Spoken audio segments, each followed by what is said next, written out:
In the realm of spirits, a war rages on. An army of monsters is advancing, countless in number. Their leader is a massive red-skinned demon with wings, fangs, enormous sharp horns, and silver hair. He soared into the air on his giant wings, his tail covered in spikes, and a menacing staff in his hand. The demon let out a threatening roar and proclaimed that no middle-rank spirits could touch him. Suddenly, from behind, he was attacked by a huge red-haired lion with blood-red markings on his muzzle. With lightning speed, the lion swooped down on the demon and, with his sharp fangs, bit into his arm with all his strength, tearing it off along with the wing. At the sight of their wounded leader, all the other monsters were horrified. No one had ever harmed him before. The lion was soon joined by an incredibly large bird, which soared up and struck the monsters with lightning. With just one flap of her wings, many demons were burned. Struck by the strongest blow, a huge white dragon appeared in the sky with a young man standing on its head, holding on to its horns. He was surprised because he had asked his partners to wait for him to appear first. The guy noticed that the demons were more desperate than usual because he was in the last dungeon, which meant that his role here had come to an end. Our hero realized that it was time to finish, so he thanked his friends and called for his weapons. He grabbed his huge glowing sword in his right hand and raised it to strike. The guy stood firmly on his dragon's head, applying special spells to his legs. He pushed violently against the mythical animal and headed down like a stone. The landing was so powerful that the entire ground bent under his feet. Our hero boldly looked at his opponents because his closest comrades in arms fought behind his back. After finally defeating the last of the remaining demons, the guy found himself in front of a huge door. The dragon told him that since the entire spirit realm was outside the threshold, no dungeons related to the demon realm should appear here. The guy suggested that it would be easier for him to go straight to the demon world and seal the entrance from there to ensure that no one would come abroad again. However, the dragon replied that divine beasts and spirits are different from humans. They are weakened by demonic energy, making it problematic for them to enter their realm. Only then did our hero realize that he could not go further. He thanked his friends, and at last, his long journey came to an end. The fairies were happily flying around. The guy spent his last 10 years in this world, so he remembered how it all began on a very ordinary day when nothing foreshadowed trouble. He suddenly disappeared from his world. The last thing he remembered was his beloved mother, who saw him off in the morning with a smile on her face. Soon it was his mother's birthday. He was then 25 years old. He was everything to her. Due to the invasion of the demon realm, this world was polluted, so they needed a person who would not be affected by magical energy. The guy was summoned, which made him very angry. However, after a huge amount of time spent in this world with his friends, the guy accepted it. Now it was time for friends to say goodbye. They were very grateful to the man for his help.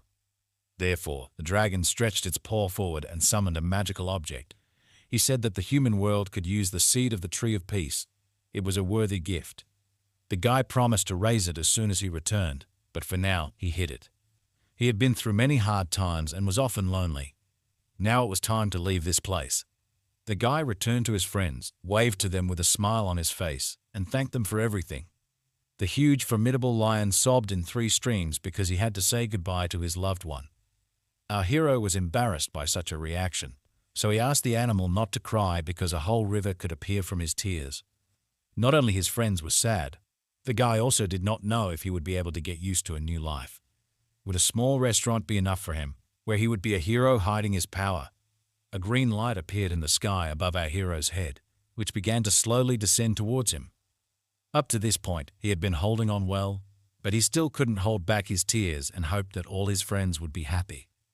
The green light descended lower and lower, slowly absorbing the guy until it disappeared completely. The great dragon raised its muzzle and touched the place where its friend had just stood for the last time. In the modern world, the warning of the rift sounded throughout the area so loudly that everyone could hear it. People were notified that a rift had appeared in the vicinity from which a demonic dragon of black flames was about to emerge, causing people to scatter in different directions. While running away from danger alone, military armored trucks arrived in the thick of things. A young man in an elegant suit with long hair tied in a ponytail raised his head and looked up at the sky. He ordered the nearest military personnel to contain the demon as much as possible until the rest of the military arrived because the rift was very large. The man raised his hand to the radio and commanded someone that his team was in position. All the military realized that this was one of the largest rifts they had ever seen. They were all in their places when it began to burst. Our hero appeared in the middle of the sky of Seoul with the words that the spatial teleporter was worse than the realm of consciousness. Only then did the guy look around and was surprised that the entire city below him was in ruins. Right in front of our hero was a huge rift that was about to burst, which happened literally a moment later. A huge green bloodthirsty monster appeared from it. But our hero was an unusual guy, so he gathered his power into a fist, intending to hit the monster. The guy was very surprised that he hadn't been able to collect even half of his usual mana amount. But even this strength was enough for him, so the hero fell on the head of the monster. A huge explosion rang out in the sky, which immediately attracted the attention of all people. The long-haired commander-in-chief turned in shock at the sound, trying to understand what had just happened. The hero was still in the sky and was amazed that his strength was enough to deal with the black flame dragon. Suddenly, some kind of notification appeared in front of the guy that there was a system error. The guardian god was trying to summon him to find out who he was. The hero was clearly surprised by this turn of events because this had not happened to him before. Our hero thought it was like someone trying to take him away again. He may have been weak before, but now he was a completely different person. The guy simply stretched his hand up and tore the mark off the celestial canvas. He clenched the magic writing in his palm with all his strength. This was enough to completely destroy it, and the hero himself could hurry home. The gathered people looked at the sky and couldn't understand why the black flame dragon and the rift had suddenly disappeared. Neither the military nor the commander-in-chief had ever heard of a rift simply disappearing before. Our hero was lying on the grass and trying to tell the world that he was going to die of hunger. Costa rolled on the ground from side to side and shouted that it was a real absurdity to starve the savior of the world. He replied that spirits do not need food or other life-sustaining substances. The guy tried to argue for a while, but realized that it was useless, so he jumped to his feet abruptly. He shouted that this was why he needed to stop doing it for the sake of his own survival. He couldn't survive on fruits and vegetables alone. The guy demanded meat, so he ran off to find it, leaving the great dragon alone. Casta's mother stood and listened to the fact that in a couple of months, the building would be demolished, so she needed to find a new place and prepare for eviction. The man tried to explain this to the woman, but she did not want to listen to him and turned away.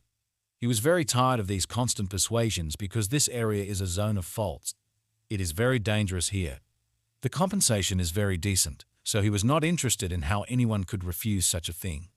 The woman did not pay attention to his words and offered to eat something before leaving. She packed the container and said that she didn't care about money. Her son disappeared 10 years ago, so she must wait for him here. The man was amazed at what he heard and did not know what to answer, so he stood silently. He sat at the table and watched as the woman cooked food for him. The man said that the police should find her son, and the woman would not be able to do it on her own. These words made our hero's mother very angry. She turned to the visitor in anger. The sudden woman froze, opened her eyes in surprise, and could not say anything. It was at this very moment that the doors to her restaurant opened, and someone she had not seen for a very long time appeared in the open. Our hero returned home after a long journey and stood on the threshold with tears in his eyes. The woman was still shocked by what she saw. She couldn't say a word, only slowly backed away. Suddenly, her strength left her legs, and her mother slowly began to sink to the floor. After some time, evening came in the city. It got dark outside.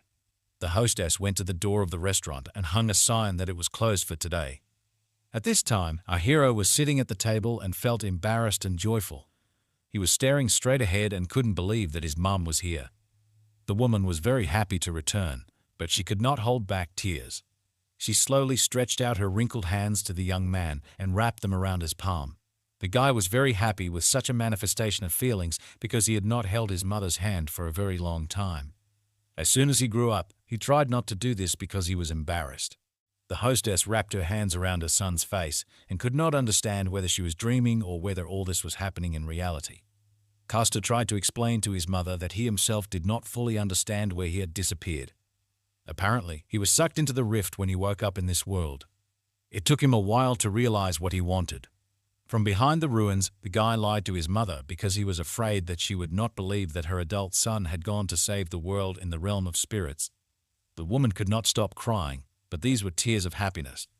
At that moment, she recalled the time when she walked the streets and handed out leaflets with photos of her missing child. They depicted a fairly adult guy who smiled sincerely. Every evening, the woman returned home and went into her son's empty room. At some point, she thought that he had run away from home on his own. Costa hugged his mother and calmed her down, saying that all the worst was over. With the help of his magic, the guy decided to check his mother's health. He was surprised that her endurance and energy were below average.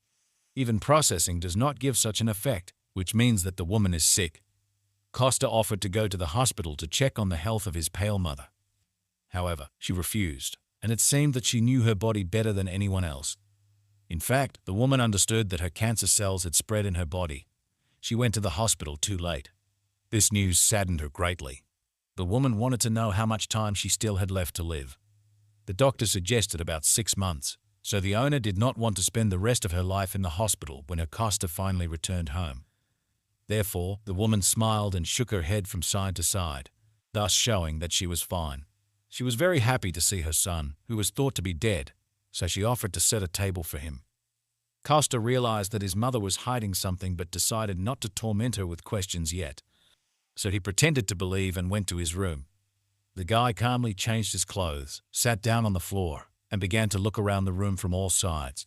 He looked first at the ceiling, then at the wall, and at the dust that lay on his belongings. The young man realized that this place had also been empty for quite a long time. But the voice of his mother, who was calling for dinner, pulled him out of his thoughts. Costa went down to the first floor, and there were several plates with a very appetizing smell of food waiting for him on the table. The guy was amazed that his mother managed to cook all this so quickly. The woman was only happy with such words, so she also put her son's favorite meatloaf on the table.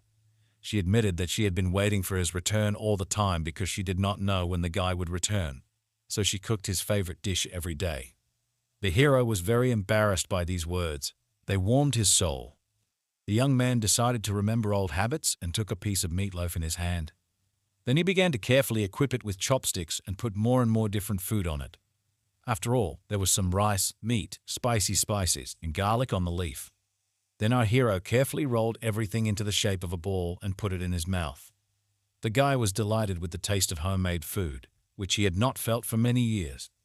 Costa ate food by the cheeks, and his mother was only happy with his appetite. Suddenly, the guy stopped for a second from the feeling that he was overwhelmed.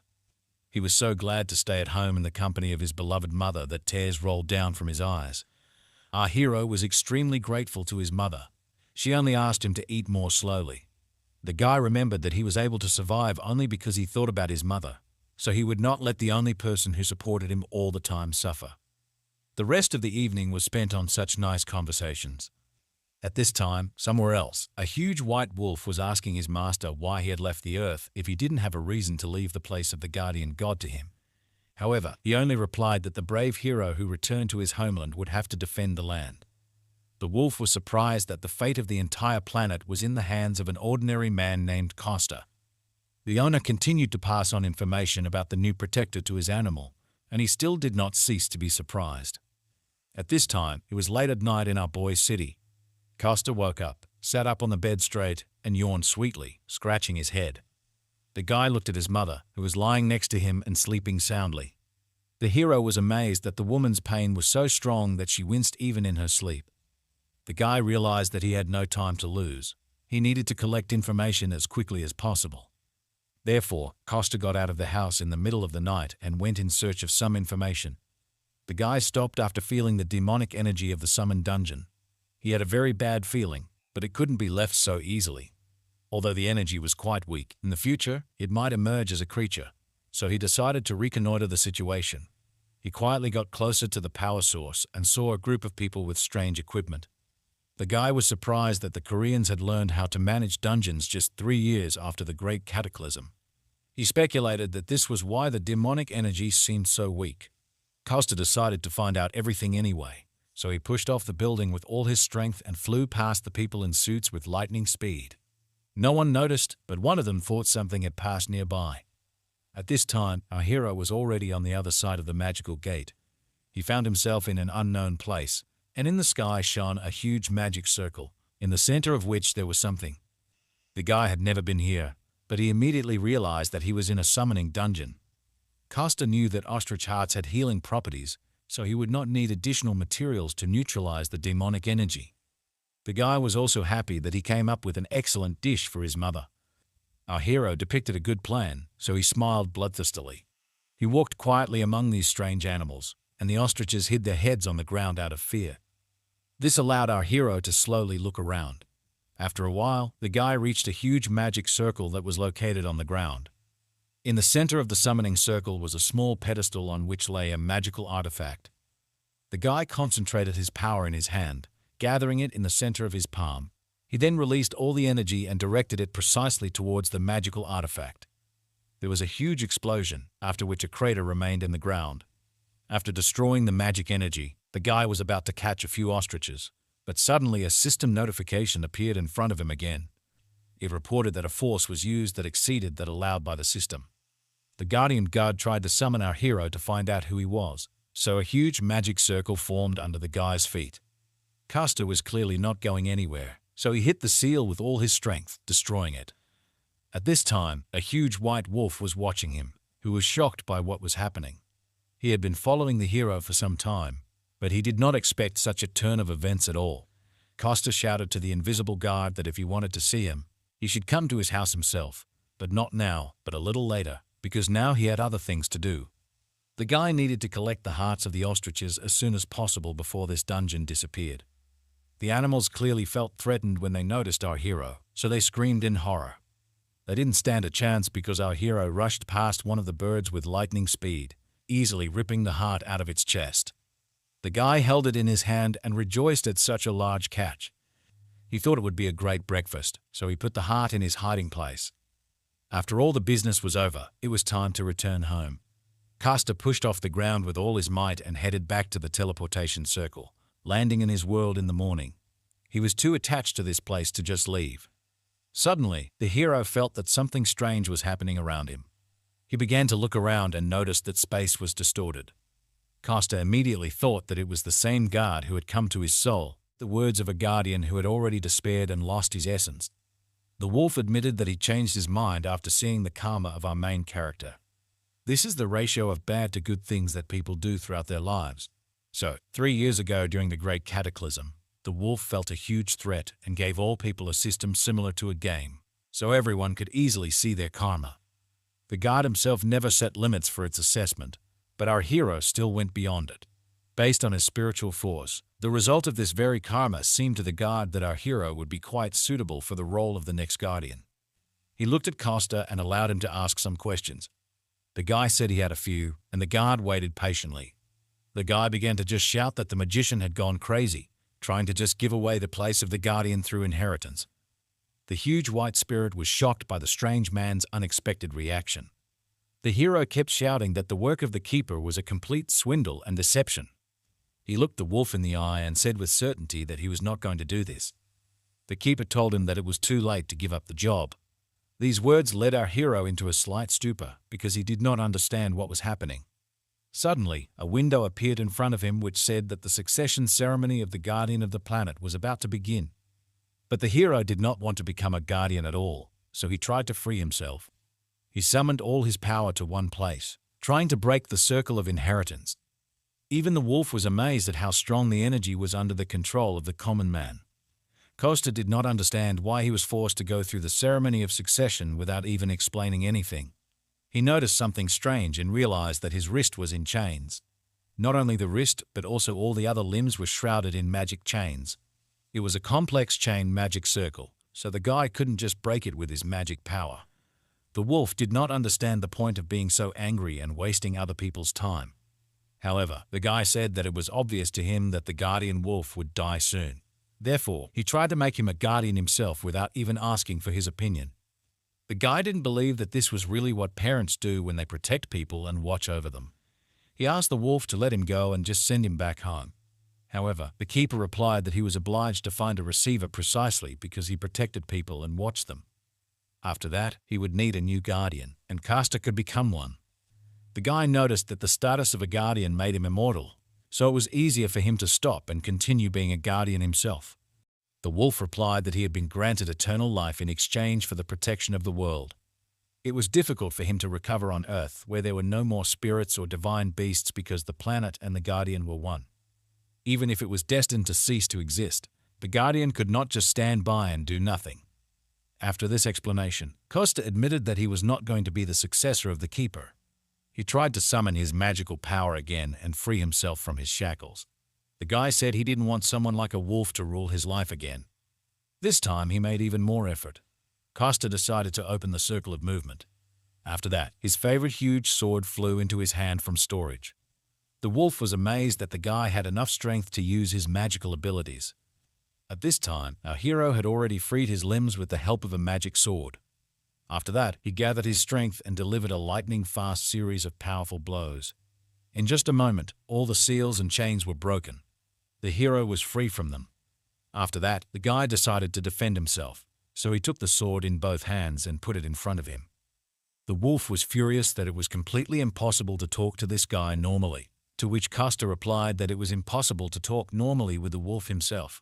The Keeper said that the guy turned out to be exactly like all the other people he was so tired of. He only cared about himself, and if he did not see his own benefit in something, he turned a blind eye to it. To which the guy noted that for such a person who wants a normal life, this is a good compliment.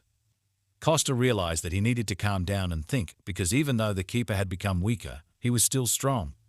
After that, the guy remembered that his friend had a dog, and when dealing with dogs, you can't fight them directly. Costa heard that dogs do not like to brush their teeth, so he climbed into the mouth of a huge wolf. Then he squeezed out a tube of mint paste for the animal and ordered him not to call on the powers of other people anymore. The wolf didn't want to give up quickly, so the guy had to get another tube of peppermint paste. Even so, the old Keeper still didn't want to give up his position. Therefore, the guy remembered a conversation with his dragon, who did not want to become a guardian for anything in the world. Such confidence of an old acquaintance convinced the guy that he also never needed to become a keeper. Costa was distracted by these memories, so he did not notice the most important thing. At this time, the huge guardian wolf calmly freed himself and spat out the toothpaste from his mouth. He decided to use a different tactic in relation to this guy, so he asked Costa to become a guardian for the sake of his mother. He would be able to cure her illness with the help of divine power if he became a guardian. Since the guardian is responsible for the life of all creatures in his world, he is able to heal any diseases. These words made our hero stop and think carefully. He then looked at the guardian and asked him to save his mother. In return, he promised to do anything for him except become the new guardian. The wolf was surprised by this answer. It seemed to him that it was more logical to become a guardian himself and save his mother on his own. However, Costa replied that he did not know when he got used to his new abilities, so he asked for help from the current guardian. Therefore, with a glint in his eyes, he asked the wolf to take care of his mother first. The young man summoned the circle of movement again and pulled out his huge sword. With a single blow, he sliced through space and opened a passage to his world. The guardian was amazed at the strength of this hero because it is not so easy to cut through space. At this time, Costa was already joyfully running to his native restaurant, at the same time asking the wolf to reduce his size. The keeper did not fully understand why he listened to this guy, but he began to rapidly decrease in size. In the end, he turned into a rather cute little white dog. Costa was satisfied with the size of the dog, so he asked first of all to see the condition of his mother. The keeper already knew that the sleeping woman did not have much time to live. From one glance at her, the wolf immediately said that she had no more than 6 months left.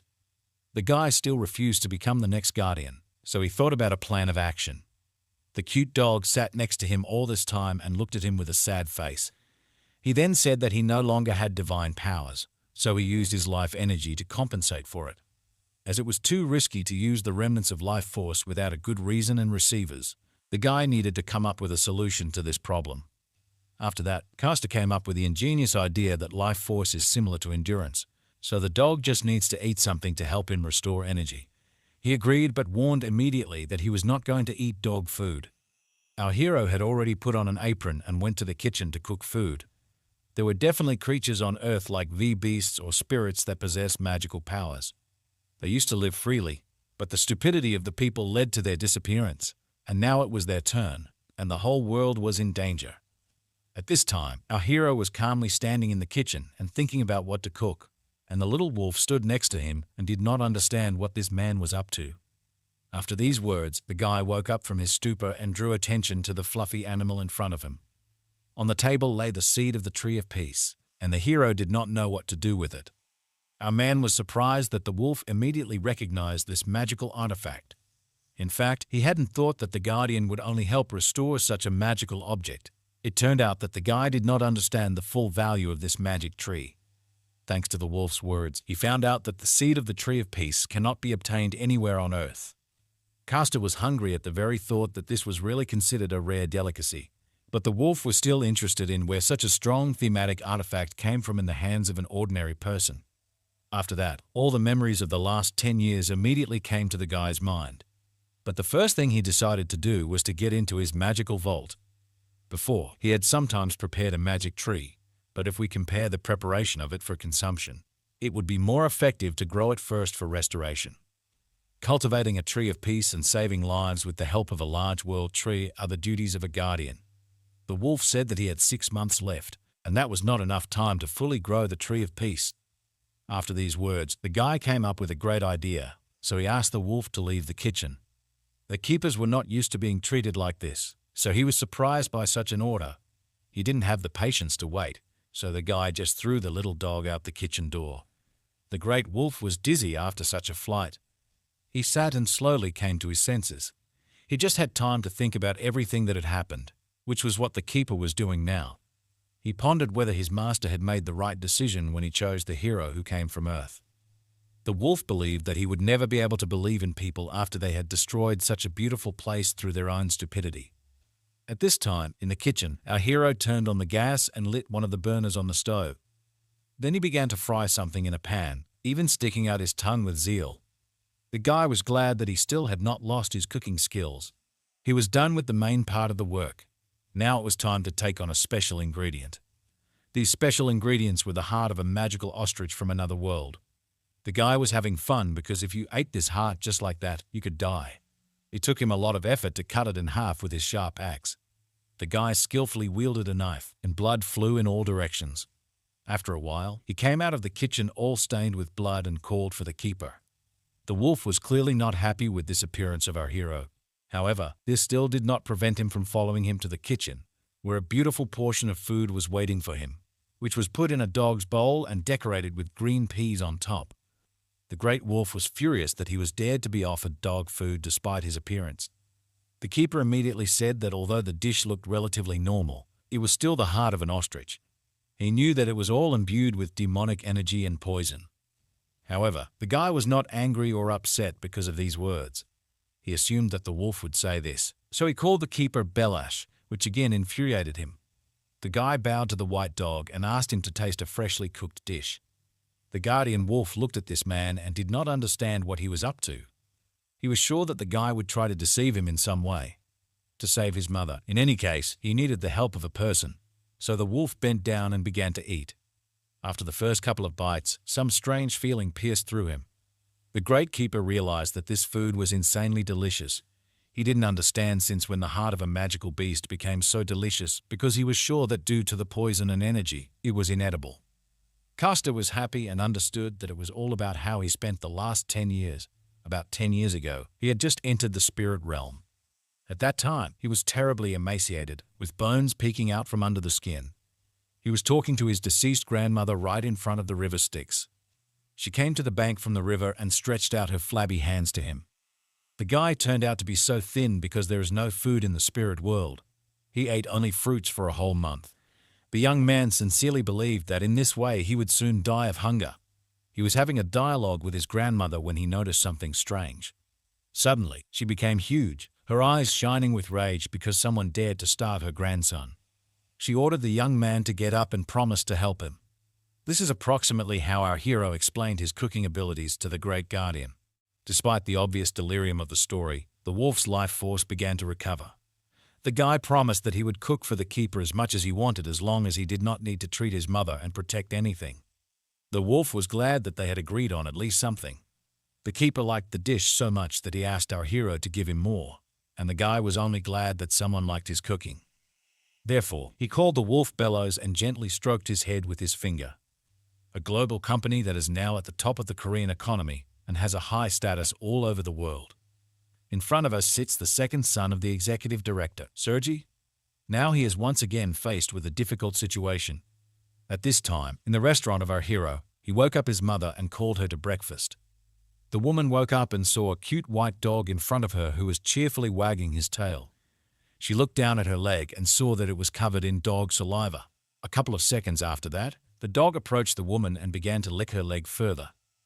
After a while, the woman, dressed in homemade clothes, went down to the kitchen. The dog was sitting under the table and eating from a bowl. The woman was surprised that a dog appeared because her son used to be afraid of animals. But the guy replied that the dog would not hurt them and was there to guard the house. The woman was upset. She realized that they were living in a very dangerous time. But the guy distracted her from these sad thoughts because he had prepared a wonderful breakfast for her. In front of her were several plates, each full of delicious food. The woman was amazed that her son had personally prepared all this for her.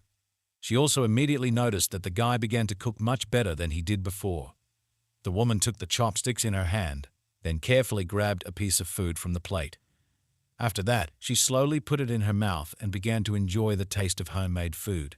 She was lucky because she had not yet seen the mess that was going on at the car wash. Our hero just remembered about it and realized that he needed to clean up as soon as possible. The woman was so happy to have her son back that she could now entrust him with her restaurant and relax. She was glad that his mother could now live in peace. At this time, the keeper called him from under the table and asked for more. He said that he had done a good job and that the woman should no longer be in pain. After all, he licked her leg all night and thus cured her of the disease. The mother just remembered about the new member of the family and decided to pat him on the head. The woman asked her son if the dog needed dog food, which horrified the keeper. Costa promised to come back later for groceries to look for food for the dog as well. At this time, in the corporation, Sergi was sitting with a sad face in an armchair. Then the door to his office opened, and a young girl in a strict black suit entered. She said that she was unable to complete his task and find out the cause of the incident. The whole team was still investigating, but it was already clear that the CCTV system had not stopped working. Even the workers who were then at the scene said that everything happened just like that for no reason. The girl listened very carefully to the testimony of each of them. Such a report to his subordinate clearly did not suit the young boss Sergi. The guy lowered his head to his chest and asked the girl if there would be any consequences this time. To which she replied that he would be called either the diamond spoon or the mediocrity of the family most likely. But the guy thought the girl was mocking him and did not answer seriously. At the moment, he wished he didn't have a nickname at all, not even more horrible ones. He had spent 500 million won on this dungeon, so now he was worried about the failure. After a while, Sergi calmed down and asked the girl if his father and older sister were aware of what had happened. And after receiving a negative answer, he was glad that this was at least one good news. He admitted that he was too excited at first, although he was awake. Mediocrity would always remain mediocre. The girl was unpleasant and sad to hear such words from her boss. After that, the secretary Diana said that the chairman hates people who say something like that. The girl added that Sergi is the only one who is making efforts to resume going underground, and even if he decides to stay, then let him find a more appropriate reason for this. These words touched Sergi. He was glad that Diana was alone on his side. The guy was looking through the list of the composition of the dungeon hike and asked what happened to the first group, which was mobilized 6 hours after the incident. To which the girl replied that this group was still nearby. They are resting after studying the scheme of the dungeon hike. Nothing has leaked to the press yet, and she has already sent the recordings from the CCTV cameras to Sergi's tablet. The guy just found this data and decided to look through it carefully. He chose one video that was supposed to be the first, judging by the time. The young man hesitated a little at first, but then gathered his thoughts and pressed the start of playback. Sergi and Diana watched the recordings together. At first, nothing special happened. However, after a while, something on the recording. 1 in tens of billions, absolutely none of those present were delighted with the outcome of events. After that, Sergi noticed it was already late in the evening, so he thanked everyone who participated in such a long meeting. The next time they were supposed to gather was when the preparation for the trial and the materials for it were ready. For today, everyone was free to go home. Sergi had spent several days at work, so when he went out into the bright sun, his eyes watered. Diana and her boss walked slowly down the street, discussing the weather. The young man was upset that everyone was suffering because of him. He was very ashamed that he had kept his secretary waiting for more than 18 hours. To which the girl replied, "Don't worry, boss. I'm ready to follow you anywhere, just don't make it a marathon next time." These small words of support inspired Sergi very much. Some short time after the start of the walk, the young people stopped in the middle of the road. Sergi admitted that he still had at least one very good side in his office. Immediately afterward, the thought of his father and older sister looking down on him came to mind. Their success put a lot of pressure on him from a moral point of view almost from birth. Before these thoughts, the young man again fell into a stupor and did not move for some time. He woke up only when his secretary called out to him, standing in the middle of the road. The girl decided to cheer up her boss and offered to have a snack somewhere before returning. Sergi tried to refuse such an offer because he was embarrassed, to which Diana noticed. "Boss, you always scratch your forehead when you're nervous. Also, you always go to bed to relieve stress. Maybe you should try yoga instead?" Sergi was surprised at how well his secretary knew him, so he agreed to have a snack. The girl knew a good place nearby, so the young people got into the car. The secretary was driving and took her boss to a small restaurant with very tasty food. She looked around and wondered if all the buildings were destroyed because of what they found in the area. After some time of the trip, when Sergi had already begun to fall asleep, Diana said they had arrived. Of course, it turned out to be our protagonist's family restaurant, which was hosting customers for the first time since he returned. Diana asked for a table for two while the boss looked around. The girl was carefully examining the menu, and Costa thought he had come across very interesting visitors. Suddenly, the voice of the keeper rang out in his head, offering to show the guy the visitor status windows. The young man did not really like the fact that he spoke to him using telepathy. However, he agreed to look at the visitor status windows anyway. He saw that Diana was 30 years old and a kind swordsman of level 34. Sergi, on the other hand, was 32 years old and a rare kind magic archer of level 25. Immediately after that, Costa realized that his intuition had not failed him, but he still did not understand why people like them would come here. The voice of the guardian in his head said that people like them are called awakened. The guy was angry that the wolf could even read his mind, but he said that he was just too predictable. 3 years ago, after the great capitalism, magical power or particular classes began to awaken in some people, just like in a game. Costa thought that the awakened could give hope to people after the invasion of demons. At this time, he was thinking about this topic and observing his unusual visitors. He mentally asked the keeper how strong these people were right now, to which he replied that they are among the 10% strongest among all people and in the 30% among hunters. After this information, Costa decided that it would be difficult for them to resist even a mid-ranked demon monster. Diana wanted to place an order, but was surprised that there was only one dish on the menu. The girl was not only surprised by the quantity, but also by its price. Costa also saw the price on the menu for the first time, which had doubled over the past 10 years. The guy thought it was too expensive, but the girl said it was too cheap for the modern world. Sergi noted that the restaurant would go bankrupt if it sold food at such a low price. Hearing such words, the mother of our hero came out of the kitchen into the restaurant hall. The guy was very surprised that the prices of all goods had soared so much, which surprised everyone in the room. The woman replied that she had been working for the last 10 years not for the sake of earnings, but so that her son would have a place to return to. With her heartbreaking story, the woman surprised the unusual visitors of the restaurant. Despite everything that had happened, Diana noticed that the kitchen smelled very delicious.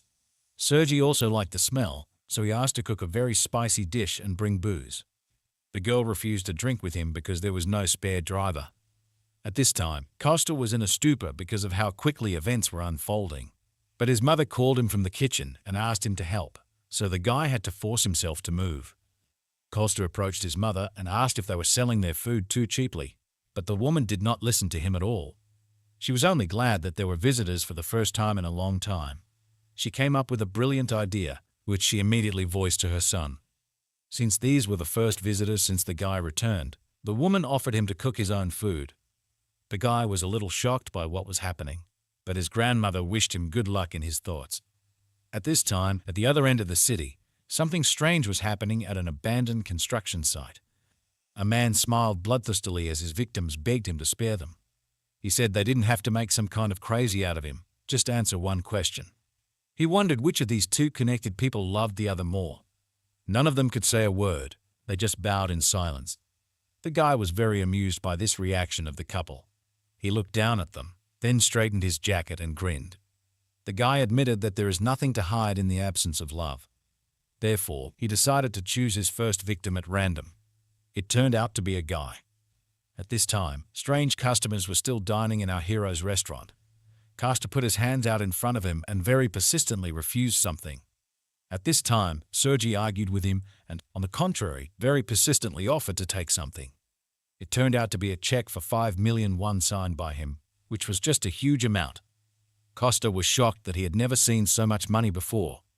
Sergi continued to persuade the guy to take the money, but he refused, referring to his conscience.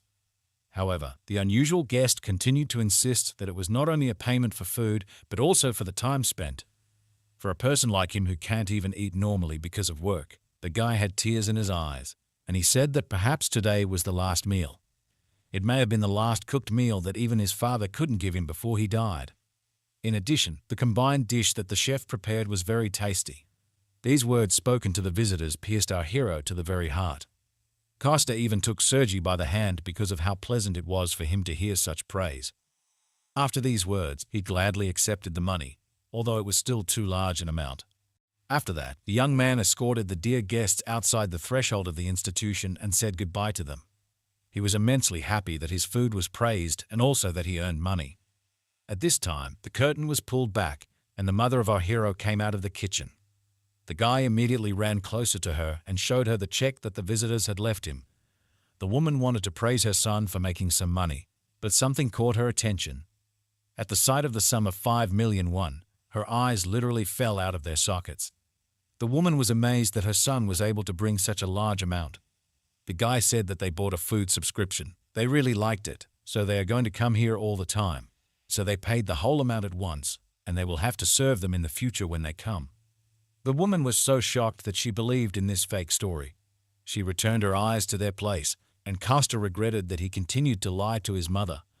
The woman was still happy with this money because they just had to pay for the institute. Our hero did not even immediately understand what institute she was talking about, so he asked his mother again. The woman explained that she would need to inform about his return, buy basic necessities, and change clothes to new ones. The guy decided not to add problems to his mother, so he went to the law enforcement center himself. Since people now disappear quite often, the procedure for restoring the status is not so long. While Costa was thinking about this, he came across an employee of the center who offered his help. The man looked through the documents and said that he had already collected everything he needed. He just needed to scan them. While he was telling this, the guy listened attentively, but something attracted his attention. The worker had a bracelet with a magic stone on his left wrist. The man said that everything was in order with the documents, and Costa looked quite young for his 35 years. After that, he asked the young man if he had ever used magical engineering procedures, to which he received a negative answer. Costa justified himself by saying that he had lived in the mountains for a long time, so he had not heard anything about them. The worker explained that magical engineering fully lives up to its name. It is a new science that combines magic and the powers of magic stones. As an example, he showed off his bracelet, which was made with it. However, this bracelet is not an artifact, although it is very similar. Only the awakened who are able to control magical powers can use artifacts. But things made with the help of magical engineering can be used by those who are not able to control it. Therefore, these bracelets can be called a simple imitation of artifacts. After that, the employee said that such items could be bought at the hunter's market. However, he did not have time to warn Costa. He could be deceived there, and he had already rushed away.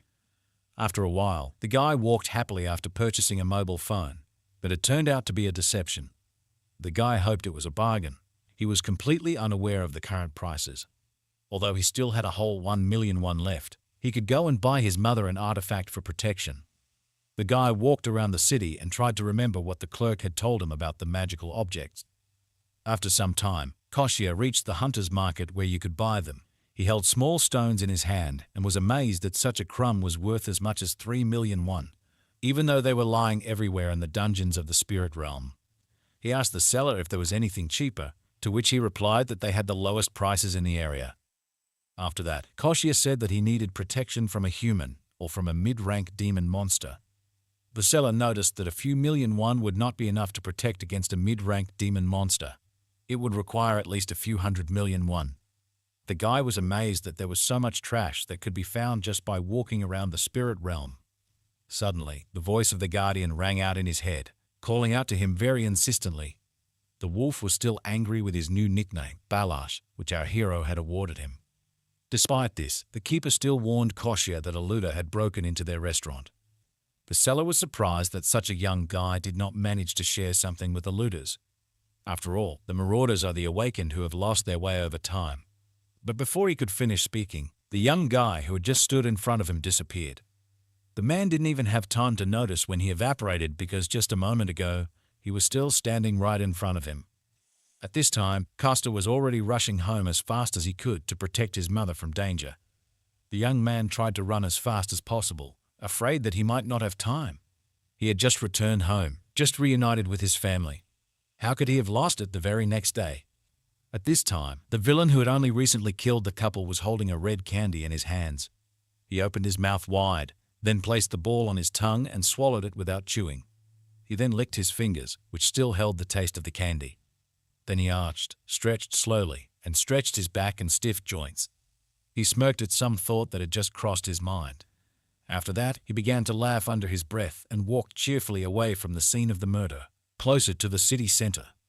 The guy was clearly in a good mood. He was singing and dancing, carrying something in a black bag. The mother of the main character was cleaning up the kitchen when someone entered the restaurant. The woman first thought it was her son who had come, so she was surprised when she saw another man on the doorstep. He was also surprised that he was called by a different name. In fact, his name was Misha. The guy calmly entered the restaurant and was amazed that only one dish was served there.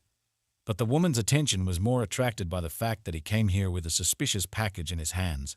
The guy didn't care at all. He only asked if the restaurant specialized in this one dish. After that, he calmly approached the table, pushed back the chair, and sat down on it, throwing the black package right on the floor next to him. Something in this package haunted the woman, the smell or color of it. At one glance at this package, from which hair protruded, the woman fell into a stupor and could not move. Mike immediately realized that the woman had noticed what he had in the bag, so he said that if the food in this restaurant was delicious, then he would kill her painlessly. And if he didn't like the food, then the mother of the main character would end up the same way as these unfortunates.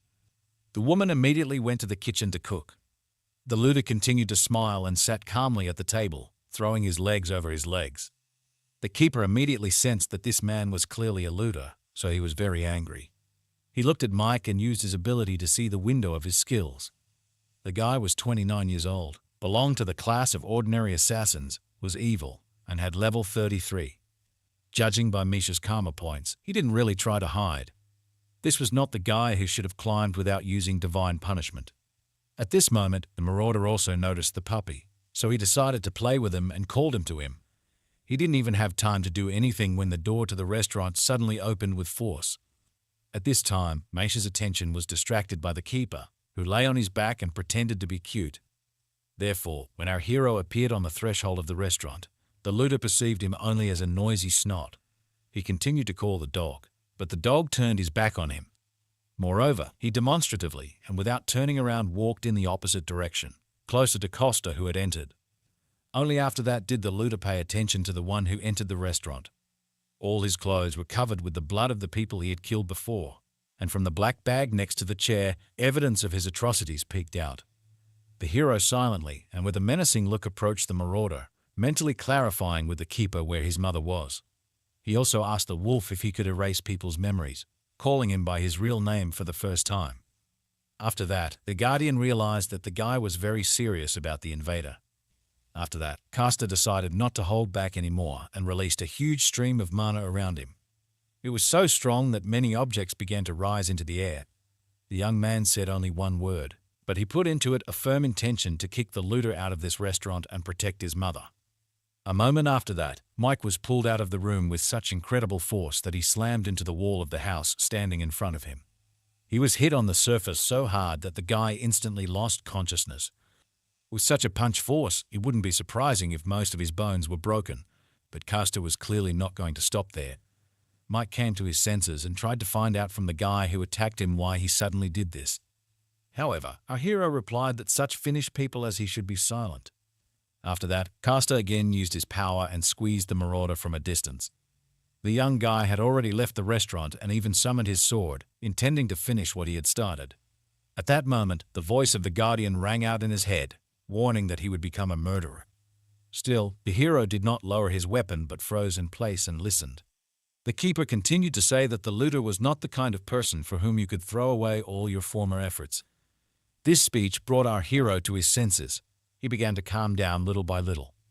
The guy realized that if he went even further, he would definitely become a murderer, and he couldn't let all that time turn to dust. Therefore, Costa hid his weapon, then approached the marauder and listened to him begging for mercy. The keeper mentally reminded him that if he left this guy just like that, he would definitely die. Therefore, Costa summoned a magic stone from the vault and slowly headed towards Misha. Then he leaned over to the guy, grabbed him by the hood, and lifted him off the ground. He ordered the looter to open his mouth and take medication if he wanted to live, which he did. The medicine turned out to be so disgusting to him that Misha almost died a second time from its taste and pain. In fact, it was a medicine that could restore absolutely everything in the body. Despite the taste and pain, it worked perfectly because Koshia had already used it himself before. After that, the looter was tied all over his body and taken directly to the nearest police station. At this time, our guy was preparing further, reasoning that it would be difficult to go straight to the dungeon right now. He needed to focus on rebuilding his stamina or making money in peace. After that, the guy stirred his soup, took some in a ladle, and brought it to his mouth to take a sample. The food tasted delicious, so he could set the table and call his mother to breakfast. At this time, the police station had already managed to deal with the looter who was lying in front of their doorstep. The policewoman was angry because of something early in the morning. The candy case brought in even more bodies instead of moving forward in the investigation. Her colleague approached the woman and tried to invite her to lunch, but she was clearly not in the mood for eating. The guy noticed that if she did not eat, she would not be able to work normally because in order to take good care of others, you first need to take care of yourself. The woman was infuriated that a colleague who was younger than her was lecturing her. Her phone rang, so the girl picked up the receiver and introduced herself as the leader of the first squad of the Department for Looters, Tatiana. It was reported that Misha had been caught, so Tanya and her colleague went to the scene. They looked at a report on the suspect's movements. According to the information department, there were about 10 victims. Judging by the video that was sent to them, Misha definitely ate sweets. After the news, Tatiana lit a cigarette to get rid of the accumulated stress. She was pleased that she managed to detain the culprit in 10 incidents. But Misha was not the only suspect in this case. These candies are actually an artificial enhancer. The woman said that she was not going to break for food until she got to the bottom of the truth because it was more important to find out where these sweets were obtained. Immediately after this phrase, an awkward silence followed. In the silence, the younger colleague's stomach rumbled very loudly. To Tatiana's menacing look, the guy replied, "Hey, I can't do anything about my hunger. I wouldn't refuse snacks, so I looked around hoping to find some place with food nearby." Nearby was a small restaurant of our hero and his mother. Therefore, the guy persuaded his senior colleague to go and have lunch there, at the same time figuring out the information. Based on what the employees of the institution saw and heard, the guy and the girl went to the restaurant where they were met by Costa with a smile on his face. The couple entered the establishment just as the hero was cleaning. They, like all previous visitors, were surprised that there was only one dish on the menu, so they ordered 2 portions, sat down at the table, and continued to talk about their own matters. Tatiana was clearly dissatisfied with the situation. Instead of investigating, they were spending time sitting in a restaurant. Great, she thought. Now we can talk to at least 10 victims over soup. If they did not reveal this body, they would face defective things, the owners of which would lose control of themselves. That's what the press says, and a large corporation is bound to take advantage of it to make a fuss. The guy only finished off Tatiana by saying that the boss would be very angry with her. It didn't matter because all they could do was investigate and collect information about the incidents. All the victims had nothing in common at all. They even tested newly formed religions. They also did a lot of work in analyzing the composition of these candies. In addition, the guy noticed that the identification department would ignore all calls after the end of the working day and on weekends. Therefore, work is good and important, but you should not overdo it, he said, trying to cheer up his boss. The guy promised to follow her if she was kicked out. At this time, an equally important conversation took place in the kitchen. The keeper told Costa such important information that it took the guy time to perceive it. Because of the visitors, they had to communicate only mentally. It turned out that all this time, the wolf was at the first level. In order to move to the next level, it was necessary to successfully complete the quest to fulfill Tatiana's wish so that the boss would not punish her. Costa immediately guessed that Tatiana was the same woman who was now sitting in their restaurant and waiting for her order. However, he did not understand at all how he could make sure that her boss did not punish her. The wolf continued to talk about the fact that the power of the guardian directly depends on the faith of a person. It changes when something bad happens or a desire appears, but if this request is granted, then the divine power of the guardian grows.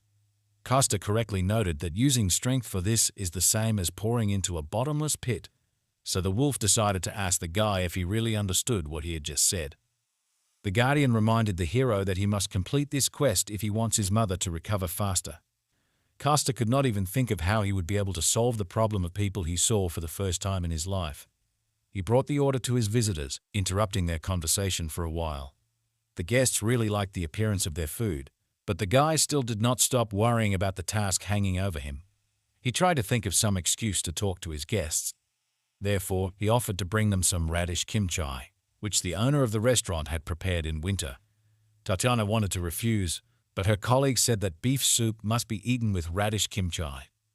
Usually, she does not like such an appetizer, but the rest of the food in this restaurant was really good, he said. So the woman decided to try it anyway. She thought about eating them together. It would be the right thing to do. This thought led her to believe that looters always use candy along with artifacts. This was something new in the investigation, so Tatiana could not wait a minute. The woman got up from the table, left her food, and ran away in an unknown direction, allowing her subordinate to eat her portion too. The guy was surprised by such strange behavior from his boss, but decided not to pay attention and asked for a third portion of soup. He told our hero that as soon as his boss came up with an idea, she rushed to check it no matter what. It means that the quest to fulfill the wish had been completed, he said with a grin. A few years ago, a young guy was sitting on the ground with his hands around his briefcase. Right in front of him, some girl threw another guy over her shoulder. She did this because they bullied weaker students. The beautiful girl told the hooligans not to even try to say anything bad about the shelter or about herself. After that, she straightened her clothes and was about to leave. At the last moment, the guy with the briefcase called her by the name Dasha. He offered the girl to eat rice cakes with him, which he was quite good at making. These were memories from the childhood of our hero, who was surprised that his mother was still communicating with Dasha after so many years. To this woman, she replied that she was just a lonely child in this dangerous world. Thanks to mutual support, it was a little easier for both of them. Therefore, today the woman wanted to meet her young friend together. The mother of our hero was heading to the exit and asked him to cook dinner for the last time. Then the woman left the restaurant and slammed the door behind her, leaving the guy alone with the wolf. He knew right away that she was going to the hospital, but he wanted to keep it a secret from him. The hero wanted to thank his childhood friend Dasha for her mother's help, so he called Balash for a walk for groceries. At this time in the city, a young girl with fiery hair greeted her old acquaintance, whom she called Mother. She apologized for being late due to being kept in the Hunters Association. After that, the woman and the girl took each other by the arm and went to the hospital. At the doctor's appointment, he looked a little discouraged. It turned out that the mother of our hero had become much better. Her condition had improved markedly. The tumor had greatly decreased. The doctor said it doesn't happen often, but it's definitely a good sign. The woman burst into tears from the feelings that overwhelmed her at that moment. She was very grateful that the illness was receding and that she was able to spend more time with her son after a long time. The owner of the restaurant admitted to herself that she wanted to live again. At this time, our hero went instead of a store to the nearest beach. There, he built a kind of fishing rod, tying some strange fish to an ordinary rope. So he decided to take revenge on this fish for trying to kill him and now made bait out of it. Costa took the rope in his hand and began to twist it around him with all his strength. At some point, he caught a good position, applied additional force, and threw the bait into the water. At the same time, it flew so far that it was impossible to see the place of the fall from the shore. Costa decided that this sea looked like this because of demonic monsters, which means that there must be someone like the kraken or more interesting. The guy complained that ordinary freshwater fish is now used for fish cakes, and it is important for him that the taste reminds of the sea. The wolf most likely did not know, but the kraken is very tasty, although its head and bones contain poison, so you can't eat a lot of them. While our hero was telling the keeper about the various ways to cook kraken meat, His improvised fishing rod began to twitch. At the other end of the rope was something huge, but it was imbued with magical power, so you couldn't just break it. At that moment, a fight began between the monster and the fisherman, who was stronger. Castor held the rope with all his might, rested his feet on the ground, trying not to let the monster fall off. Gradually, he began to pull the rope towards himself, and something gigantic appeared in the distance. The wolf was once again amazed that his master had chosen an obviously not ordinary person as the next guardian. At this time, next to him, a battle was taking place, not for life but to the death. With one last strong jerk, Castor pulled the real monster ashore, which was several hundred times larger than himself, which once again confirmed the fears of his guardian. Soup broth began to boil on the stove, and meat frying sizzled in the pan. It was Castor who returned from fishing and began to cook fish cakes from the kraken, which he had caught recently. At this time, Dasha and the mother of our hero were returning from the hospital and were standing in a traffic jam, which usually should not be in this place.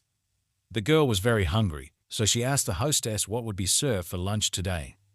The woman looked at her adopted daughter and pondered, remembering what they had. She remembered that Dasha was very fond of rice cakes, which were often cooked by her son Costa. The lady offered to cook them, but the girl, in response, suggested that it would be better to go somewhere else and eat stew. In the middle of their conversation, a bright red light suddenly appeared from afar, illuminating the entire sky. Both women paid attention to it, and Dasha suggested that it could be waves from the rift. The owner of the restaurant immediately began to worry about the girl because it meant that it was time for her to run.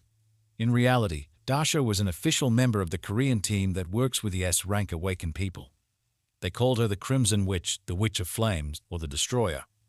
However, the girl herself thought for a moment and told her mother that she was not going anywhere. She noted that the rift had not yet appeared, but it should happen soon, and the government should have already sent competent people to a rift of this level. She herself had a day off today. Moreover, the girl was worried about the fact that her mother could not drive a car. She would have problems if she stayed here. But the hostess reminded her that she herself knows perfectly well how easily a person can simply disappear one day, hinting at her son Costa. Therefore, Dasha decided that she would stay in the car and stick with the woman. It was at this moment that the mother of our hero decided that it was necessary to inform the girl about the return of her son Costa. At first, Dasha did not even understand what she meant. Such incredible news seemed to her. The hostess said that the guy was sucked into the rift. He lost both his memory and the sense of time. He looks 25 years old, as he did at the time when he disappeared, which surprised Dasha very much. The woman admitted that this is why she looks so happy lately. She also added that she was so lucky only because she had the opportunity to help others and lived a good life.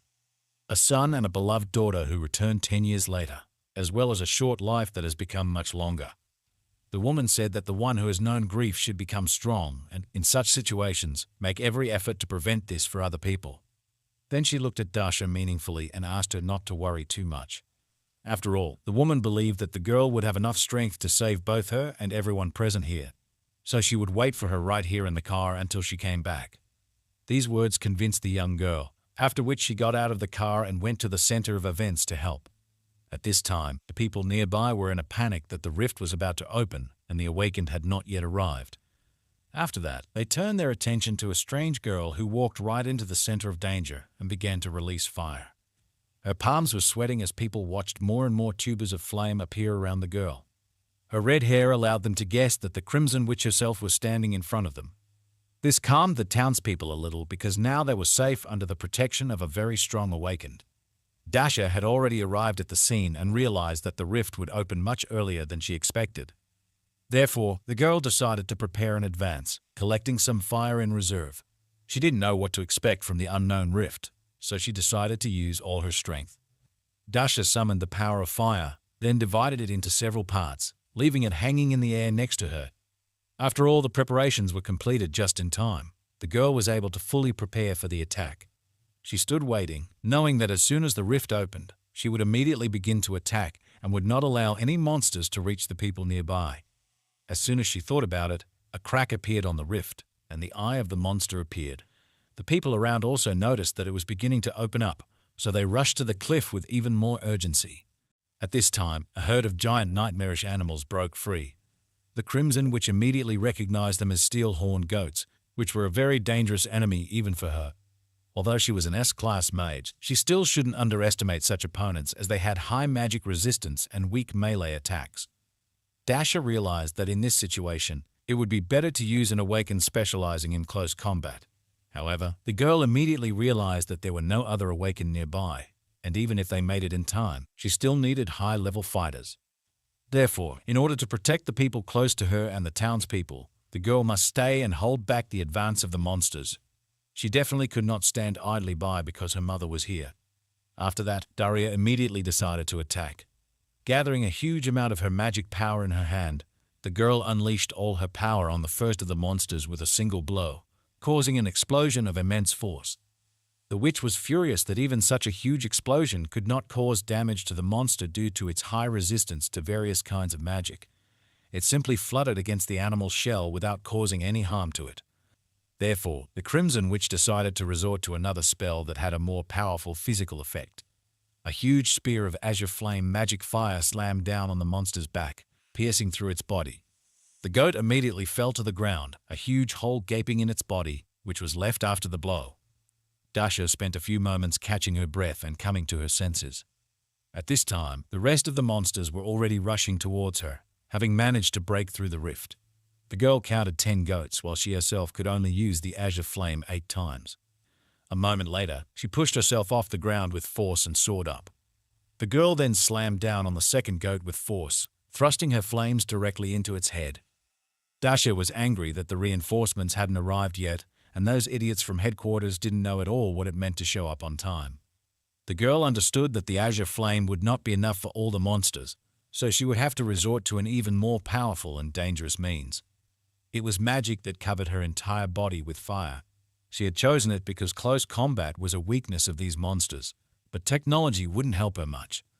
The girl waited a couple of moments before the animals began to slow down. After that, she used her new magic and went on the attack with lightning speed. A moment before the blow, Dasha gathered all her strength in one hand, concentrating it there. Then she lightly touched the animal's head with it, directing all her energy to that place. Huge streams of blue flames burst out of her hand, which were supposed to take the life of the monster. It lasted only a moment. Then the girl's skin was covered with spots, and the goat's body began to exude steam. Immediately after that, Dasha jumped over the monster, leaning on it with her hand. The girl did the same thing again, concentrating all her strength in her leg. She delivered a crushing blow, throwing the huge monster into the air. After that, Dasha fell to the ground. She had 8 more monsters to defeat, and they were already rushing towards her at full speed, which did not bode well for the girl. She struggled to her feet. After a short fight, her muscles were already starting to feel tired. The girl knew that she was unlikely to be able to cope with all of them, but she had to do everything in her power until reinforcements arrived. Suddenly, something caught her attention. It was the rift that began to suck in nearby objects. At this moment, the girl could only think about the fact that her mother was still behind her. Several small stones rose into the air, shining as if they were surrounded by magic. After that, they fell exactly onto the heads of each of the remaining goats, instantly killing them. Immediately afterward, our hero appeared in the air, thinking that his old friend was still as flaming as she had been before. He slowly knelt down next to Dasha, who was lying unconscious on the ground. Castor thought that the girl was in great pain due to the depletion of her magical power, so he tried to help and put his hand on the Crimson Witch's back. Although he couldn't help her restore her life force, he could replenish her magic force so that the life force wouldn't burn up and affect her mana core. Now was not the time for reminiscences, but the guy was glad to see his girlfriend again after so many years of separation. After a while, the Crimson Witch came to her senses and sat down on the cold ground. The girl looked at her hands and was surprised that she did not feel any pain at all. It didn't matter at all now, though, so she got up and ran as fast as she could back to the car. The girl was extremely happy to see that her mother was completely fine and safe. At this time, the woman was already standing on the street and talking to one of the policemen. She was also very happy that she was able to see her ward safe and sound. The woman immediately reached out to the girl to find out if she was okay and if she was injured. The Crimson Witch decided to lie a little and said that everything was fine with her because the reinforcements arrived in time. The girl said that she was a little tired, but she did not have any serious wounds. After that, both women laughed happily because they got off so easily. After that, they decided to go out for dinner as they had planned before, so they needed to look into the store. However, Dasha had already changed her mind about eating the stew and suggested that her mother go to her restaurant so that Costa could cook them her favorite rice cakes. At this time, our hero was just in the restaurant and was thinking about when his mother and girlfriend were planning to return. Their first meeting after a long separation was very joyful. Dasha threw herself on the guy's neck, knocking him down. Costa sighed tiredly after such an emotional meeting with his old friend. He remembered the first minutes of their reunion and realized that the girl was much more grumpy than she had been before.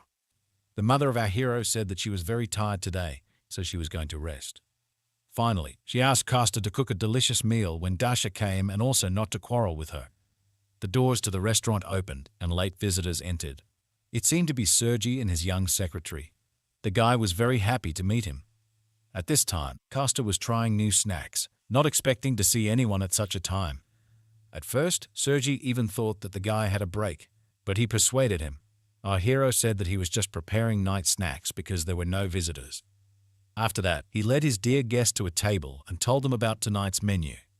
The young director remarked that the ingredients for such food were too difficult to obtain in their time, to which the hero said that the young people paid enough last time, and he thought that they needed to change the subject.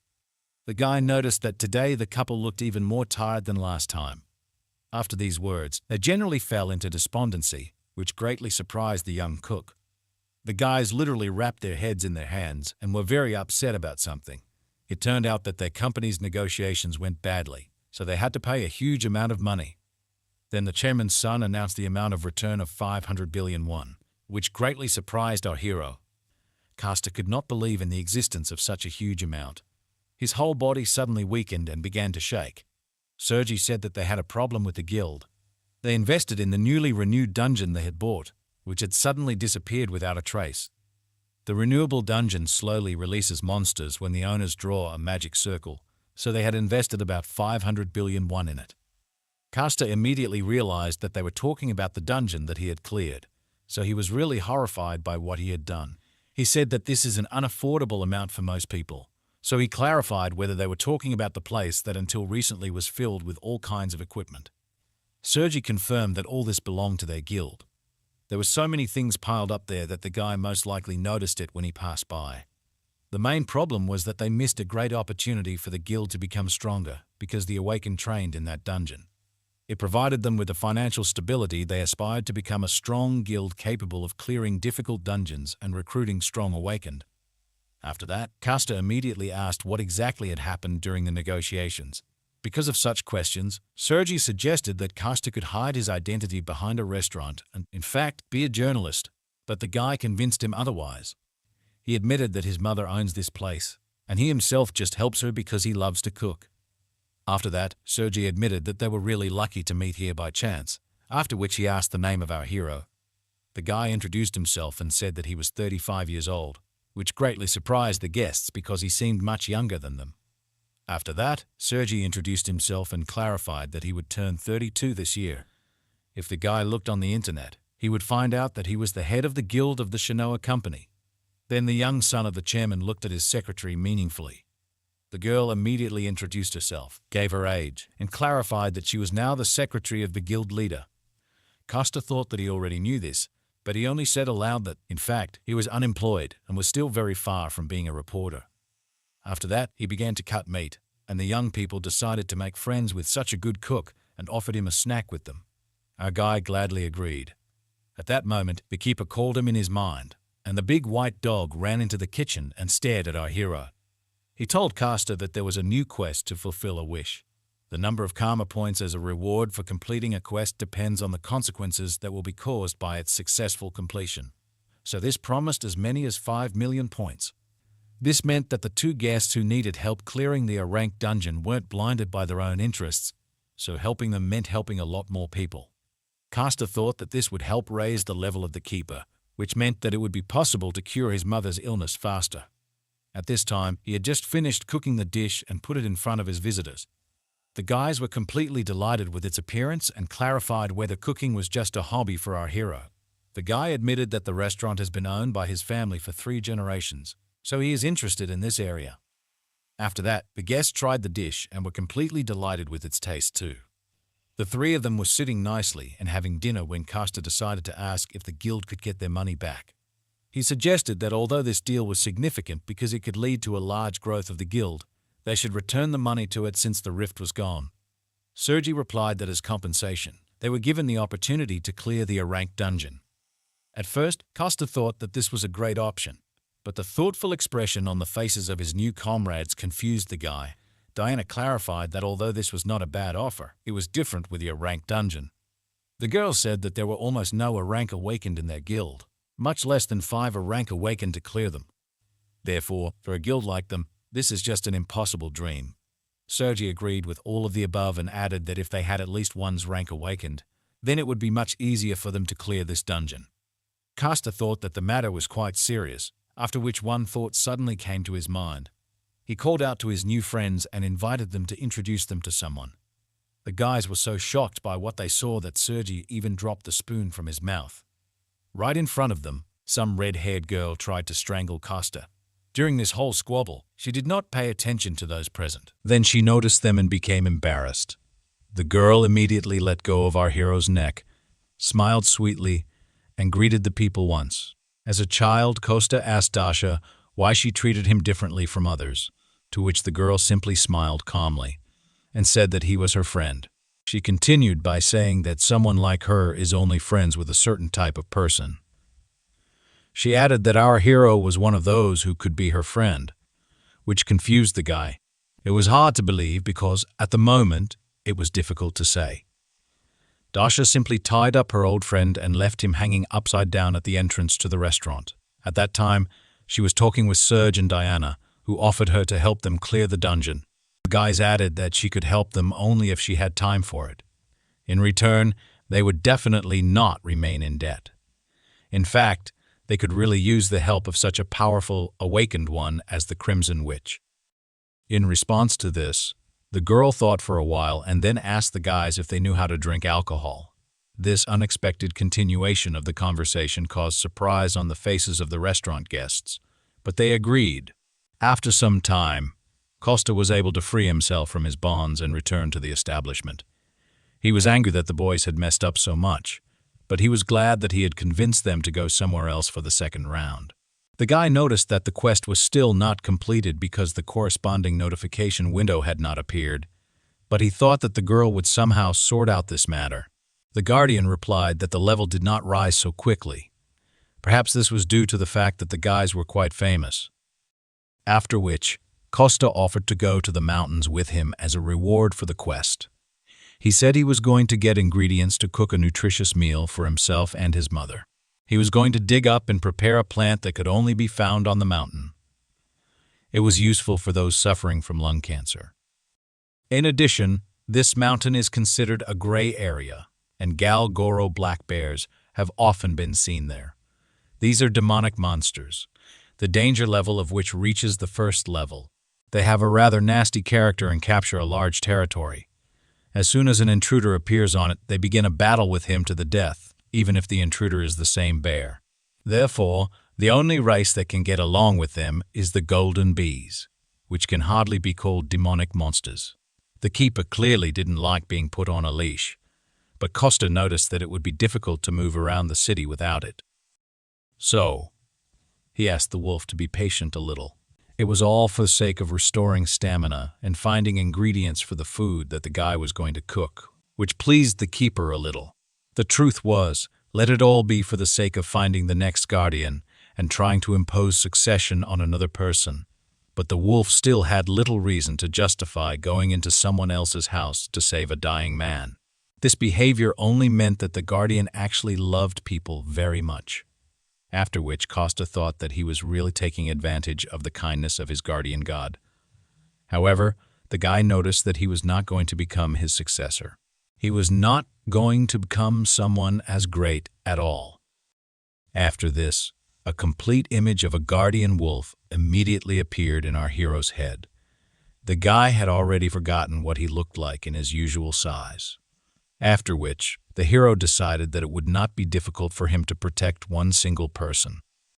After some time, the strange company of a man and a white dog arrived on the mountain.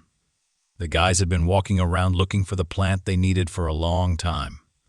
Finally, they found the necessary ingredient and began to assemble it.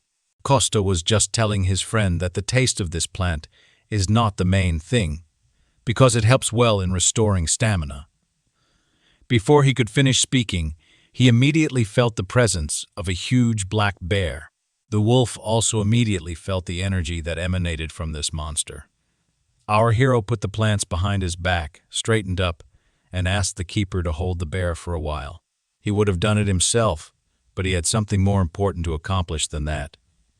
He took out a glass jar from his bag that he had prepared in advance.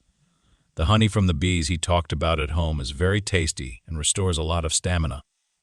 After these words, the keeper agreed to detain the bear, which made our hero very happy. The guy asked to give him about 10 minutes to collect honey, after which he had to return and help the keeper. A huge bear, angry at the presence of strangers on its territory, advanced on the intruders.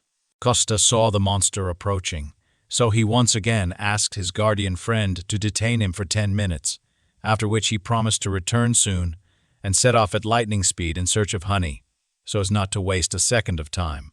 The smaller wolf took a deep breath from the fact that such a difficult task was assigned to him. At this time, the bear wasted no time. With its huge paws, it broke the thick trunks of perennial trees with one blow. The guardian looked at his opponent. He could not believe that he had actually agreed to this adventure. At about the same moment, Costa had already reached the place he needed. So he was now sitting on a tree and thinking about a plan of action. The guy was still a little worried, but he was sure that the keeper would be able to take care of himself, and he had more important tasks now. From his mana, the guy formed small golden balls that were supposed to help him in his business. Then, still high in the tree, Costa sent them to the nearby territory. He knew that even by lightly touching the bees with magical power, they could be forced to return to the hive, and it would not be difficult for him to find them. As soon as he thought about it, one of the bees fell into his trap. Thanks to this, our hero immediately guessed where he should go next. Therefore, he pushed off with force from the tree branch and moved after the insect. It was not difficult for him to find a bee among all these forest plantations, thanks to his magic. After that, all he could do was follow her closely. After all, he would need about 5,000 bees to receive honey at least once a month, and in addition to the excellent taste, it also perfectly restores stamina. Therefore, Costa was very happy that he was able to stumble upon a large flower field, which was completely filled with bees. The guy froze briefly in admiration for such a beautiful view that revealed itself to him in this forest clearing. One of the giant bees landed on his hand, and the guy realized that everything was fine with their size. He began to look around in the hope of finding the place from where they were all flying out. Having walked a little to the side and moved the branch to the side, our hero found what he was looking for. Not far from the clearing, among the small trees, there was a huge beehive. Costa was very surprised by such a huge size, although he was counting on it. He was especially pleased that, thanks to such a large size, there would be enough honey to come here not once a month but once a week. Our hero began to knock on the walls of the bee house, hoping to snatch a piece of it for himself, and the insects stung him. Defending their shelter, our hero still managed to collect a sufficient amount of pure, beautiful honey. Costa knew that this would be enough for him for the first time, so he was excited about his first test. The guy really thought that he should come here every week. Suddenly, something surprised him very much, and he even exclaimed a curse. In fact, Costa remembered that he had completely forgotten about his friend, the Guardian. At this time, the Guardian was fighting an unequal battle with a huge magical bear. In the heat of the slaughter, the animals even got to the hero himself, which allowed Costa to find himself on the battlefield. The guy immediately rushed to his white wolf, coming to his aid. The Guardian was clearly very exhausted, so Costa immediately apologized for losing track of time. The guy put his hand on his friend's now soiled white fur. He realized that he had too high expectations for him because he was far from in the best shape. The hero realized that the keeper came to his house out of his kindness. He did everything he could to help him, but the hero took it for granted. He even sent his wolf, in his weak state, to fight a real magical bear. The guy realized that everything happened through his fault, so he promised himself not to kill the monster with lightning speed. He went to attack the monster and put all his strength into one single blow to the head. His intention was simply to euthanize the animal. About a week later, we then see the restaurant owner come out onto the porch to meet someone. She saw her son returning, all rumpled and dirty from a run on the mountain. The guy said that today they were very lucky. He was able to get fairly cheap honey and dug up some medicinal plants. But their conversation was interrupted by a company consisting of Sergei, Diana, and Dasha, who fell out of the restaurant with a hangover. They tearfully asked our hero to prepare hangover soup for them, and he was angry that they had the audacity to drink all night, and then come here again. At first, his mother did not understand how to react to such a strange gathering, but then she cheered up, following the rest of the company. She had no idea that this was a completely unusual honey. So she suggested making them some refreshing honey water to help them relax. Our hero asked his mother not to stress too much. The woman said that everything was fine with her, but let him not neglect the connections he had already created. She took the jar of honey from her son's hands and sent him to prepare breakfast. Meanwhile, the guardian again turned into a small white dog and rested in our hero's bag. Several years ago, young Dasha told our hero that once when she was adopted, she was immediately sent back, which surprised the guy. He asked if it was normal for her to tell him this. However, she added that at that age, she could not do anything about her anger. So 2 months later, those people sent her back to the orphanage. At the time, she didn't understand why she was returned, but as she grew older, she began to understand the reason. The girl was clearly upset about something, so she said that she needed to hide who she really was. After that, in all foster homes, families, she began to behave as calmly and sweetly as possible. Dasha said that she tried to adhere to this pattern of behavior for the rest of her life. These memories came flooding back to our hero as he looked at his now eccentric, drunken girlfriend. Dasha jokingly said that honey water is so good that it seems to her that he added something else to it. After that, the whole company began to discuss what a wonderful cook Costa had become. They also complimented our hero for looking very young for his age. They endlessly demanded hangover soup, breakfast, or honey water, which greatly irritated our hero. The guy warned that he wanted to fry some of the plants that he had dug up in the mountains, but he immediately warned that he wouldn't give much to the guests because, in fact, he was doing it for his mother. Sergei was immediately surprised that, even though the guy had honey and plants in stock, it was extremely difficult to get this food. At this time, the guy asked his secretary whether Costa would be uncomfortable if he also paid, although he had even prepared a gift. He had prepared them as a thank you to his friends. One of his employees gave them to him this morning. Dasha was very inspired by such a surprise, so she asked to give her gift first. She joyfully extended both hands forward, expecting Sergei to put something in them. The guy turned around, reached into his bag, took out a box, and put it right in the girl's hands. Dasha immediately noticed that even the box looked very cool and asked if it could be opened. After permission, the girl carefully opened the lid. Inside, on a red velvet pillow, lay a watch, and she immediately put the gift on the table and said that it looked very expensive. She could not accept it. Sergei noticed that this was a gift, including for her future help. The watch was fireproof and should withstand even the strong flame of the Crimson Witch. Dasha listened carefully to every word the guy said. The girl was absolutely delighted with this gift. She really liked it. She even jokingly asked Sergei if she could marry him. At this time, footsteps were heard from the inside of the house, and someone entered the kitchen. It turned out to be the owner of the house, who came downstairs because of the noise. She saw that her son needed help, so she decided to go to him.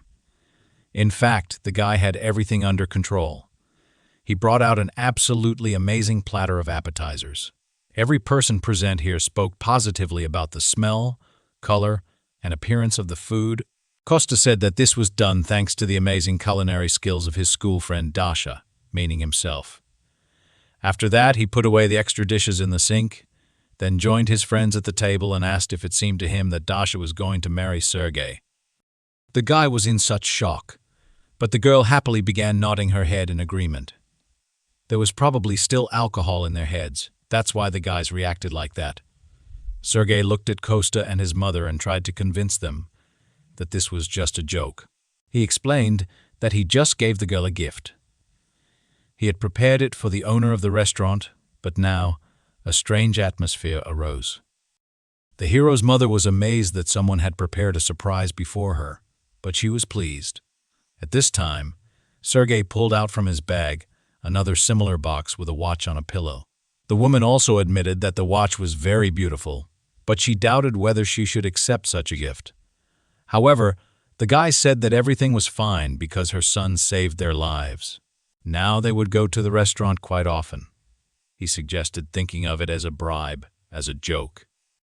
After which, he began to talk about one special place, a dwarven workshop.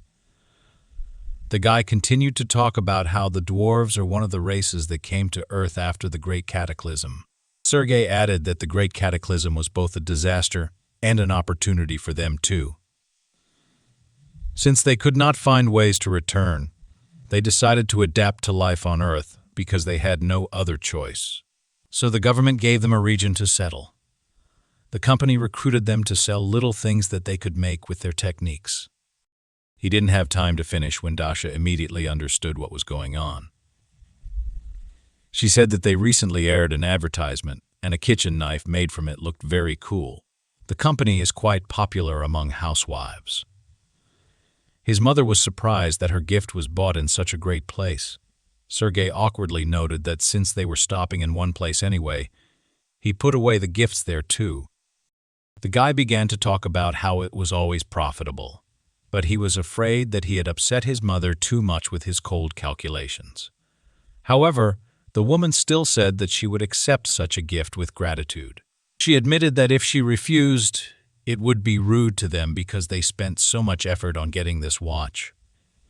Sergei was very pleased that such a wonderful woman thanked him sincerely. Before the guy could remember the joy, someone's strong hand grabbed him by the tie. Then the fist clenched forcefully and even began to cause some pain to Sergei. It was Costa who put a threatening expression on his face and ordered his friend to be honest with him. Sergei was even frightened by such an unexpected reaction to this story, and Costa, with a furious expression on his face, asked where the workshop that makes the famous kitchen knives was located. Sergei was confused, even tears appearing in his eyes. He did not expect such a question and such a reaction at all. After that, the guys were separated. Sergei went to cry to his secretary, and Mom and Dasha scolded Costa. This still did not stop the guys from going to that same dwarven workshop. A little later, Costa was in this area for the first time because he had appeared during his absence. He expected it to be some kind of strange place, but it looked quite good, a fairly reliable building. He ordered the wolf to follow him, although he did not understand why he came here. The guy explained that it is ideal to be as passionate about completing the quest as possible. This was the only way to quickly cure our hero's mother, with which the keeper could not but agree. He wanted to answer something to our hero, but he was not allowed to do so. A red disc flew right in front of the wolf's nose, and a beast, like monster, rushed after it. It was surprising that people did not run away in fear. On the contrary, they watched this performance with enthusiasm. The Guardian looked at all this as if he was not at all surprised. He admitted that the dwarves were quite comfortable on the ground because such physical ability could be used to perform acrobatic feats. However, then, he looked at how some human child was sitting on the neck of an animal and added that they were a rather aggressive race, so their pride could be hurt. Costa looked around and noticed one dwarf whose fur color seemed familiar to him. Suddenly, a security alert sounded throughout the village, calling on all visitors to leave the place. But our hero clearly had no intention of following this decree. Costa was almost caught by a guard, so he had to quickly go behind a tree and hide from his sight. The guy thought that sooner or later he would be discovered, so he needed to use the skill of stealth. However, as soon as he started using magic, someone suddenly attacked him from behind.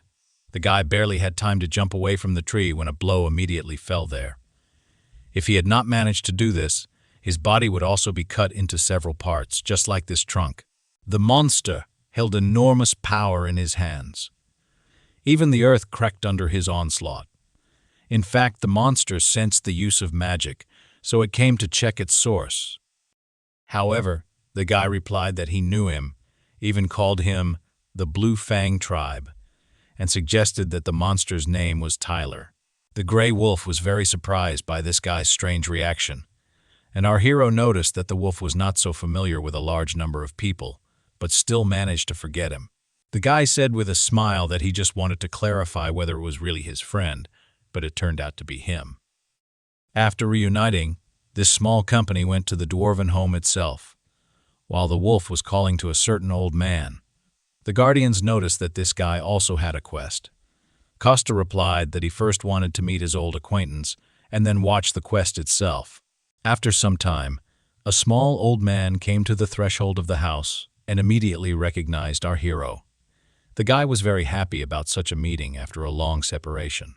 He immediately stood up from his seat and said the old man's real name. This grandfather was also very happy to meet him and called our Costa hero Choi. The men walked towards each other to greet each other. Costa heard that the old man had moved to live in another place, but he could not think that this was Earth.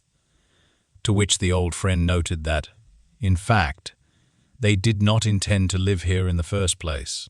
He said that one day, 5 years ago, the hero Costa Choi was called up at the first meeting. The old man immediately drew attention to the hero's strange sword, which had a blade that was too large for his body, and the handle was too thick. He said that although the material of the sword plays an important role, it is also important whether the blade is suitable for its owner. After the old man tried to pronounce the hero's name several times, he suggested simply calling him Hero Choi. In gratitude for saving his family and tribe, the dwarves decided to upgrade his sword to better suit him. His little granddaughter came out behind them and screamed that her grandfather was called a genius, which appeared once every 100 years. So he was definitely telling the truth. Costa was amazed at such a bold reaction from this little girl, so he could not ignore the old man's advice. He happily handed his sword to the master and offered to play with the children while the work was going on. In fact, his games were quite strange.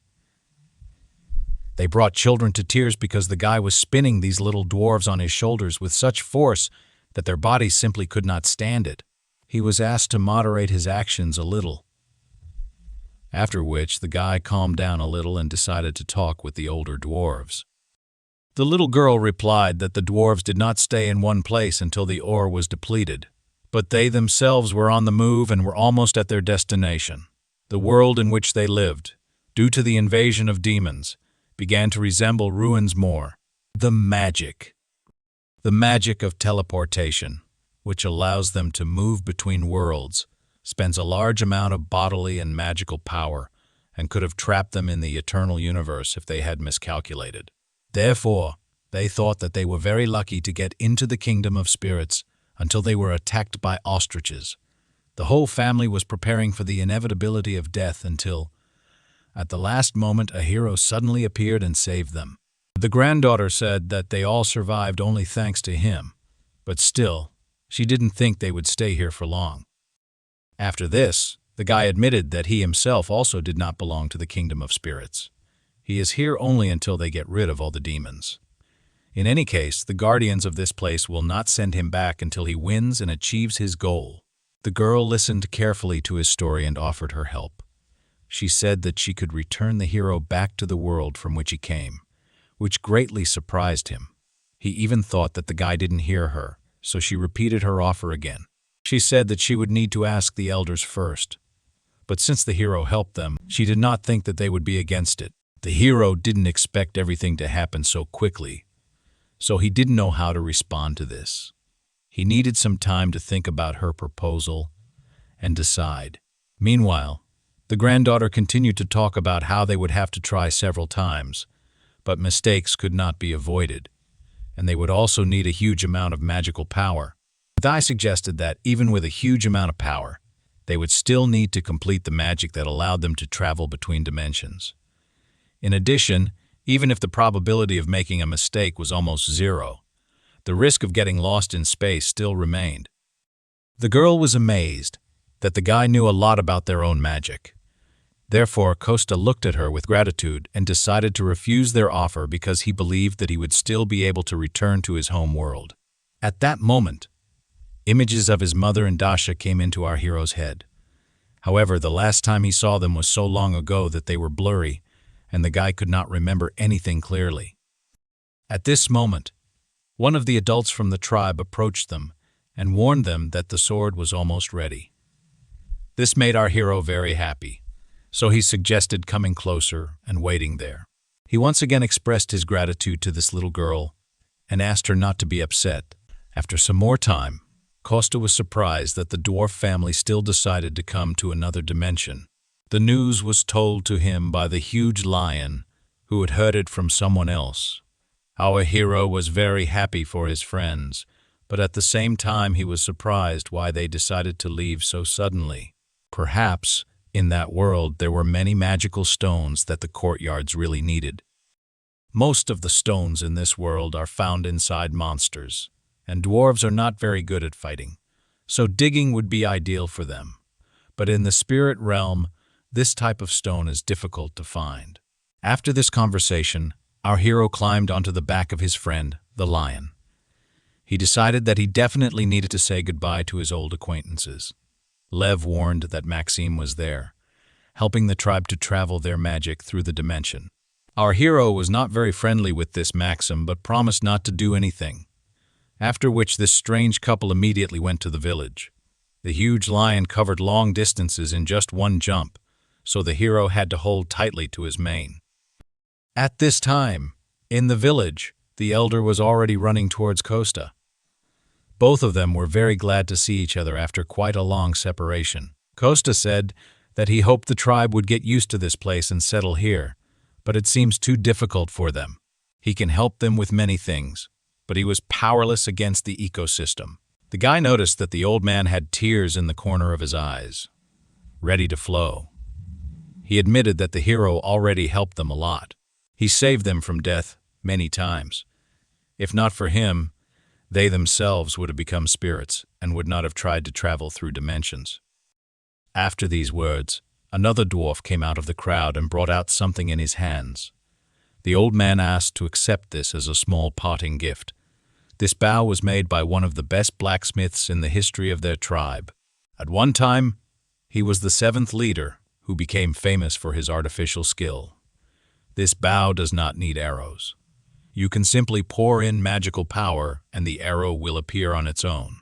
Costa was amazed and asked if they were sure that they wanted to give him something valuable.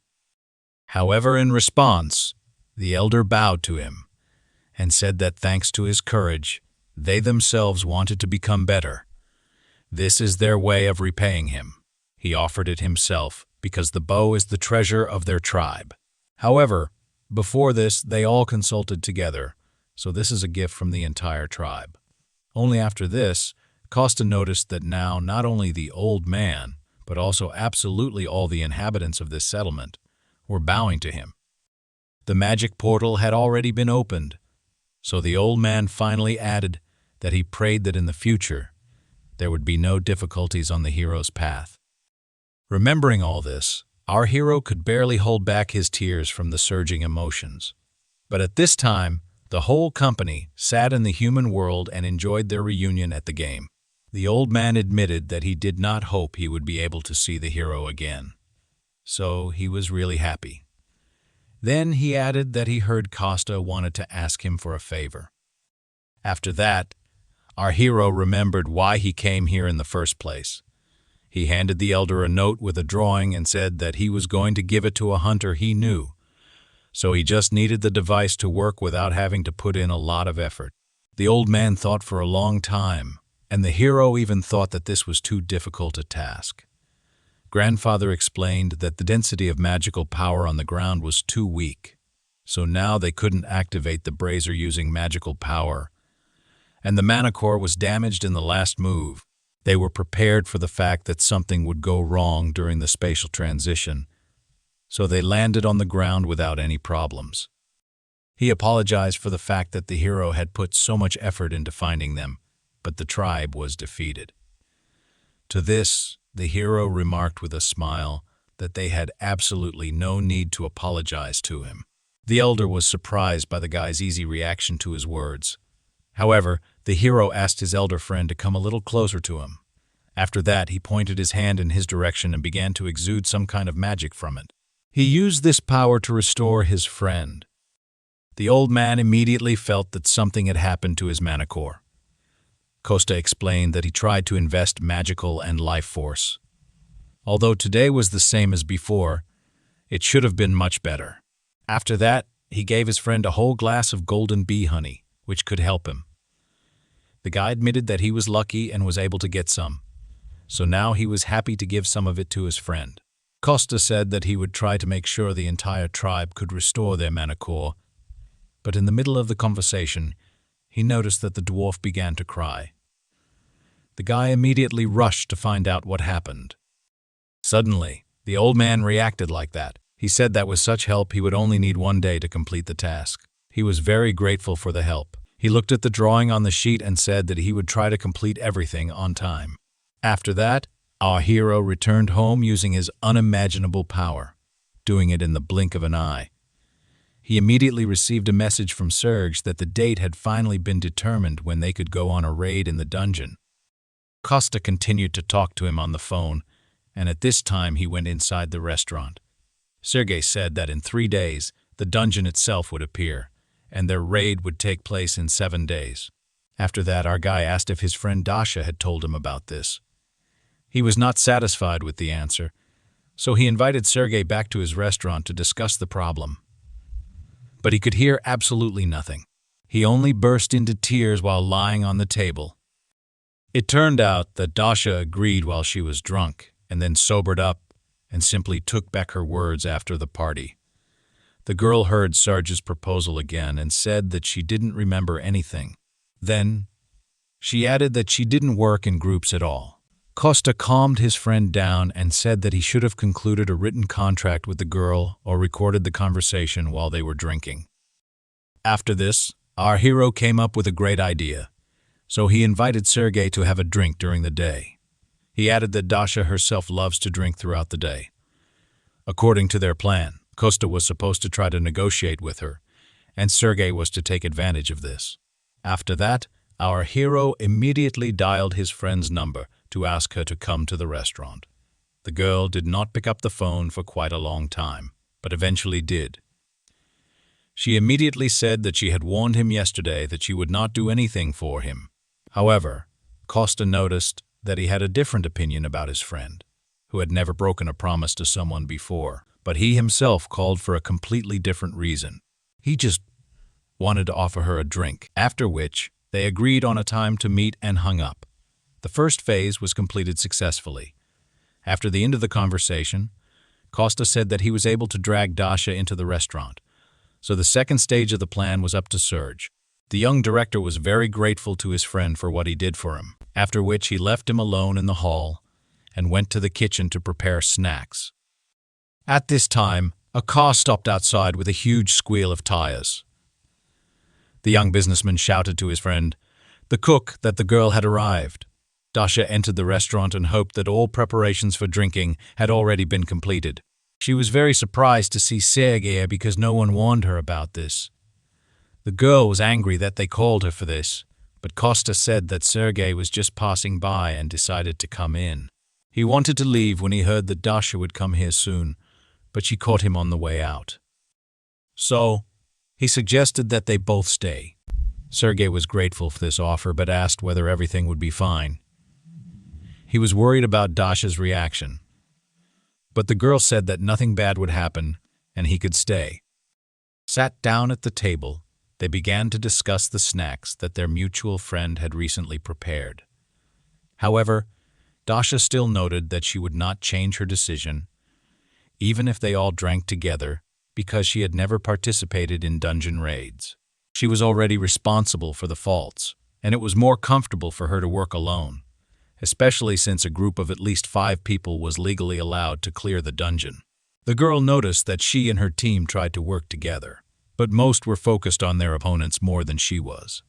They were strong enough alone, so teamwork did not go well. Sergei was jealous that they were strong alone, but the girl did not share his feelings. In fact, she didn't want the whole world to know that the more she used her powers, the crazier she became. If others found out, they would likely even publish an article saying that the Flame Witch had gone crazy. Before this, she had silenced people with money, but she couldn't imagine how to silence the awakened ones of the wealthy Shinoa Guild and their workers. While they were all sitting at the table and eating, the girl muttered something under her breath, after which Costa noticed that the girl easily breaks promises and refuses without even explaining the reason. He said that Sergei must please his father and not get caught by the yellow press. Everything was so bad that he was forced to ask for help from an unemployed guy from a street restaurant. So, he asked to take all this into account. He added that, even though what Costa said was true, Dasha should not feel obligated. The girl tried to appear again, but the guy didn't let her do it. Sergei repeated his phrase, this time emphasizing the word obliged. Dasha immediately realized that she was simply being manipulated, so she was embarrassed. She noted that it was useless to try to put such pressure on someone who had no parents or other family members to impress, to which Costa noted that, in fact, Dasha has him and his mother, so she has no right to say that. The girl replied that, for a guy who had been missing for 10 years, he had no conscience at all, but she still thought about something. After some time, Dasha said that she would still help Sergei with the dungeon if he stopped behaving like that, to which Costa knew that the girl had been constantly changing her mood lately. However, she didn't answer anything. She just continued drinking and praised the taste of the alcohol. Our hero thought that sometimes he doesn't understand his girlfriend at all. However, he noticed a system notification that the quest to conclude a contract for a raid in a dungeon with Dasha was completed. He received 5 million karma for this. Literally, a moment later, Dasha and Sergei were already drunk and went on a spree. While the guys were resting and preparing for future work, Costa went to the kitchen and decided to clean up a little. The guy was focused on this matter when he noticed that someone was about to enter his restaurant. Literally, a moment later, the door opened, and an elder and a huge gray wolf walked inside. After that, the trio went to a park nearby to see something. Both dwarves were very surprised that, in the middle of the city, there was a tree of peace growing on the ground. Meanwhile, it had already grown quite tall, even sprouting several branches and illuminating everything around with its magnificent appearance. Costa said that this is the same tree the world gave him his seed before he returned. It grows quite well. The elder even noted that the spirit responsible for it must live here. Costa admitted that he couldn't even grow a cactus himself, so he simply made a contract with a spirit nearby, then clapped his hands, urging it to come out immediately. After this, a small spirit flew out of the crown of a small tree towards the friends. He was very cute. Costa admitted that he called him Christ because he was very similar to him, to which the elder noticed that this little spirit did not at all look like a cricket. These words struck our hero to the very heart. However, the grandfather admitted that the spirit had done an excellent job looking after the place. After which, Christ flew up to the wolf and handed him a golden leaf. It was real moongrass, which he never ate because it is very difficult to find. Costa told him to try it, although the wolf would not be able to regain its true magical power, but it should restore a decent part of it. The huge monster looked at this small leaf, completely not believing in its miraculous powers. However, he still decided to trust his old friend and hastily tossed it into his mouth. As soon as he swallowed it, his mana core immediately felt a surge of power. The wolf noticed that this method worked. His energy immediately increased. Costa noted that this is a temporary effect, but moongrass grows here, so the wolf can sometimes come here and take it. He also asked his old friend, the elder, if he could enter into a contract with spirits on earth. But without waiting for an answer, Costa stepped a little to the side, bent down, and began digging in the ground, after which he pulled the small mole spirit to the surface, offering to try it on him first. He said that if something happened, he would help. His magical power. After that, both the elder and our hero extended their hands to the spirit. They laid down their magical powers in an attempt to form a contract.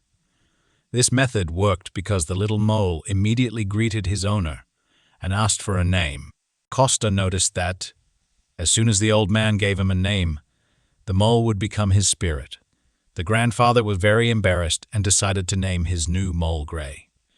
Immediately after this, a contract between the old man and the spirit was concluded. The little mole turned into a shiny little ball and disappeared into thin air until he was called. The old man noticed that the hero constantly helps him, even in this world. He said that the thing behind the wolf's back was what the guy asked for.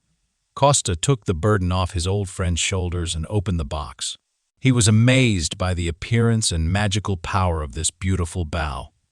He was worried that the hero didn't like his gift, but the guy noticed that it even exceeded his expectations. After which, our hero decided to try it out first.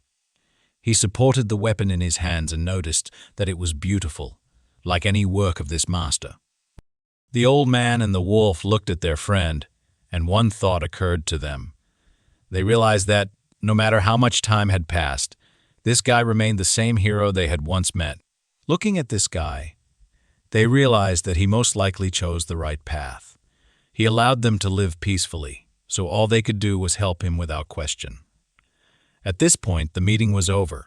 The guys said goodbye until next time. Immediately after this, our hero's phone rang. He thought it was Sergei. However, as soon as he picked up the phone, Costa almost went deaf from the scream that came from the speaker.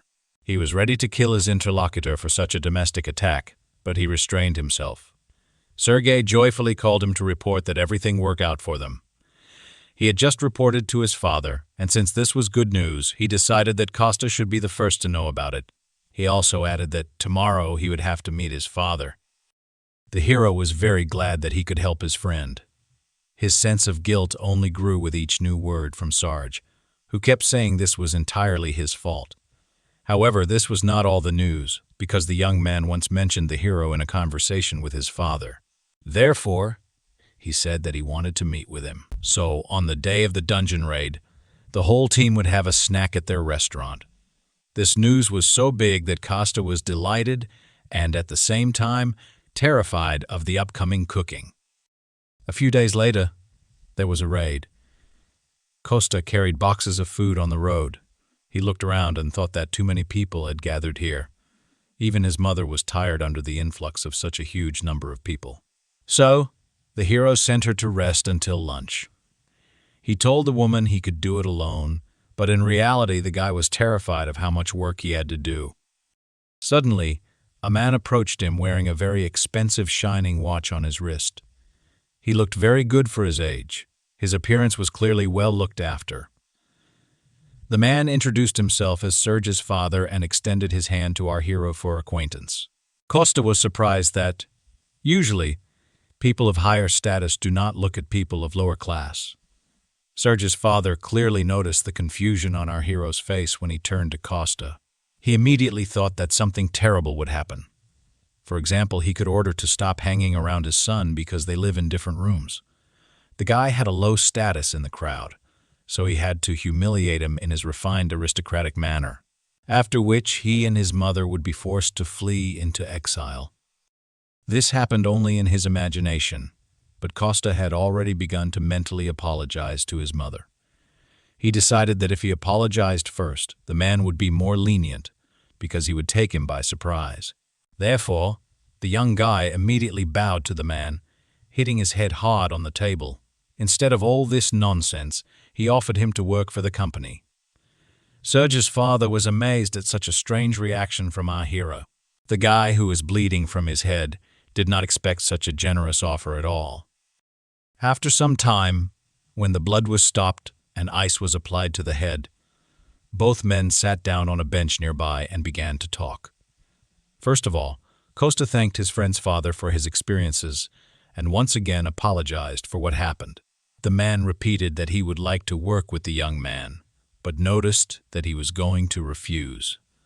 Costa really noticed that now he wanted to devote himself entirely to his family, so he wasn't sure whether he could cope with his work.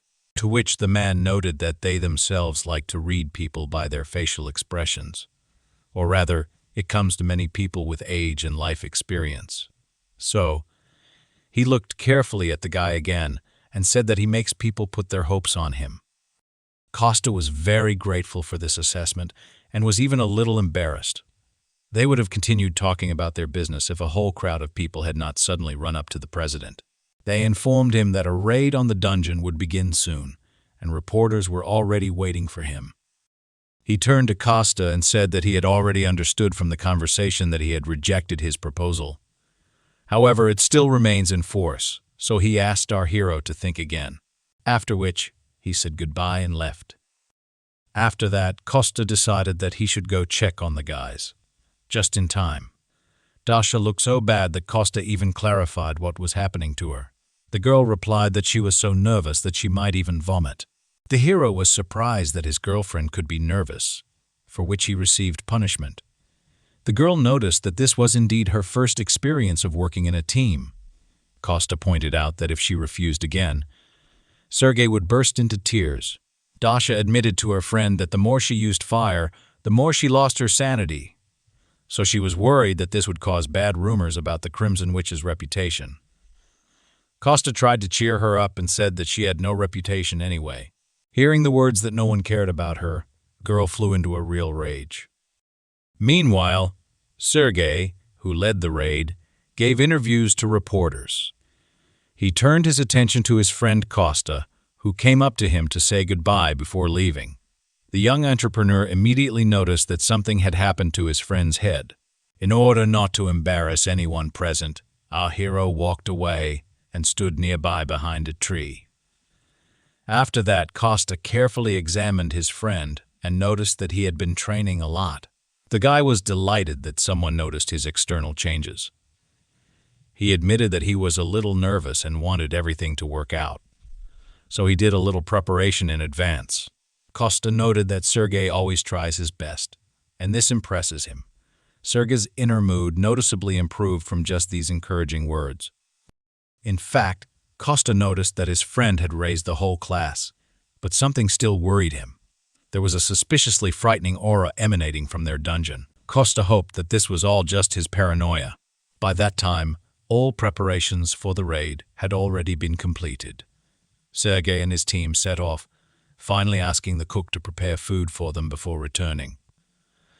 Costa waved goodbye to his friend, hoping that everything would go well for him.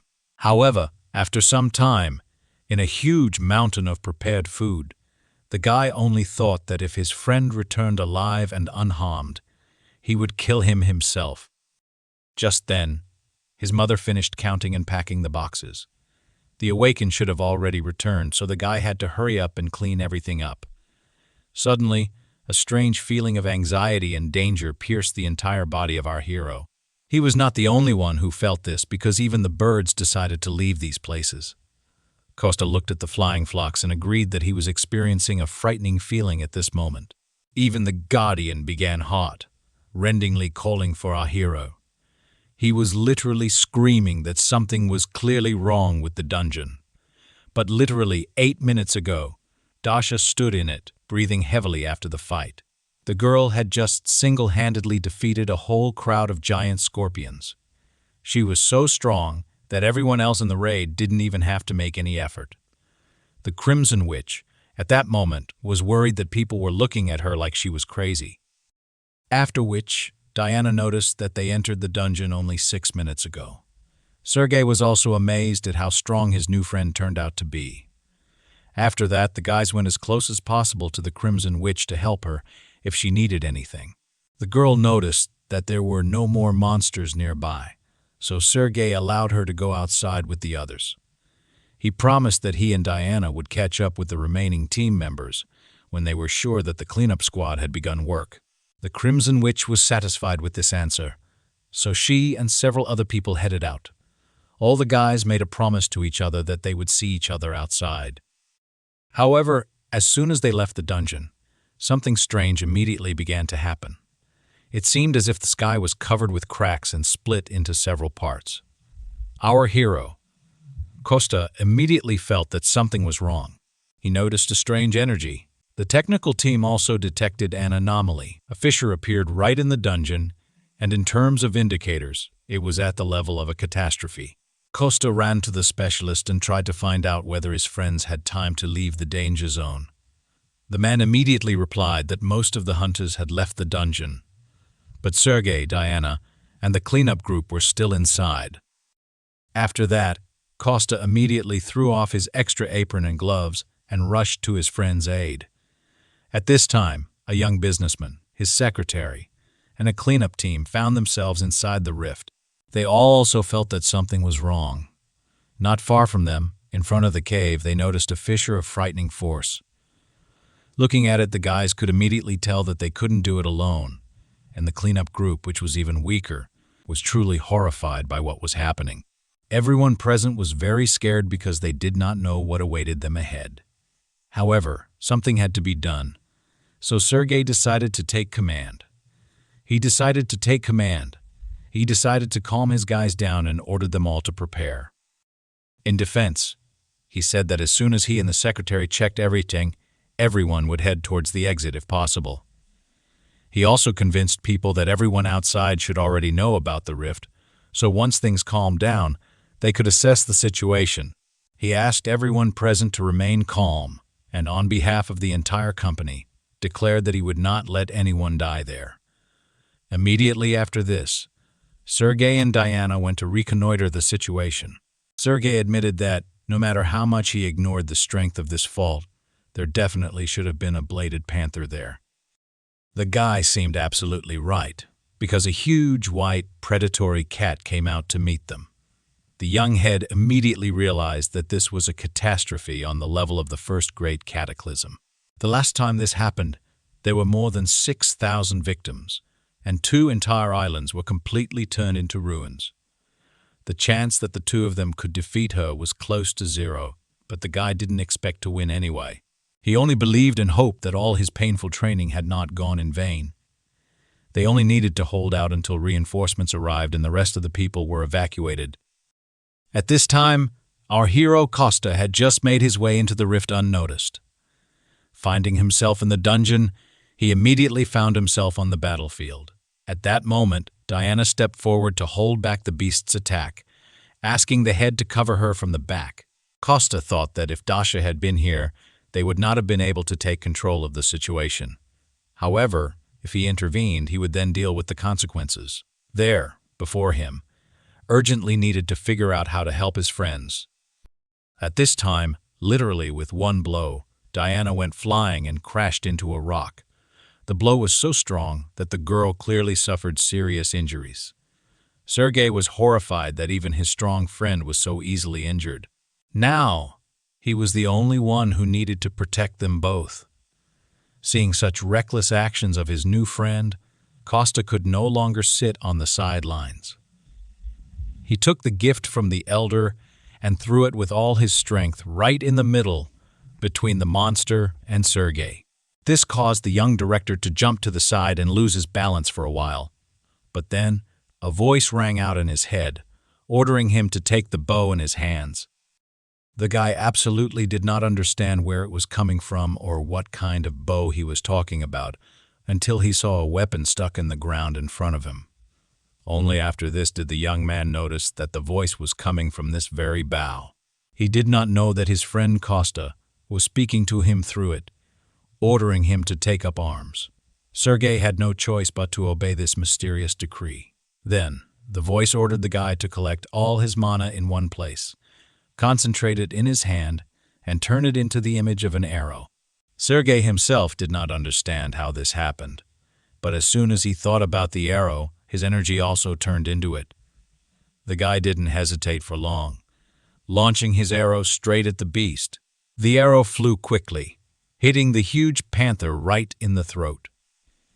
It had such a strong impact that Sergei immediately lost his balance and fell to the ground. At this time, outside, the father of the young director was shouting that he did not care about the condition of the dungeon or any expenses. He only asked that his son be saved. Things weren't so bad at the rift. The panther was hit with just one blow.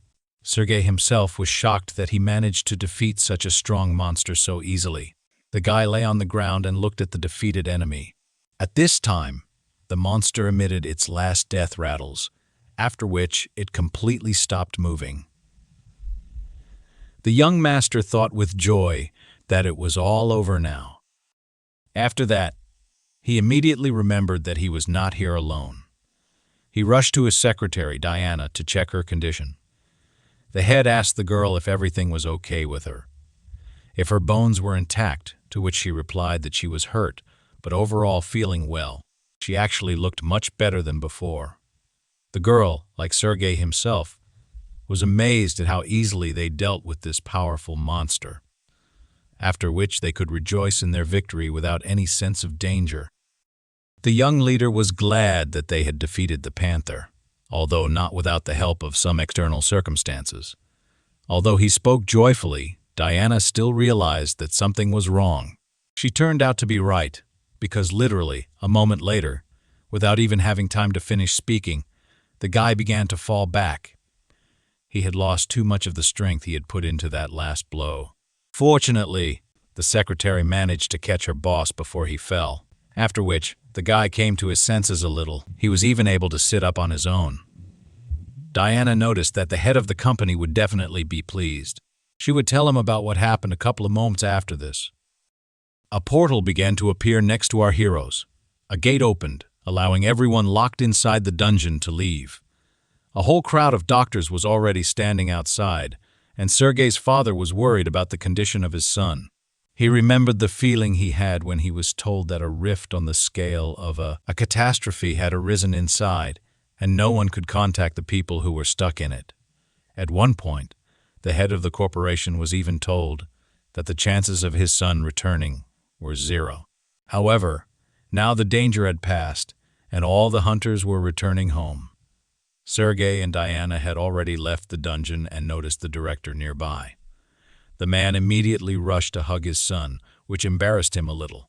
First, he checked to see if everything was okay with his boy, if he was safe. Immediately after this, Sergei reported that he was able to deal with the panther that came out of the rift. Her corpse should have been enough to cover the losses of the guild, but everyone present was more amazed by the fact that the guy dealt with her himself. Diana only confirmed his words, saying that by that time she could no longer fight. Chairman's father noticed that his son had done a good job, but the reason for his excitement was not the panther. In fact, the total would be enough for him to return his son safe and sound. Costa and Dasha stood nearby and watched the reunion of relatives. A few days later, Sergei joyfully entered our hero's restaurant and presented him with great news. However, Costa was not so happy about this. He was rather amazed. The young president admitted that he decided to build an institute for the awakened on this site. He added that it was quite difficult to get permission to build outside of a designated residential area. But after his victory over the panther, he was gladly given permission. He also planned to change the location of the guild office, but promised not to touch the alley with his friend's restaurant. But the problem was that Costa hated loud noises.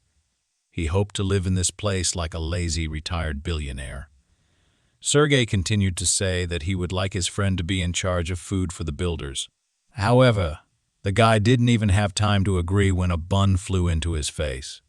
Costa ordered his friend to turn up and get out of this territory, to which Dasha noticed that she and her mother had already agreed to this proposal. The girl said that the hero's mother really liked this idea, though lunch would last only 30 minutes. They would pay for the ingredients, and since there would be a lot of work, they would provide good compensation. After that, Costa had no choice but to agree with the proposal of his friend Sergei, who had already eaten the bun. At this time, the Guardian was enjoying the message that they had successfully completed 2 whole quests and received additional points for them. A whopping 65 million karma points were awarded, which allowed him to immediately rise to the 3rd level. This meant that now he could finally sign the student contract that he had been waiting for so long. It was late in the evening when someone shouted loudly throughout the entire restaurant and asked to take care of him. At this sound, sleepy Costa came out to check what was happening.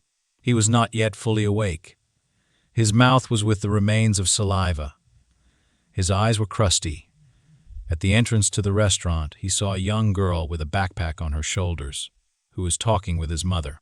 It turned out that this was Miss Olga, who would be helping them with the restaurant for some time. A couple of hours later, we see the main character sitting at the table and looking very gloomy. The keeper pesters the guy with questions about whether he was kicked out of the kitchen, to which the guy snaps and orders him to close his mouth. He remembers his last conversation with Sergei, when he said that they had a very small premises and should expand. So, he should buy the neighboring building, after which he immediately fulfilled his promise. Costa was shocked by such a huge number of tables for visitors. The guy was a little angry that everything was decided for him. He even thought that all rich people were like that. The hero did not fall for this. He knew that the Guardian had left last night and returned only at dawn. The wolf was annoyed that, due to Costa's bad mood, he was now taking it out on him. He actually admitted to going to Tyler the dwarf's home. He said that when Costa helped Saroa, the keeper increased his level, and now he could sign a student contract. The wolf explained that this is something like how, if Tyler gets karma points, then he gets them too, and his level increase has a good effect on Tyler himself. This is something like a connection in a team, to put it in more understandable terms. The Guardian also said that if Costa could regularly complete quests for him, then he would be able to completely cure his mother of her illness, as soon as she reached level 5. The guy was very happy with this news because it meant that he could help his mother faster. While they were talking to each other, not noticing anything around, the door to the restaurant opened, and someone entered it. Costa had to pretend that he was actually just playing with his dog all this time. In fact, Diana and another man came to the guy because they wanted to turn this premises into a restaurant. He understood that everything depended on the business for which they bought the land, but still clarified what they needed from him. Diana explained that after surveying the entire area, they discovered a vegetable garden in the backyard of this restaurant. Perhaps it should be destroyed. Costa remembered that he had recently argued with Sergei about this. He didn't care about the safety of this place, but he was worried about the tree of the world. So he said that they grew vegetables there for the restaurant, so he would like to keep the garden. After which, Diana proposed to assign this entire territory the status of an eco-park. After this, the secretary said that as soon as they completed the design and expansion, they would begin construction. But Costa was confused by the man who was sitting next to them. It was Daniel, the foreman, who would oversee the construction. The girl brought him with her to introduce him personally. The guy was very cheerful despite his suffering appearance. He shook hands with Costa. The hero was surprised that such a young guy was already the head of a construction team, which embarrassed Daniel. Diana sighed and said that the guy used to work in their guild, but he did not have any unique ability, so he was reassigned to construction. Although he doesn't have a unique ability, he is still awakened, so he's able to work much more efficiently than ordinary people. Immediately after this, Costa learned that he had a quest to fulfill, a wish to return Daniel back to the guild. At the same time, the guy literally felt with his back how the Guardian was looking at him intently from behind. Our hero learned that the builder had the class of the largest warrior, which was very rare, especially since he had unusual abilities. A larger body meant that the more a person ate, the more fat he accumulated, his bone structure becoming extremely dense. Inflammation meant that stored fat and bone density would be used, and if he had features related to strength, speed, and mana, then his mana defense and recovery would increase. And the last compression power was the most useful feature. The guy only needed to reach the 8th level. Our hero understood that this guy had the potential to become really strong. At that moment in the kitchen, Olga and Costa's mother were having fun and cooking together. Diana continued to talk about how they needed to start with demolition. And since the equipment would be moving, the restaurant's residents might hear loud noises coming from that direction. Costa agreed, offered to feed all the workers, and at the same time get to know them. He said that such work was not a burden to him, and he would only be happy to help the guys. Everyone left, and after a while, night fell. But someone still did not sleep. Small gray mice with red eyes ran through the trash cans, squealing pitifully. One of them looked quite unusual because she had some kind of device attached to her body. This mouse behaved a little differently. It even stood on its hind legs and sniffed something, as if sensing danger. The animal immediately began to run. It rushed through the middle of this deserted street, as if its life depended on it. But in fact, the mouse had well-developed intuition, because all this time, a strange green cat was watching it. However, the animal did not manage to escape, because the predator overtook its prey in one jump. The first thing he did was press the button on the device on the back of the mouse with his strange green paw and claws, after which there was a fairly strong explosion that caused pain to the animal. Licking its wounds, the cat reasoned out loud in a human voice that it was a self-destruction device. He walked literally a few meters, after which he stopped, sat on his hind legs, and began to glow. Suddenly, the same green wings began to appear on the cat's back. A few moments later, there was no trace of the animal left. Instead, a bird soared into the sky. After some time, construction was in full swing. Cranes and building materials were delivered. Workers scurried back and forth, laying out their plans and discussing construction. At this time, life in our hero's restaurant changed dramatically. Every day, it was visited by quite a lot of workers who really liked the food in this small establishment. The guy was only too happy to feed all these hard workers because he really liked to cook. But that didn't change the fact that he still needed to discover Daniel's secret ability and complete the quest. Therefore, between work, our hero ran and looked after his ward. This time, just as he wanted to come up and talk to the guy, something stopped him. In fact, it was one of the brigade leaders who ran up to Daniel and asked him about his well-being. It turned out that, just recently, Daniel was injured very seriously, which could even lead to a fracture, but there was not a scratch on him. Although the guy was not sure that Daniel was seriously injured, he dissuaded him and calmed him down. After that, Costa's short break ended, and he went back to the restaurant to cook. Olga was already serving the workers. Today's dish, pork in sweet and sour sauce. While the girl was serving everyone at dinner, our hero did not stop watching Daniel. He lost sight of him for a while, but after just a couple of minutes, he found him again. Costa climbed onto the roof of a building under construction and looked down at his charge. It even seemed to him that sometimes he was going overboard with all this surveillance.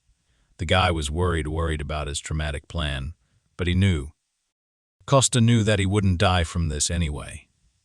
He was ready to use his strength and test his ward, but he was suddenly interrupted by the appearance of Olga, who came close to Daniel. Costa was surprised that these two were hanging out together. He even thought that they were close. Just at this time, Daniel blushed deeply and sweated with excitement. He looked at the girl and asked her if she had thought about the proposal that he had recently made to her.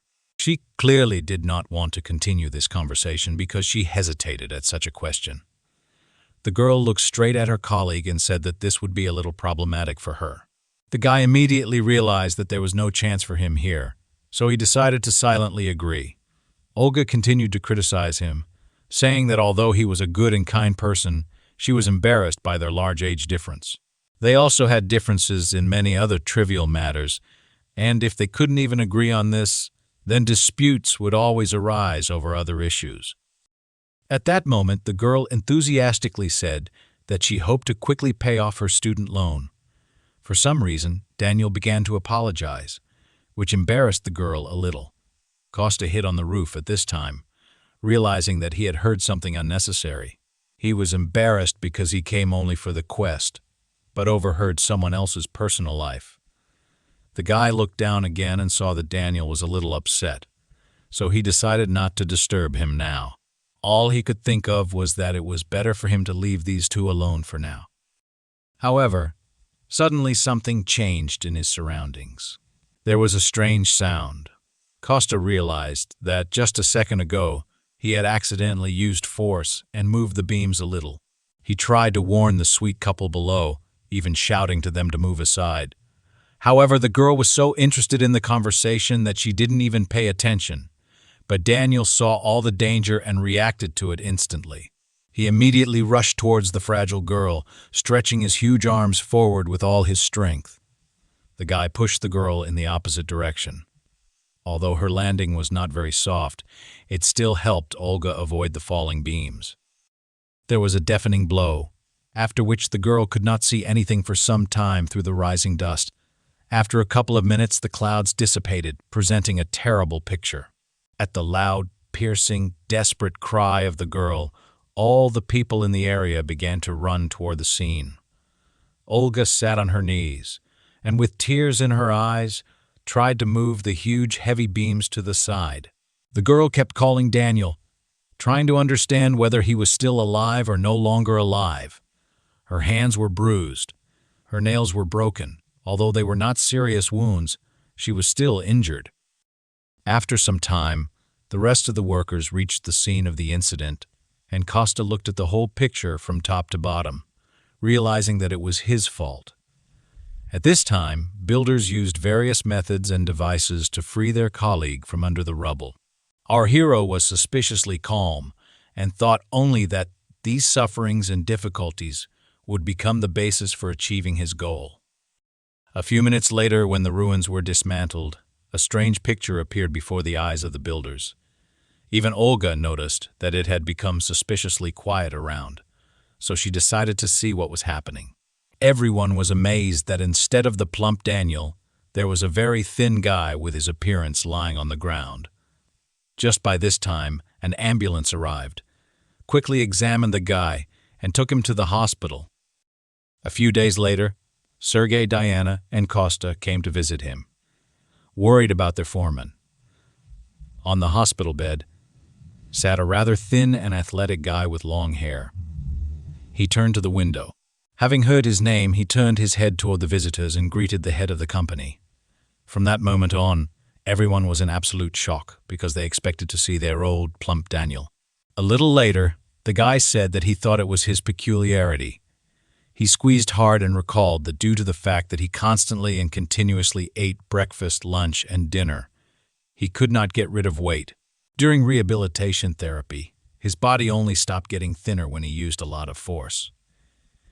He admitted that he even jumped off the roof once to make sure of this. Although it was reckless, it confirmed the guy's expectations. At that moment, the door to his room suddenly opened, and an excited Olga appeared at the rock. Daniel was very surprised by the presence of this girl here, and everyone present was also a little shocked by how exactly she appeared. At that moment, the girl herself stopped and threw all her things onto the floor. After that, with tears in her eyes, she rushed toward the hospital bed. She ran close to the patient, leaned on his bed, and asked if he was okay. Daniel was shocked that the girl even knew where he was. He wasn't worried about himself at all, so he decided to ask the redhead if everything was okay with her. The girl cried the whole time and only said that her hand was completely unimportant now.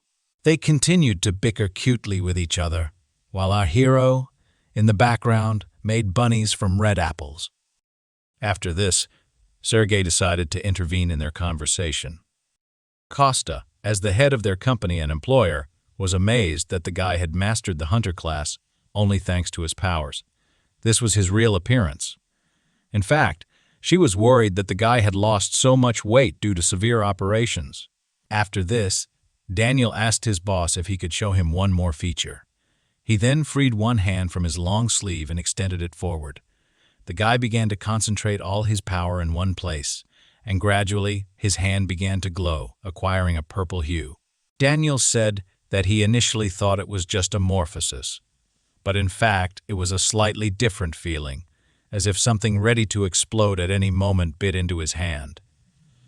It was like there was a magical force around him, even though he couldn't use it.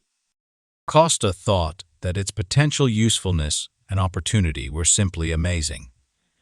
At that time, he made a butterfly from a red apple. Daniel continued to say that, with such a feature, he would be able to do a lot. Sergei stopped him, saying that he understood perfectly well what he was getting at. Therefore, he invited the guy to return to the guild as a full member. He also offered to help Daniel better study his new ability. The guy immediately agreed, saying that he would be very pleased to work in the guild again. Immediately after this, Olga became a little embarrassed and asked to talk to her about what they had recently discussed. Daniel immediately understood what she was talking about and became embarrassed in front of strangers.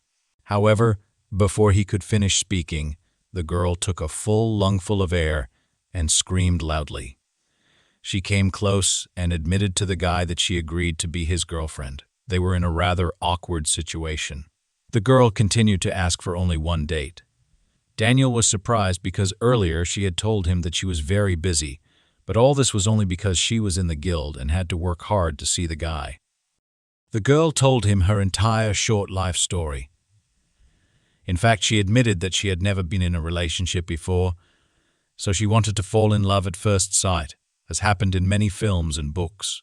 While the couple was explaining to each other, our hero in the background made a whole cake out of red apples.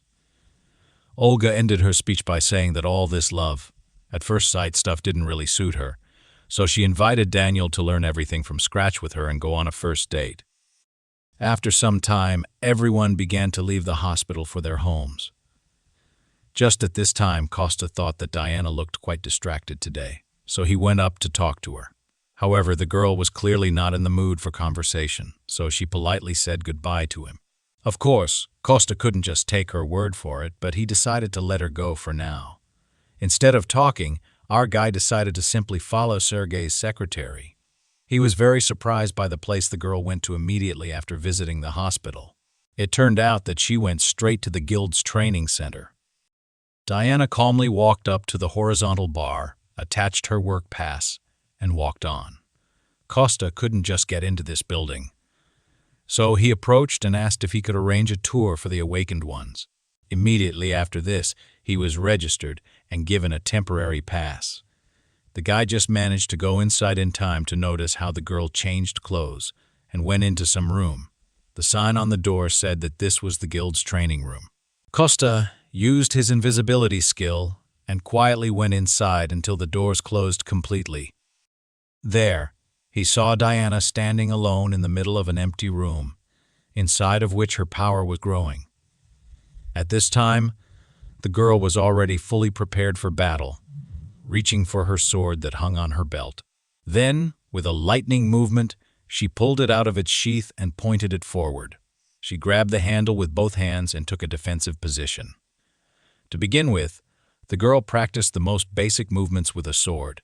Costa watched her and thought that her movements were good and that she was not deprived of talent.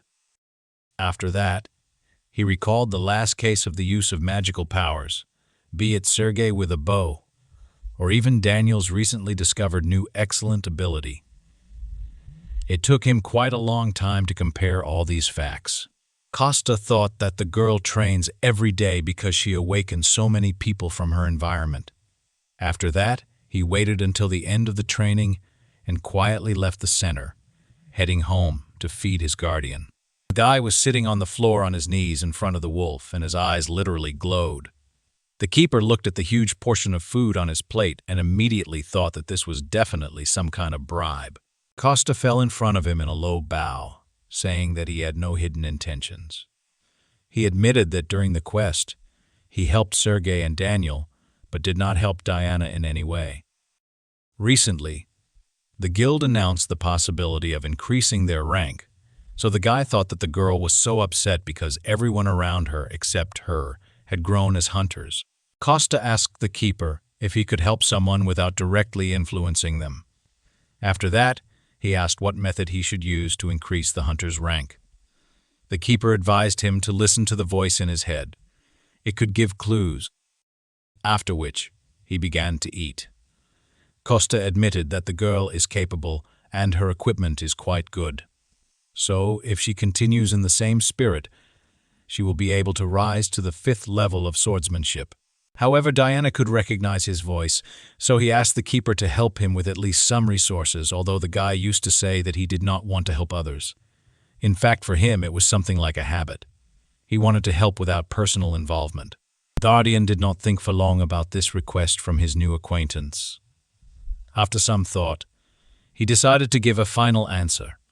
He promised to help if a quest appeared for Diana because people have something like destiny. Meeting someone like Costa is also a kind of fate, and a little extra luck. The hero noticed that these words sounded as if they were being spoken by some stubborn old man. After that, the keeper and Costa went back to the training center to see the girl in action.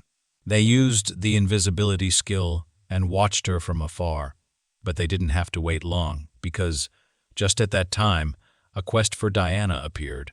They needed to increase her level in the next 7 days. After which, the keeper promised that he would do it himself. The Guardian promised to help the girl with the help of telepathy, so Costa could go about his business for now and check back later. After such strange behavior, the guy noticed that the Guardian's actions very much reminded him of a Sunder. However, he still decided not to interfere with the wolf doing his job, so he went home. There, he decided to change clothes and go to the conference to which Sergei had invited him. The guy quickly had a snack and said goodbye to his mother, after which he went to the company. The woman was glad that her son had been quite busy lately and had even found new friends. At this time, the opening ceremony of a new office was taking place in the conference hall of the Shinoa Guild. Quite a lot of people had gathered there who could cover the event in the media. Several individual journalists were invited, who had already set up their cameras and were ready to film. Costa came almost to the opening itself, so he was amazed by the large number of people. He decided not to go down, but to stay alone on the balcony and watch everything from above. And just in time, because at that very moment, the poems and the speaker came out on stage.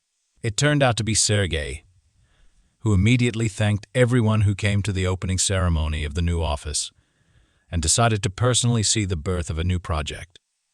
Costa sat on the balcony and thought only that, from afar, his friend really looked like the son of a very rich family. Meanwhile, Sergei continued to say that along with the move of the guild office, they planned to continue recruiting new people into it, giving priority to the potential use of their own characteristics and honing their skills, rather than selecting candidates only by the current rank of their magical power. This greatly surprised the specialists gathered here. The chairman snapped his fingers, drawing attention back to himself. As a first step on this path, he announced that today, what was happening was not only the opening of a new office for the Shinoa Guild, but the creation of a private educational institution for hunters. Immediately after this, a forest of hands appeared among the people who wanted to ask questions. Sergei chose one of them and asked him to voice his question. One reporter rose from his seat, first congratulating the company on establishing a new office. He then said that it was previously mentioned that the company was opening an educational institute. He clarified whether the criteria for admission to the institute would differ from the worldwide standards for measuring the magic rank of an awakened person. Sergei confirmed this information, adding that the criteria for admission to the institute would be the same as the criteria of the guild itself. Then, the guy looked out from the whole crowd at one more person who wanted to ask something. He addressed a young lady in a formal suit and glasses who was sitting in the 3rd row. The girl had seen a report that said that during an unexpected awakening, Sergei had heard a strange voice. It was thanks to him that they were able to kill the snow panther. Because of this story, many low-ranking awakened people gained hope. More and more hunters, who were quite weak before, went to recheck their ranks. However, it is worth assuming that this could only happen to the head of the Shinoa Guild. Therefore, she was interested in whether the educational institutes would not be just a simple squeeze of money from the dreamy, awakened ones. Costa was amazed that all the reporters asked such tricky questions. On the other hand, he understood that such questions did not arise out of nowhere. He understood that everything initially became possible only because of his help. However, Sergei was clearly not at a loss from such complex questions. He thanked the reporter and said that such thoughts were quite understandable because he himself constantly asks himself this question. It is possible that a miracle happened to him, and maybe he was so lucky only once in his life. However, he saw this opportunity, so he decided to grab it with all his might. Such a strange wording of the chairman's answer surprised Costa. Little did the girl reporter expect such a detailed answer from the head of the company. At that moment, Sergei called an invited guest onto the stage, which surprised Costa. Everyone present was also amazed at what appeared before their eyes. In fact, this invited guest turned out to be Daniel.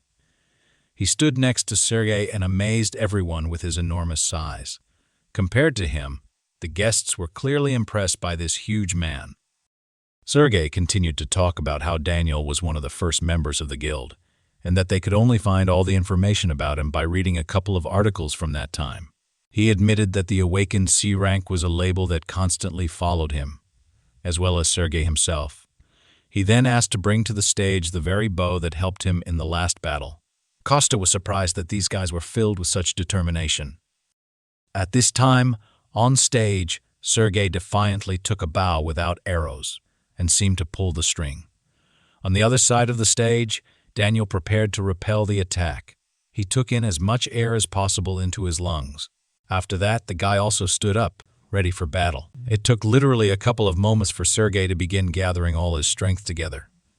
Just like last time, it was not difficult for him to transform it into an arrow. After that, the guy took good aim and warned Daniel that he was about to shoot at him. All the assembled reporters and guests were horrified by what was happening on stage. Literally, a couple of moments passed, and after a short sigh, Sergei released the bowstring. An arrow of magical power immediately burst out of his bow and went toward its target. Some people even screamed in horror, thinking something traumatic would happen before their eyes. Even the cameramen left their cameras and looked at the stage with all their eyes. At this time, the arrow reached its target and hit Daniel right in the chest. Sergei calmly lowered his bow and exhaled, saying that everything went well. At this moment, a cloud of smoke rose on the opposite side of the stage, hiding everything that was happening behind it. Costa came to the dwarven village and looked for his old friend at his house. The old man was surprised by his arrival and asked him to warn him next time, although he had said before that he could come at any time. After that, the old man laughed and said that all this was said out of emotion. He was just heading to the workshop, so Costa asked to go with him. The old man agreed to go there together since the young guy wanted to look at it. After this, the keeper suggested splitting up. He himself wanted to go to Tyler. The hero was even glad about this course of events and smiled very much. The guardian looked at him and said that even without completing the quests, he was not so weak that any person would take care of him. At this time, the old man was completely oblivious to the fact that two people next to him were almost ready to fight. After that, the company went to the workshop, which was filled to the brim with various types of weapons. Some dwarves were just now engaged in forging new products. A huge magical furnace was flooded, which helped them in their work. The guy admitted that it was quite stuffy in the workshop, just as he remembered the last time. The elder announced a short break for all workers, but Costa could not stand it and even took off his shirt. After which, the old man noticed that an ordinary person would not be able to enter this room because of the heat, as the average temperature rose to 80 dec. After that, he summoned a huge piece of magic stone from behind the portal and asked Costa to make a shield out of it. The elder was delighted with the appearance of this stone because it was an excellent material that would never be seen on Earth. Costa admitted that he received it after a battle with that huge panther. He remembered that the world had really tried him, as he had never encountered such a monster in the spirit realm. The elder looked at this huge stone and said that his old friend's request would be fulfilled. But he admitted that this metal is too tough for the local equipment, because to create an account, you need a very high temperature. But due to the structure of the earth and the absence of the spirit of fire here, their capabilities were very limited. Costa thought for a minute and concluded that they just needed a spirit of fire, like that cute mole. However, the elder noted that such a spirit of the earth was lucky to be born in this world thanks to the tree, and it was unlikely that they would be so lucky again. In addition, they also needed a place that could withstand such temperatures. Costa was horrified at how expensive these premises could cost them. Costa was actually indignant that people were so obsessed with money. However, he admitted that in their situation there was still no choice. Just at that moment, one of the workers called the elder over, and they talked about something for a short time. The old man asked Costa to look around himself, but he needed to go away for a while on business. The guy just had time to think about where he could get such a room. For this reason, he even decided to turn to his guardian, who had just returned to his guardian. He didn't look very happy, but after a while, he admitted that he had an idea. These words were clearly significant. Given with difficulty, the keeper still said that the fiery fox could help them. Costa was surprised that this divine beast was still on Earth. However, the keeper also added that the fox was very broken, which greatly surprised our hero. The guardian added that the fox's core would give them the required temperature with extra reserve. However, there was one thing that confused the great divine wolf. The guardian clearly did not want to continue this conversation, but he understood that he had no choice, so he stayed silent for a little longer. Then he added that the fox was broken and devoid of reason. He was once the first guardian apostle named Ralph, who fought alongside him during the Great Cataclysm and exhausted almost all of his magical and physical power. He gave too much, and it could not help but leave a mark on him. Costa listened carefully to everything that the furry guardian told him. Then he decided that he should see everything with his own eyes. He admitted that they would still have to go to him to steal the fox's core. After that, the guy squatted down and began to think about their further plan of action. The guardian said that the fox was in the west, in a black valley where there was a mountain overflowing with demonic energy. There was not a ray of life, giving light there. That cave was teeming with all kinds of monsters. The guy was delighted that he now had the coordinates of Ralph's location, and he decided to go there immediately. He grabbed the keeper by the scruff of the neck, pushed off the ground with force, and jumped straight in the direction that the guardian had indicated to him. After some time, they landed not far from the required location. The divine wolf even felt a little seasick from such chaotic movement. However, he quickly came to his senses and began to look around. There was something to see because the whole ground was strewn with dead animals. All of this was done by one huge fiery fox, whose mouth was covered in blood. It stood over the small, lifeless animal corpses right in front of them. The guardian was surprised that his former apostle had already come to this. He looked at what was happening, and it seemed to him that he had guessed why reason did not return to Ralph. After all, when divine beasts who do not need food become weak, they instinctively begin to look for something to eat. If they try to replenish their magical power by absorbing monsters, it leads to only one outcome. Demonic energy is like poison. So if a divine beast swallows a lethal dose, it will suffer an overdose of energy. But before he even had time to finish his sentence, an attack of hot fire immediately flew at him. It went behind him and exploded somewhere behind him, destroying everything in its path. If Costa had not managed to dodge at the right moment, he would already be dead. The guy was amazed that the fiery fox detected his presence, despite the fact that the guy hid. However, he was absolutely not going to give him time to think about further actions. Preparing for the next attack in this hot ball of flame, the guy managed to see something strange. He was amazed that divine beasts were using demonic energy instead of divine power. However, at the same time, Costa needed to defend himself, so he also began to release his energy outward. He had very little time, since the beast had absolutely no intention of waiting for him to prepare. Costa barely had time to create a shield and protect himself and the guardian from the blow. The wolf only shouted that the fox could not think straight now, so whenever possible, they just needed to take away its core without causing harm. Costa was glad that the guardian was so worried about his former comrade, but noticed that he had not even done anything yet. He also added that if they left him just like that, it could be a disaster if he becomes a monster. At this time, the powers of the fiery fox only increased in volume. Even the ice that Costa used to freeze his flames began to heat up. With one quick movement toward the guardian, our hero threw him aside as far as possible. After that, the shield was destroyed, and the attack achieved its goal. The guardian stood aside and just watched as all this flame fell on Costa. He was horrified that his new friend could die just like that. However, it was too early to give up, because our hero was experienced in this kind of battle.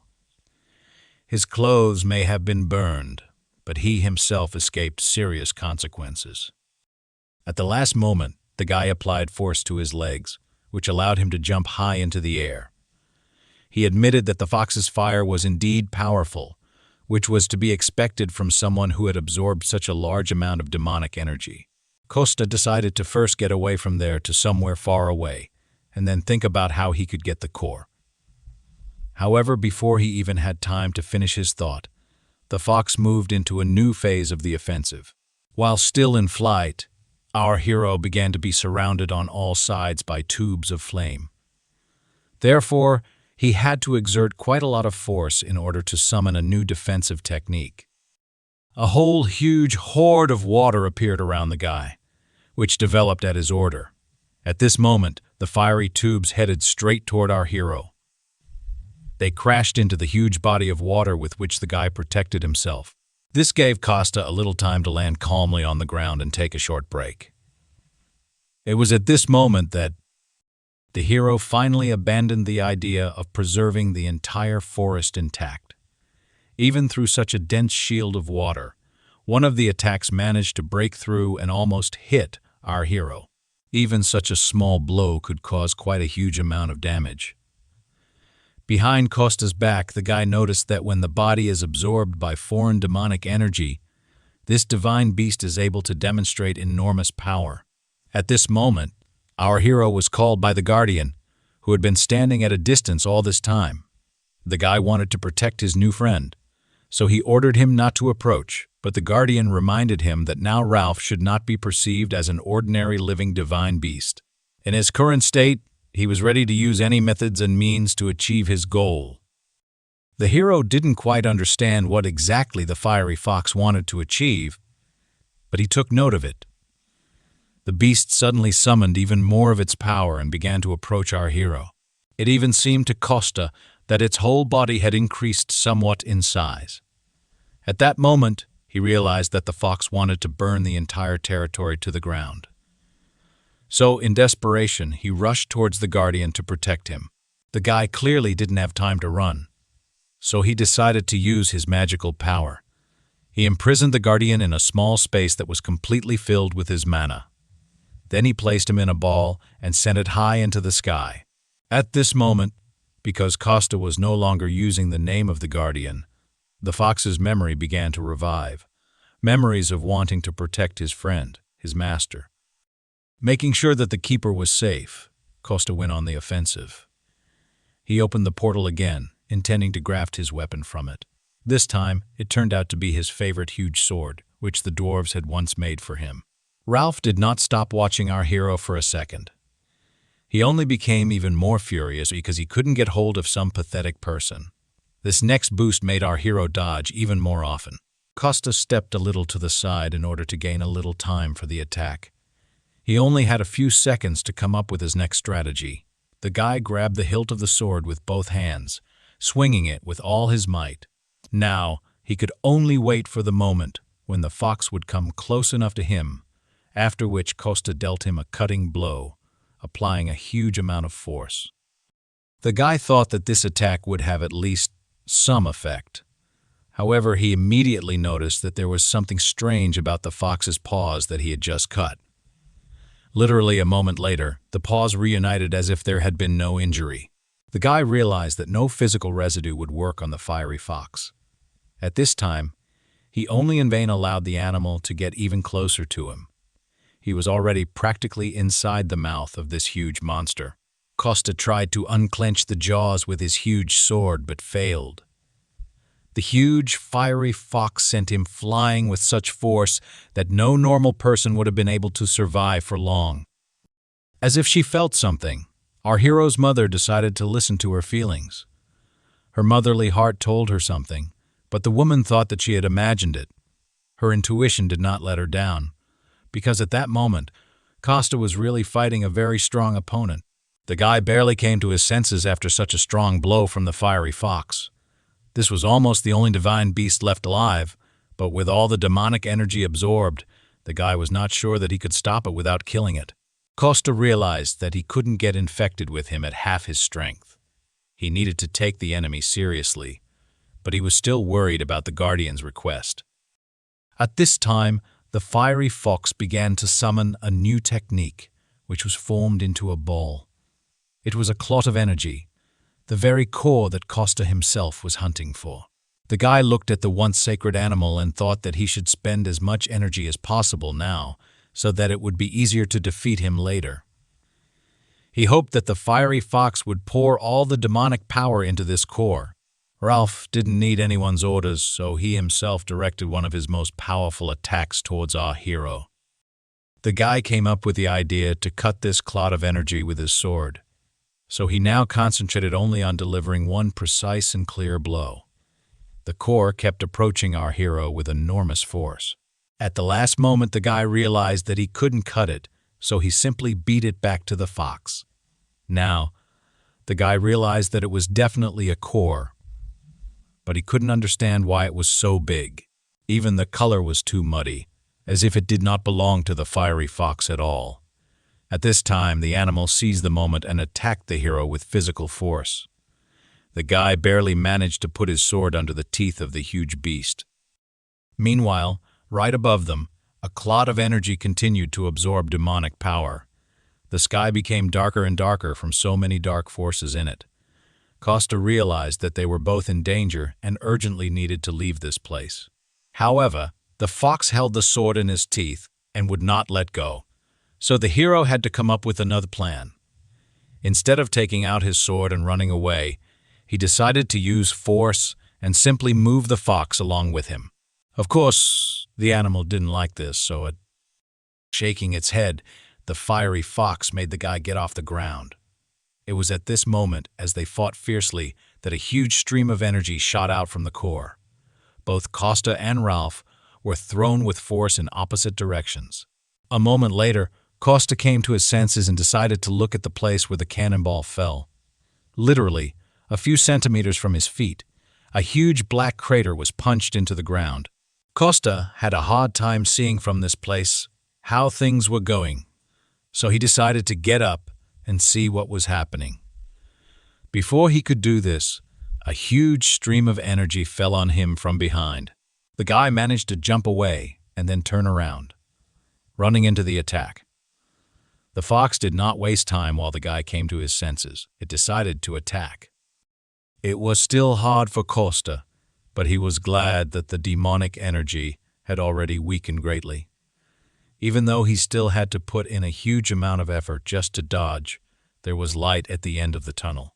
The guy dodged, delivering small blows, exhausting his opponent. Some strange feeling overcame our hero. He turned around and some unusual energy came from exactly the place where the core fell. Now, the guy managed to look at it closer and clearly realized that something was wrong. He knew that it was impossible to reach such a state by simply eating meat with demonic energy for a couple of months. The guy was sure that the fox's core was forcibly filled with dark energy because it was the embodiment of the soul of a divine beast. If the core is destroyed, it would be a huge loss for the beast. If you kill it, the core will be destroyed.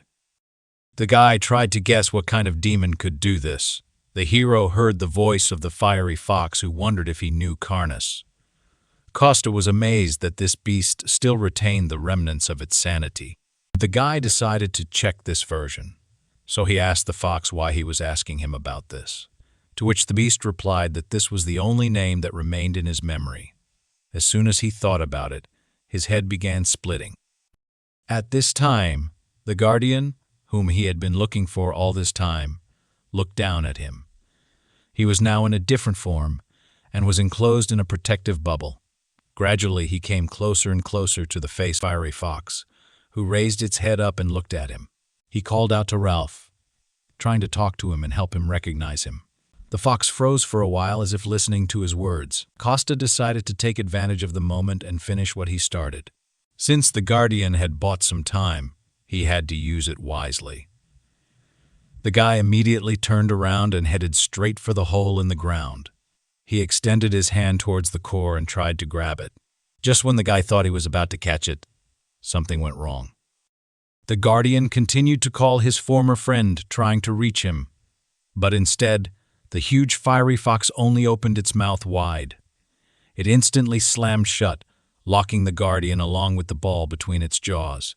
Immediately after this, all the demonic energy that had been accumulating in him all this time began to come out of the fox. Now, instead of a small white dog, a huge white wolf appeared before him. Animals that were once friends were now standing opposite each other. Now, having decided in his true form, the guardian tried to talk with his former ward. However, the fox did not recognize him, whether in his small form or in his truly large one. Instead, the fiery animal simply grabbed the guardian's throat with force. Ralph knocked him to the ground, crushing him with his entire body on top, immobilizing him. The guardian was angry and frustrated that his charge could not remember him. However, he still needed to continue defending against his attacks. So, our wolf used water magic, which made the fox jump away.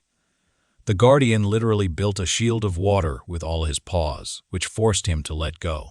Afterward, he jumped up and began frantically calling out to our hero, Costa. He said that the core was half of the soul of the divine beast, so if they won, they would be able to return at least half to it. At this time, our hero fought desperately to free himself from the core. The guy literally extended his hand inside the core but could not do anything else with it. Meanwhile, the fiery fox was becoming more and more crazy every minute. His grin became even more menacing, and his entire mouth was covered in blood. The guardian looked at his former friend and realized that he was in great pain. He literally watched the demonic energy condensing behind him. The fire beast still did not give up, summoning more and more black demonic flames. In response to this, the guardian summoned light drops of water that could resist fire. Our heroes, at this time, tried to deal with the core. The deeper it sunk, the stronger the recoil. If the demonic power was burned from within, it could destroy the core. While in this state, the beast was in torment, and at the same time, the guy himself still had to simultaneously dodge all the attacks of both animals. The guy was angry because he had put in such painstaking work, and these two animals acted as if he wasn't even there. The hero tried to concentrate in order to set fire to the foreign body and not lose control. He was very afraid that the core would split, but the keeper said that there was nothing to worry about. After all, in fact, the core of this embodiment of the soul is a fiery fox. As long as it is not destroyed entirely, the core can regenerate and return to its previous form. After hearing this, Costa decided to get away from the two animals. He climbed onto one of the tall stone columns that were located in the forest. After the keeper gave permission to break the core, the guy's task became much easier. Now, he did not worry about the safety or integrity of his soul. He could apply more force. At this time, the fox began to feel that something was wrong with his core. Costa had already found the right place. All he had to do was literally apply a little more force. But at that moment, the fiery fox turned his attention to him.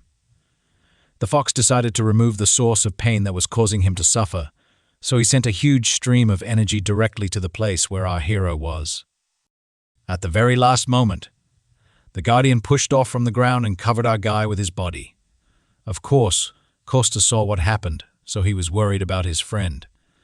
The keeper only said not to worry about him but to get on with his work. However, he asked the guy to hurry up because even his strength was not that much. After that, Costa concentrated even more, putting in the rest of his strength. It was this last movement that allowed him to finally break the core's defenses and shatter it. Immediately after this, the guy was able to exhale calmly, sweat still rolling down his face. Our hero held in his hand a small fragment of the fiery fox's core.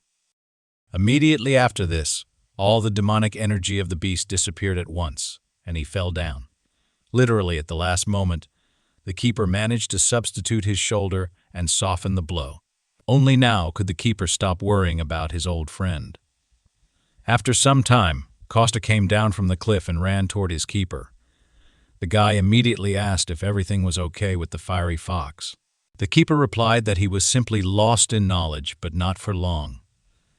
So he would wake up soon, but in fact he was more worried about the body of the guardian himself. What was more important was that the wolf was grateful to the man for the return of his comrade. He even touched his forehead with his nose and promised to get better soon. After this, Costa demonstrated to his friend that the core had split into several parts. The keeper was satisfied with this situation. In fact, he thought there would be even more damage.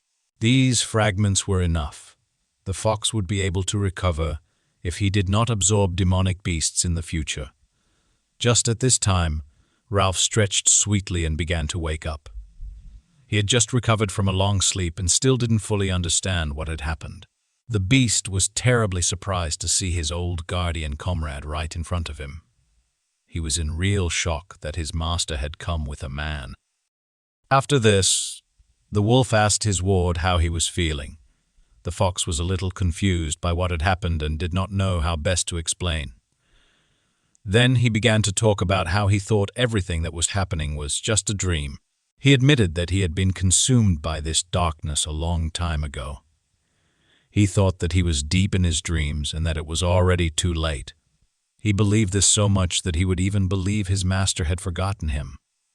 After which, the keeper looked at his ward and said that he could never forget him in this world. The fiery fox replied that he wanted to believe it, but it betrayed the meaning of his life, in which no one would lend him a helping hand. The hero stood nearby and watched the explanations of the two old friends. After this, the keeper invited his ward to go with him. This proposal made the fiery fox very happy because he no longer needed to be alone. But even so, he decided to refuse this generous offer and remain completely where he was. The guardian assumed that he was worried about the rest and restoration, but the fox only slowly raised his head and looked at the night sky. Then he replied that he first needed to restore everything that he had managed to destroy. He said that he could not let the land where the divine beasts live dry up and die. Then he looked at Costa and asked if he had come for his core.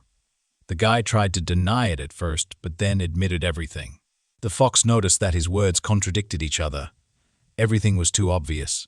He added that, on any other day, with his character, he would have knocked him down and killed him long ago, tearing him in half. But today he helped him, so he forgives him and gives him life. He also noted that even now, the guy is capable of tearing apart a weakened divine beast if he just wishes it. People have an evil nature, so with such power, he would not spare him, even if it cost the fox his life. However, the owner intervened and said that it was he who brought this man here. This is a brave man who will protect the earth and take the place of the guardian. After this, the fox realized that this was the great man about whom the owner had spoken in predictions several thousand years ago. After that, he no longer looked at the person that way. Although he expressed disappointment, the fox noted that he does not believe in a specific person, but in humanity as a whole. Either way, he was going to stay in this place and focus on recovery. Some hostility immediately arose between the fox and our hero, Costa. The guardians returned to. Their earthly appearance promised that even years later, he would definitely return to pick up his comrade. After that, our heroes headed home, leaving the fire beast to rebuild everything it had destroyed. In parting, the keeper added that even if the whole world disappeared at once, he would disappear, preserving the memory of his comrade. He promised that he would never be able to forget him, no matter what happened to them. Ralph was delighted with such words from his master. It gave him true joy. After these words, he gladly allowed our heroes to take the remains of his core. Olga had a hard time getting up because she had to carry a lot of things. Her beloved guide, Daniel, turned around at the girl's words and noticed that it was hard for her. Instantly, he ran up to the girl to help her carry her thing. Olga was upset that the guy was not caring for her enough. It was an ordinary quarrel between two lovers, which happens to everyone. This situation was witnessed by the head of the company where both of them worked. He asked forgiveness for his subordinate because he carried him with him everywhere. However, the girl did not obey the boss at all. On the contrary, she only shouted at him for being so overworked. She demanded a day off for her boyfriend, and also recalled the dangerous performance that time. Everything really worked out with a demonstration of Daniel's strength. His body absorbed the energy and took on its best form. The girl was worried about the fact that in the morning she worked in a restaurant and in the afternoon she disappeared with business at the guild. She demanded a day off, or at least one day when she and Daniel could be together, but he covered her mouth with his hand. Everyone understood that this was not serious at all, so they were not angry. Immediately after this, the driver shouted from the passengers that he needed to leave, so everyone in the group rushed to take their seats. At this time, an abandoned temple stood in the middle of the desert. In its center, there was a dark entrance that allowed one to enter a place never seen before. A small green mouse crept there, unnoticed through a gap in the floor. She quietly watched what was happening inside. This strange green mouse had a small camera on its neck that recorded everything that happened. The werewolf looked at what was in front of his eyes and could not understand what these creatures were up to. Very small people rushed back and forth with tools in their hands. A beautiful, dark-haired, slender woman commanded them menacingly. She was worried that the gate was almost completed, but Pasha had not finished yet. The girl was thinking that everyone was working too slowly. At that moment, someone called her from behind. Another little man with glasses ran up to her and said that the gate ball was completed. Risa looked at the small sphere in his hands and was very happy about it. Then she pulled herself together and praised Pasha for doing such a difficult job. She added later that after this, she simply had to treasure him. This cute boy was incredibly embarrassed by such open praise. Risa did not think that on Earth it would take only 3 months to create a ball, but now she held it in her hands. She added that this was only thanks to such a master as Asha. Thanks to these words, the boy added that in the future, he would be able to make an even more effective device. He said that he understood the essence in general terms, so it would take him about 2 months. However, the girl turned her eyes and said that Pasha, with his abilities, would be enough in a month. The guy was again embarrassed by such praise and promised to try to cope in a month. After that, the girl smiled joyfully and said that this was exactly how she appreciated him. After that, Pasha went back to his laboratory and Risa stood, joyfully waving goodbye to him. She did this until the guy disappeared around the corner, after which the smile disappeared from her face. The girl straightened her hair. She was unhappy that she had to constantly persuade and praise the dwarves so that they would at least do something, although she understood that, for a traitor like her, there was no option to be picky. The girl slowly approached the gate step by step and thought that she would not have another chance. She came close to the stand and realized that even if she had created a gate without the key and battery, she would simply have wasted her energy. She took the ball in her hand and extended it toward this strange installation. She mentally prayed that this would help them achieve what they wanted. As soon as the ball entered the groove, a gate immediately opened in front of the girl. She was incredibly glad that she had managed to do everything right. The girl took the key back and thought that it could be used about 9 more times. She hid the ball in a small bag and secured it to her belt. After that, she turned to someone and ordered them to go out and not crowd in the dark. Immediately after these words, boys and girls began to appear out of nowhere. They looked exactly like Risa, but had different hair and outfits. She told them that she was able to achieve everything only thanks to the dwarves and resources. She also added that they all knew that they had an unenviable position, but today's success should have changed a lot. Her subordinates looked down at the ground. The girl listened carefully to her every word. She stood confidently in front of her followers and talked about their successes.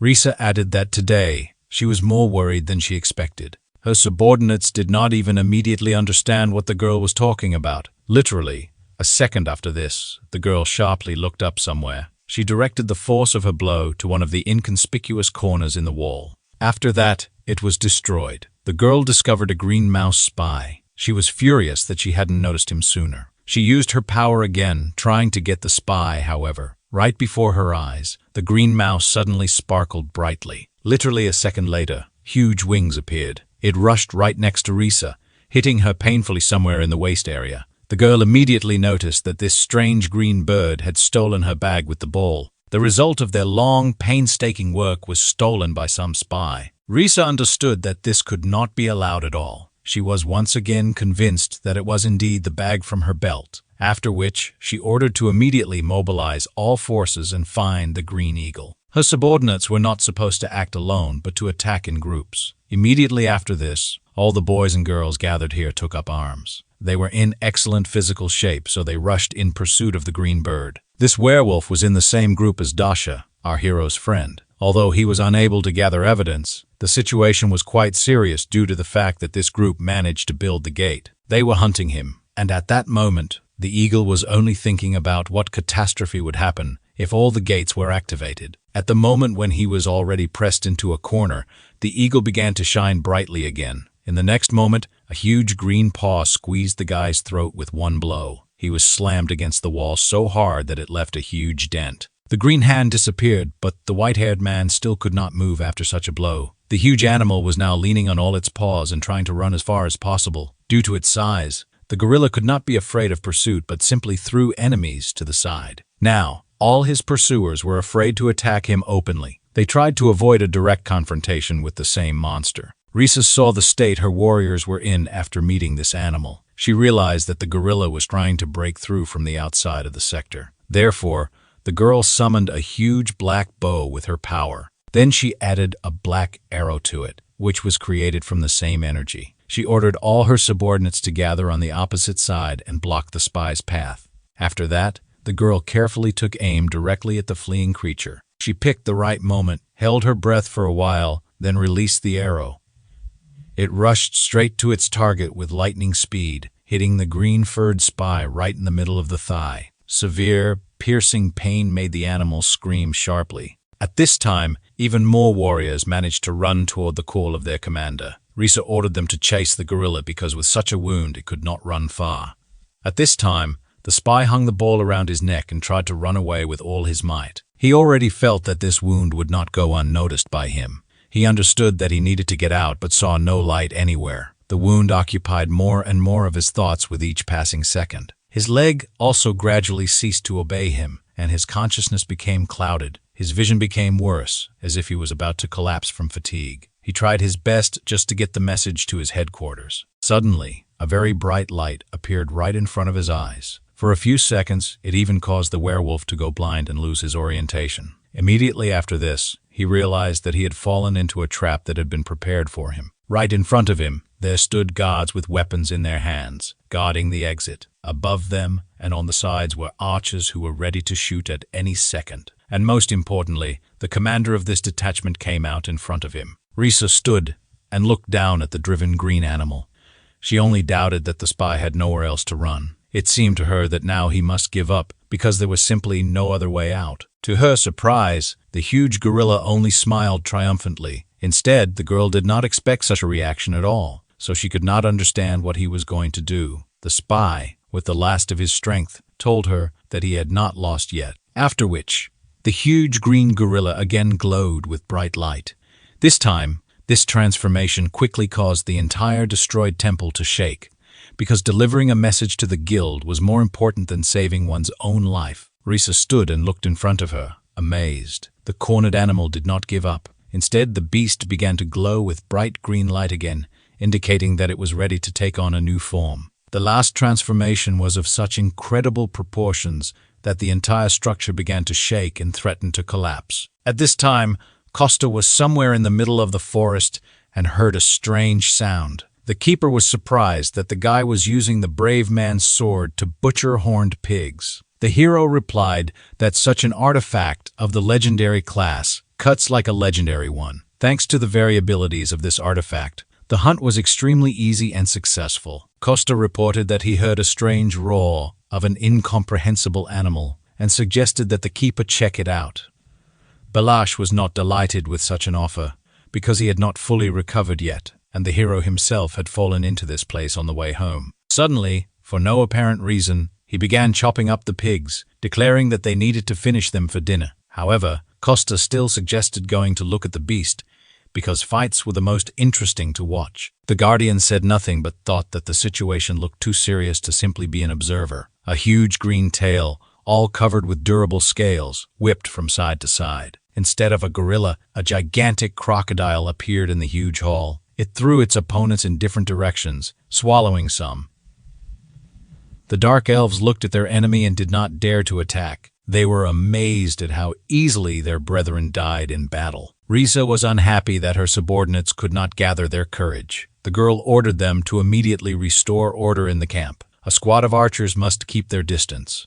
Spearmen must stand in a row and prevent the beast from leaving the camp. The crocodile was amazed that just one order from the commander was enough, and the system was already in order. The girl reminded them that the beast could not use its left leg, so she ordered them to attack there and kill it. In any case, they needed to return the gate ball, and she did not care about the fate of the spy himself. Initially, the crocodile planned to take the ball and find out its key properties and deprive them of it. However, he understood that most likely he would not be able to escape with the ball. Therefore, the awakened one threw the bag with his loot as high as possible. Risa was horrified by such careless handling of such a great artifact.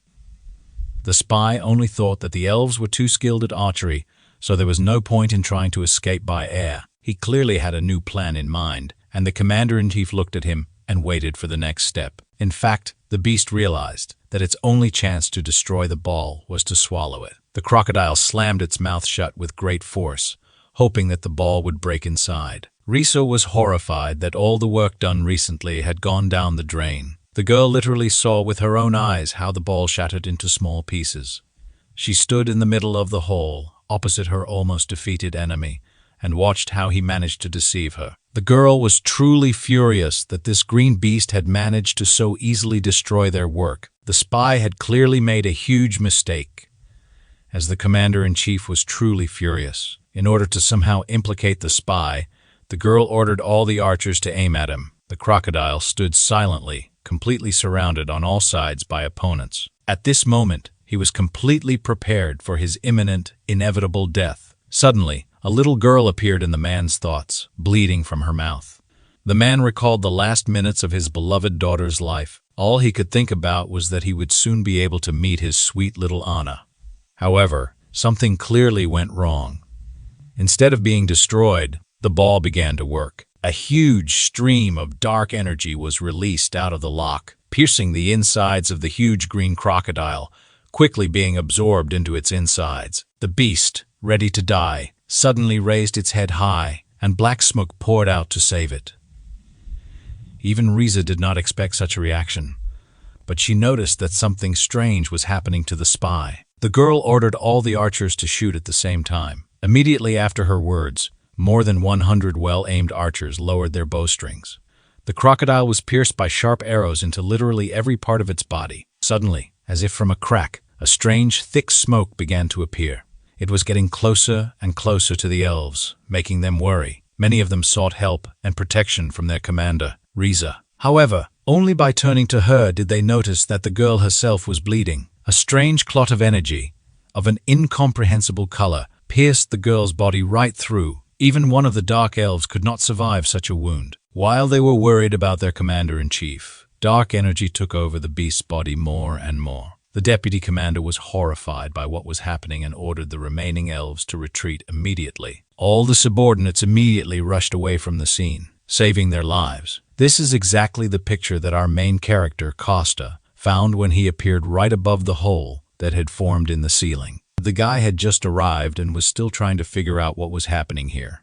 From the smoke, a huge green leg of a monster appeared, swollen to incredible sizes, and the once green crocodile itself turned into a huge, strange golem. There wasn't a single living soul left. Around him, everyone ran away. One of the elves charged his arrow with dark energy and aimed at the monster. He put a lot of his strength into the last blow, then released the arrow. The elf wanted to avenge his commander-in-chief, who died in this battle. However, this was not destined to happen, because at the last moment the monster felt threatened. It turned towards the shooter, which greatly surprised him. A huge beam of energy was suddenly released from the monster's mouth, moving straight towards the poor shooter's location. The impact was so powerful that it completely destroyed the entire small balcony on which the elf stood. He would most definitely have been dead if his comrade had not pushed him away at the last moment. The comrade reminded the dark elf that their main task was to prevent information from spreading. The commanders would not return, but they had to prevent information leakage and survive. At this moment, the energy began to spread in all directions and strike chaotically. The two elves barely managed to avoid inevitable death and escape deeper into the castle. Our main character calmly watched all this from above. The Guardian even clarified whether Costa was going to capture these dark elves. However, he noticed that the Keeper himself had forbidden him to do this just recently, to which the wolf replied that this does not apply to other races. After all, karma is given in different quantities depending on the reasons and its volume. Costa realized that last time. The Guardian stopped him because, having harmed a person, he could not become a protector god due to changed karma. The guy also thought that the Dark Elves had the same laws of the world. They value the lives of their relatives and should not kill each other. However, judging by their last reaction to events, the guy was wrong. The Guardian noted that no creature deserves to die. However, the living cannot always avoid conflicts, and this is understandable. Moreover, these Dark Elves are unlikely to benefit people, which is why he asked Costa as a person. The hero replied that the Guardian too often asks questions that confuse him. The wolf noticed that the guy was too hostile. He may not want to become a protector god, but even so, such statements and actions only prove his immaturity. The hero was irritated by the gap between them, which was always felt at such moments. The guy spread his hands and said that he partially agreed with the words of the Keeper. However, his main goal now is to save Dash's colleague from a scrape. The guy did not hide the fact that the Dark Elves also bothered him. However, at the moment, what interested him most was the black demonic energy. After all, at the moment it was very similar to what had recently been hiding in the fiery fox. Costa was simply interested in what kind of lousy demon was plotting these intrigues. It was unlikely that this was the work of the Dark Elves. In any case, the hero needed to save the man, so he jumped down. The guy carefully landed right in front of the huge green monster. It just noticed him and slowly turned towards the new enemy. Costa was not at all afraid of his enemy. Turning to Dash's colleague locked inside, the guy called upon his powers. In the palm of his hand, he promised to free the man soon. Thanks to his abilities, small and large stones began to rise from the ground. More and more of them rose into the air, glowing with a yellow flame. Gradually, the stones began to twist in a spiral, as if they were in a whirlpool. From such a strain of magical power, even our hero's eyes turned blue. Immediately after this, Costa directed this entire gigantic flow of energy, along with the stones, forward. His improvised weapon came closer and closer to the monster surrounding it. But the monster did not think of giving up quickly and again released a clot of energy from its mouth. The monster aimed right at the middle of the stream, intending to reach the enemy. However, his path was blocked by sand and stones that blocked his view. Now he stood completely inside this vortex and looked around. The guy had literally imprisoned the monster inside a cluster of stones covered with his energy. It was necessary to cleanse and free this man's core from demonic energy.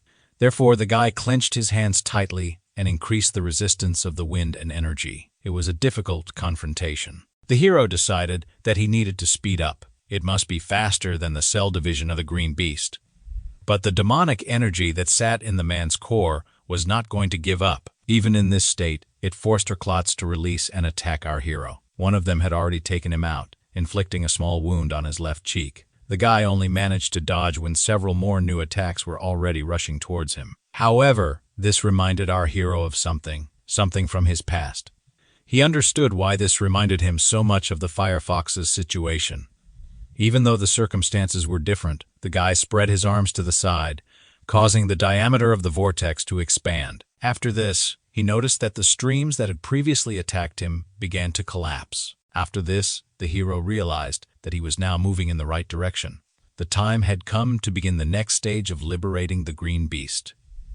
Now, he unclenched his fists and concentrated energy in his open palms. The whirlwind gradually subsided, and only a small cloud of dust remained in the air. Gradually, the face of a man with green hair appeared, covered in cuts. Only now could Costa breathe a sigh of relief, but he failed to do so. After all, his friend Dash's colleague was still lying in front of him, covered in blood. The man was unconscious and clearly in very bad condition. The guy sighed wearily and told the keeper that he had assumed such an outcome of events. What interested him most now was why this man's blood was black. The keeper did not understand why the guy was hesitating. He even shouted at him, and Costa, meanwhile, carefully squatted down in front of the man. He carefully touched his hand to the leaked black remnant of demonic energy and realized that it was someone's creation. However, the guy decided that he would deal with this a little later. Now he had more important business. Therefore, the hero grabbed the man, who was lying unconscious in front of him, by the clothes. Costa carefully placed the man on his shoulder, trying to cause as little pain as possible.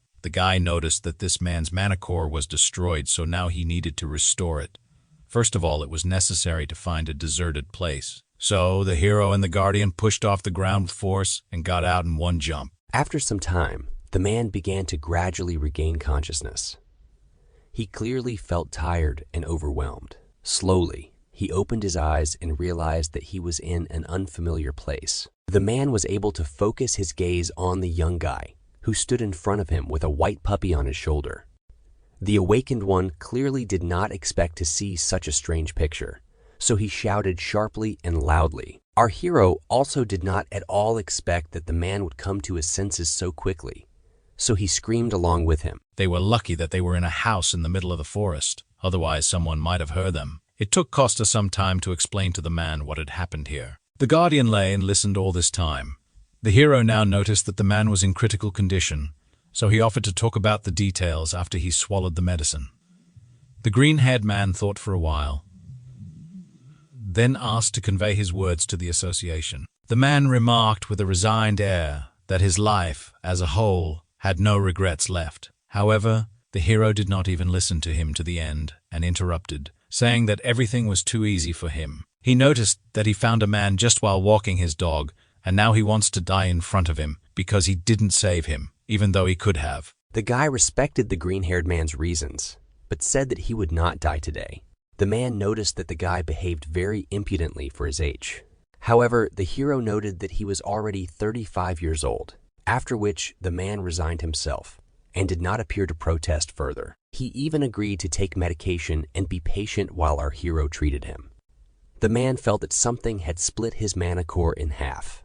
Even the best healer from the Hunter Association could not cope with such a severe wound. Costa knew all this, which is why he used one of the only 3 pills that he grabbed before his return.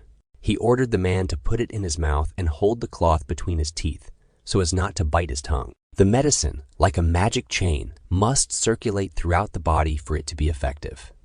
Now, the man's manicore was fragmented, and the magic chains did not function. Therefore, Costa himself was going to infuse magical power into the man and help distribute the medicine throughout his body. He added that this pill was like a defibrillator, only resuscitating the flow of mana, not the blood flow. As soon as the man took the pill into his mouth and bit into it, the guy suddenly added that now he should not lose consciousness. But it was already too late, because not even a couple of moments had passed before the awakened one passed out. Costa remembered that he himself was preparing to die for the first time and fainted 100 times. However, this man could not lose consciousness, so the guy hit him sharply on the head. He ordered him to endure until the last, because this green beast was one of the best in the country.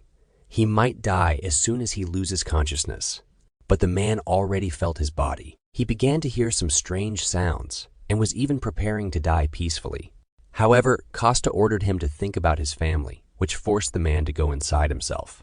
The guy directed his hands to the man's body and began to gradually pour his energy into him. At this moment, a quest appeared from a member of the state-controlled Rainbow Six. The Green Beast, whose real name is Yegor. Often, when people talk about a person with a high position in government agencies and someone who is in the top 6 of the country, they immediately imagine his brilliant past. Yegor's life before becoming the Green Beast was very mediocre. He had a wonderful, loving wife and a beautiful little daughter. The man sincerely considered himself the happiest person on earth. Finally, he had everything he had dreamed of for a very long time. He was an orphan and his name was firmly rooted in the first lines of the boy's register. Not only did he not have a single relative, but his birthday was also considered the day he arrived at the shelter. The guy lived his days quietly and peacefully in an orphanage, but everything changed dramatically when he took even one step beyond it. Without parents, whether a troublemaker or a quiet one, it didn't matter. They were all called problematic. Because of this prejudice, he was unable to make a single close friend. Therefore, the guy grew up alone, without a single close attachment. He felt it only in relation to animals. They lived on the mountain behind the school, where he climbed at every opportunity. Perhaps they were the reason why the guy later became a zoo worker. To him, the man who preferred animals to people, wonderful words were later addressed. The girl admitted that she liked how Yegor always took care of animals like people. She was very embarrassed but still took the first step and invited the guy to meet. He was also very embarrassed by what was happening, because it was his first time, but he agreed.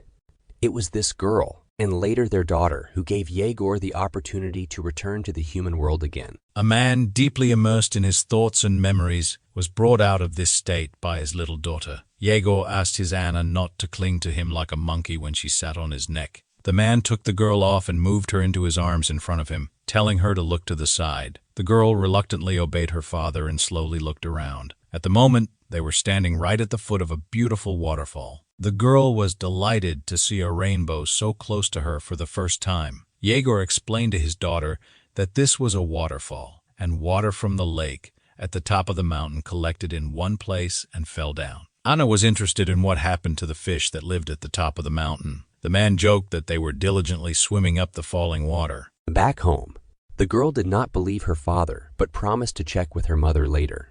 She asked to buy her a chocolate bar if it turned out that the man had lied. He suggested replacing everything with vitamin juice so that their mother wouldn't scold them for such harmful things. Just at that moment, the girl found her husband and daughter and ran up to them. She was worried because she couldn't find him for a long time.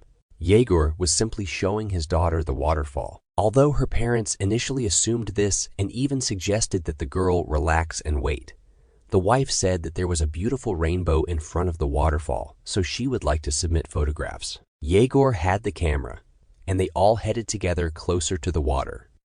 People struck a pose and began looking for the best shot. The girl had to work hard to make the rainbow clearly visible. To begin with, she made a family portrait of her parents and husband with their daughter. She really liked the photo, so the girl suggested taking a few more pictures. Meanwhile, her parents were chatting with their granddaughter, trying to make her laugh. The girl screamed with joy, the smiles of her relatives until they ran out of energy.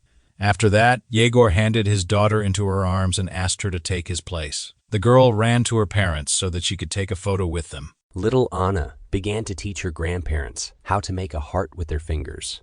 She even made 2 hearts at once with both hands and addressed them to her loved ones. Meanwhile, Yegor was catching good shots and taking pictures of his joyful family. The guy did not notice at all how something strange began to happen with the waterfall. Not far from them, the space in front of him began to literally crack into pieces, like glass. Yegor noticed the crack only when it had already reached a fairly large size. The next moment, the space split and a huge black hole appeared in it. Then, this happened several more times near the first crack. From one of them appeared the head of a huge shark with yellow eyes, which immediately attacked the first person it came across.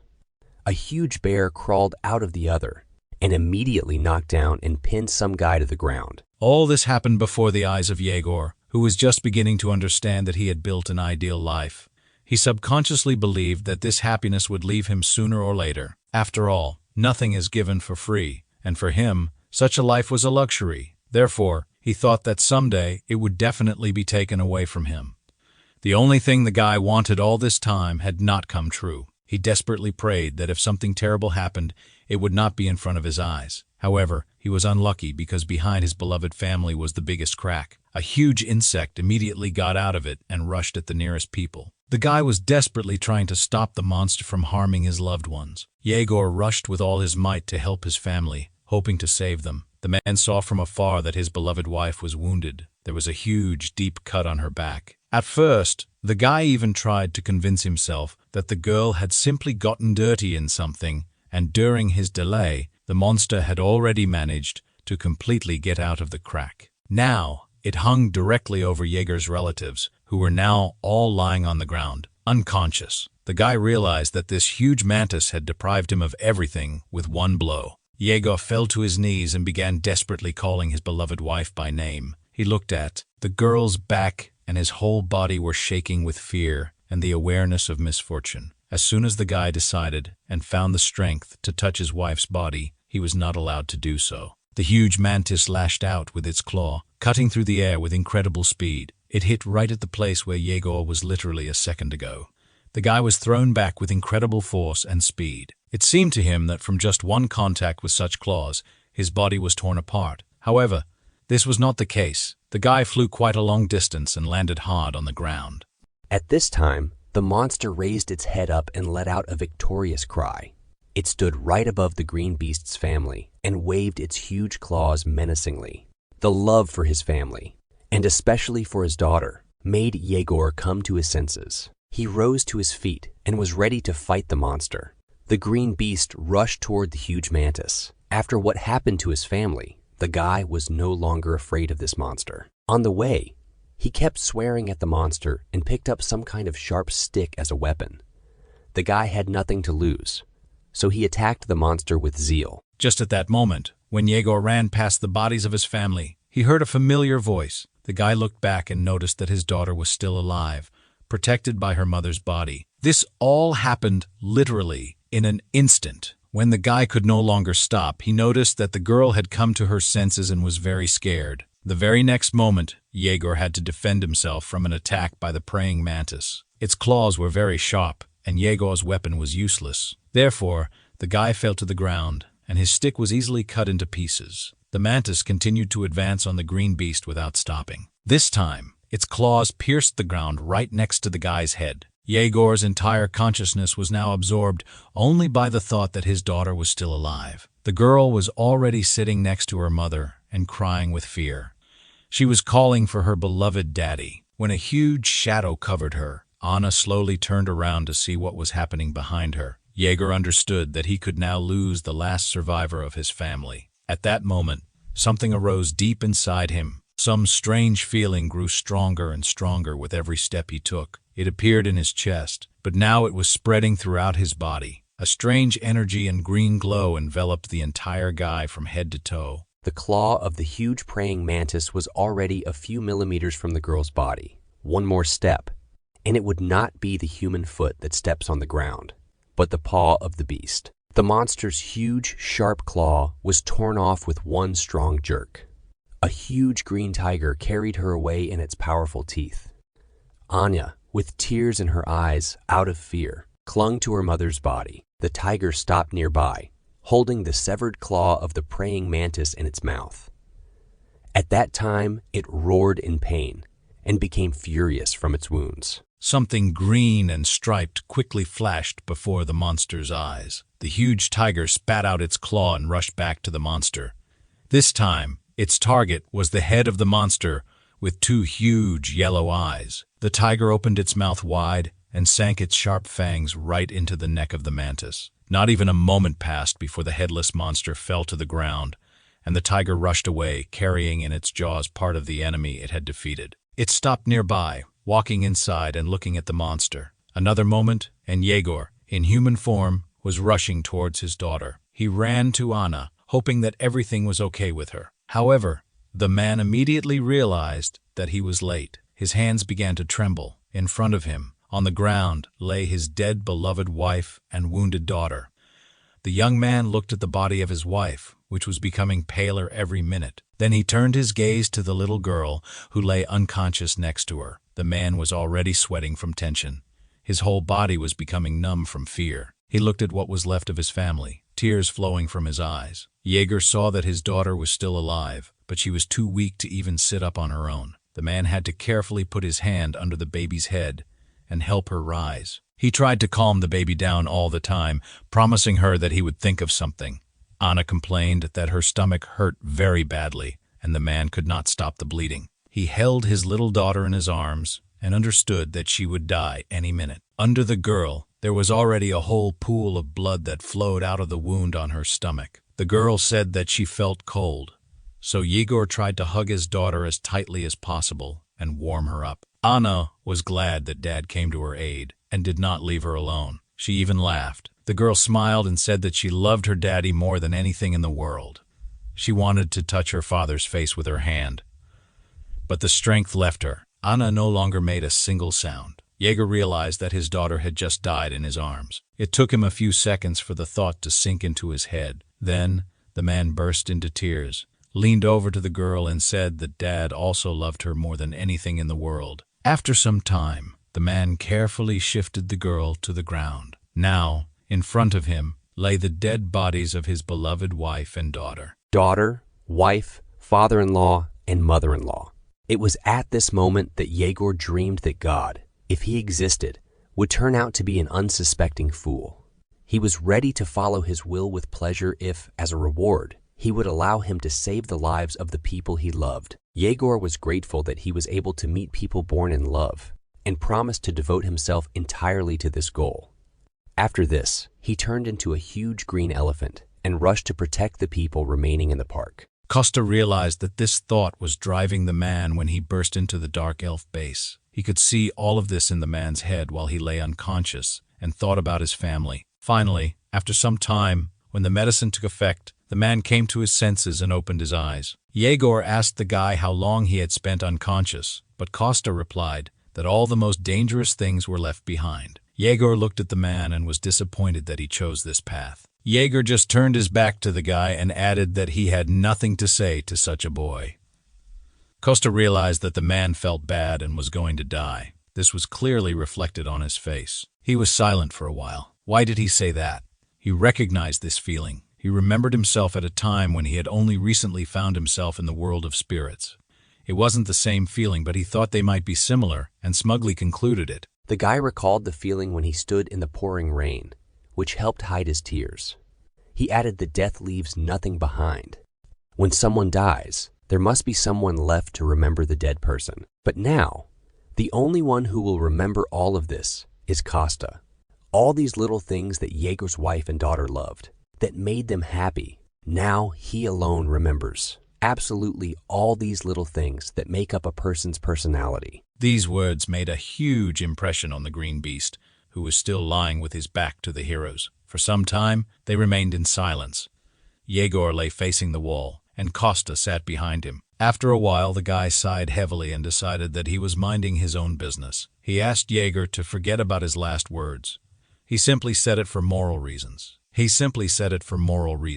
However, these words still had an effect on the man. He sat up and asked the guy to help him restore his mana core. Costa was surprised that the man still chose to continue living.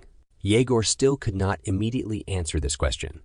He sat thinking for a long time and then said that he still had a lot of things to do, and there are people who rely only on him. Costa was surprised by such an accurate answer, but agreed with him. A light came on in a house in the middle of the forest, which marked the beginning of a new life for the green beast. Sometime later, Costa was furious that they decided to throw a party in his restaurant to mark the release of the green beast. 3 weeks later, the guy had to urgently prepare a lot of food. His mother and assistant had to run around with boxes.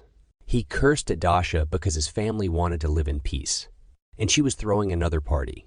Although she reassured him that there should only be 3 people, herself, the beast, and Costa, the hero tried to calm down. He had a lot of experience and friendship with this girl. If he started to be indignant now, she would come running and mock him. Instead, he suggested finding a more reliable place because information from the conversations of such guests should not leak out. However, Dasha noticed that there was no more secluded and reliable place in Seoul than this restaurant. Therefore, the girl promised to come tomorrow and agree on the date and time of the reception. The devil's vine, its size justifies its name, is strong enough to swallow even a black bear, which represents the first rank of danger at once. She's just looking for a beast that the demons will keep as a pet. However, even demons can be in danger if they let their guard down before the monster of disaster. Costa sits at the table, holding his head in his hands and thinking that he should have just ordered pizza. The keeper was amazed that the guy was awake simply because of some pizza. But for Costa, this was very serious. He even asked Belash what was most important in pizza. The Guardian was not going to succumb to provocation and answer him. He ordered him to go to bed. However, he did not listen to him at all. He jumped up and shouted that the most important thing was cheese. That is why he needed the devil's vine. The keeper did not understand how he came to this conclusion. Demonic vine, one of the disaster class demonic beasts. Although in the human world, this plant is called a cannibal plant. There are not many of them left in this world. They mainly grow on Gangan Island. Costa did not know that these plants still remained in their world because he was sure of the opposite. The Guardian added that the animals are specially lured to this area so that the plants will deal with them. The hero was amazed that someone was feeding these monsters on purpose because they should have become gigantic. The keeper confirmed his assumption and was puzzled as to why the guy was so worried. Costa explained that although this monster looks like a plant, it is still a monster, and with such excellent nutrition, it should very quickly grow to incredible sizes. After this, its roots harden, after which they replace its legs. This species is reaching the side of the Earth at this rate and is using all the planets as a pot. Neither the keeper nor our hero were absolutely happy about this prospect. There was even a slight panic. Costa ordered the keeper to quickly call Taylor for help. He suggested giving the wolf some real training while simultaneously hunting for cheese. Therefore, the guys went straight to Taylor and then towards the island. They needed the whole company to stand on the shore and watch as the water flooded many buildings. This whole area basically looked abandoned. The guys also came at night. Costa was warming up. The keeper was yawning and Taylor was asking why he was called here in the first place. Costa said that the wolf didn't have to ask anything, just beat and destroy everything. Taylor looked around and was surprised that he was allowed to crumble everything. He was just glad because he didn't have a place to test his increased strength. The hero added that if a place left unattended suddenly disappeared, no one would worry much about it. Their beloved country had long closed its eyes to the existence of this place. The main character himself promised to give the wolf excellent pizza and express gratitude for the help provided. Taylor was confused because he had absolutely no idea what pizza had to do with it, and the hero explained to his friend that it was all about that same devilish vine. She had round bags located right under the big bud. Inside, they were so delicious that even blue cheese couldn't stand next to them. There was no flour in the spirit world, but all this time, the guy desperately dreamed of cooking something. Since it's here, he can make a pizza that will leave a mark on the history of Korean cuisine. Although the keeper was unhappy that everything came down to pizza again, he could at least check how strong Taylor had become. Belash added that if it were not for this opportunity, he would not even have come here. He looked at his student and told him not to worry about anything. Just do what is convenient for him. The wolf clarified whether a change in his strength could really affect the master. The keeper once again confirmed, adding that even if nothing comes of it, all he needed to do was force Costa to complete several tasks. Our hero didn't like work, so he decided to conduct training for Taylor. After this, Costa and the Guardian began to quarrel again because the latter climbed into the hero's head and read what was there. Costa sincerely believed that this was an abuse of power on the part of the keeper. However, the latter objected that this was just his ability, which had nothing to do with powers. However, before he had time to finish his last thought, he suddenly fell silent and froze. Someone's huge shadow bent right over our hero, covering him from the light of the moon. This would be a great opportunity for Taylor to test his new powers. Therefore, the wolf rushed to attack the unknown creature with lightning speed, delivering one strong blow, after which he landed with a crash on the other side of the monster. Now his claws were sharp enough, and his paws strong enough to knock down an enemy with one blow. However, this was far from the end. Now, everything in the area was roaring, and the earth was shaking. Literally a moment later, a whole horde of the same monsters appeared in front of our heroes. Costa and the Guardian were both shocked by the huge number of monsters that appeared in front of them. This was great training for the wolf, allowing him to test his new strength. Still, even for him, there were too many monsters here. Taylor was out of breath from the workload. The wolf stood in the middle of the horde of monsters he had defeated and asked if Costa and the Guardian were okay. Our hero was impressed by the work done by his old friend. Taylor had become much stronger than he thought, which the Guardian agreed with. The wolf noticed that the guys were exaggerating. Now, even his legs were giving way due to severe trembling. Then, he noticed that Costa himself had dealt with half of all the monsters. At this time, the hero looked around and noticed that they had walked about 10 km. Their destination was on a mountain with a popular hiking trail leading to the top. From a distance, it was noticeable that the plant had simply grown to gigantic proportions over so many years. The wolf noticed that, most likely, it was from this flower that all the others that filled this entire area came from. Costa noticed that the wolf seemed to know about the earth even more than he did, even though he was born here. In any case, the most important thing now was to get to the right place. Then, the hero himself would figure it out. The wolf apologized for not being able to help the hero all the time. However, he added that there was no need to force himself. It was already clear to him that Taylor had reached his limit. As soon as he said this, the whole company felt a huge energy that scared them. The wolf was amazed that there were monsters here that were so strong.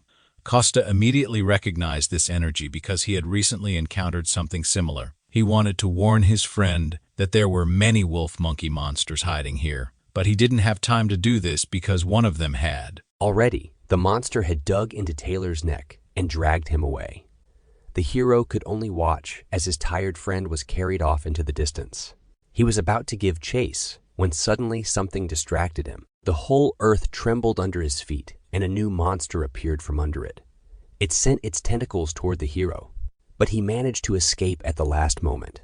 The guy pushed off the ground with force and soared high into the air. The tentacles crashed so hard into the place where the hero stood a second ago that they broke the asphalt. Without wasting time, they immediately rushed back up, catching up with Costa. It was obvious to our hero that they were targeting him and weren't going to be left behind. It didn't look like the plant had eyes, which meant they simply decided to cohabit together. Costa decided not to waste time and summoned his favorite sword from his inventory. He realized that even in the spirit world, he had never seen a devilish vine of such gigantic size. The guy understood that they needed to separate, so he made a request to his guardian. He said he had to stay here and grab the devil's vine.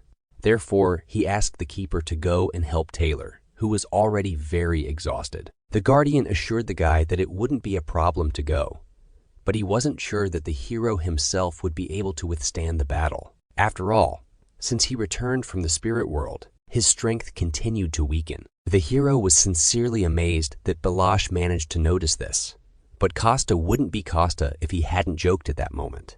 He asked if the custodian would be willing to remove him from the list of candidates for new protectors. This enraged the white wolf, and he then placed Costa in a protective ball. The guy noticed that even when he trains and tries his best, he still remains human, and his body cannot handle all the power that only divine beasts and spirits can handle. He became stronger by passing through himself the divine spiritual power that exists in nature. Of course, unlike the spirit world, here the guy did not absorb divine spiritual power, so half of his original powers were gone. However, even taking these points into account, it was still very strong. The keeper listened carefully to the guy and didn't know what to answer.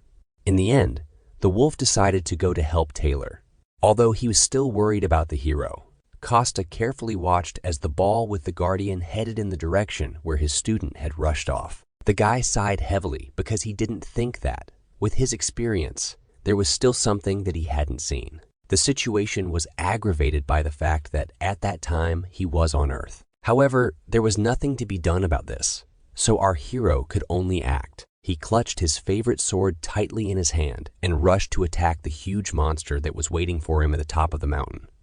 Meanwhile, the keeper was trying to mentally contact his student. After some time, he managed to get through to his subordinate. He was fine.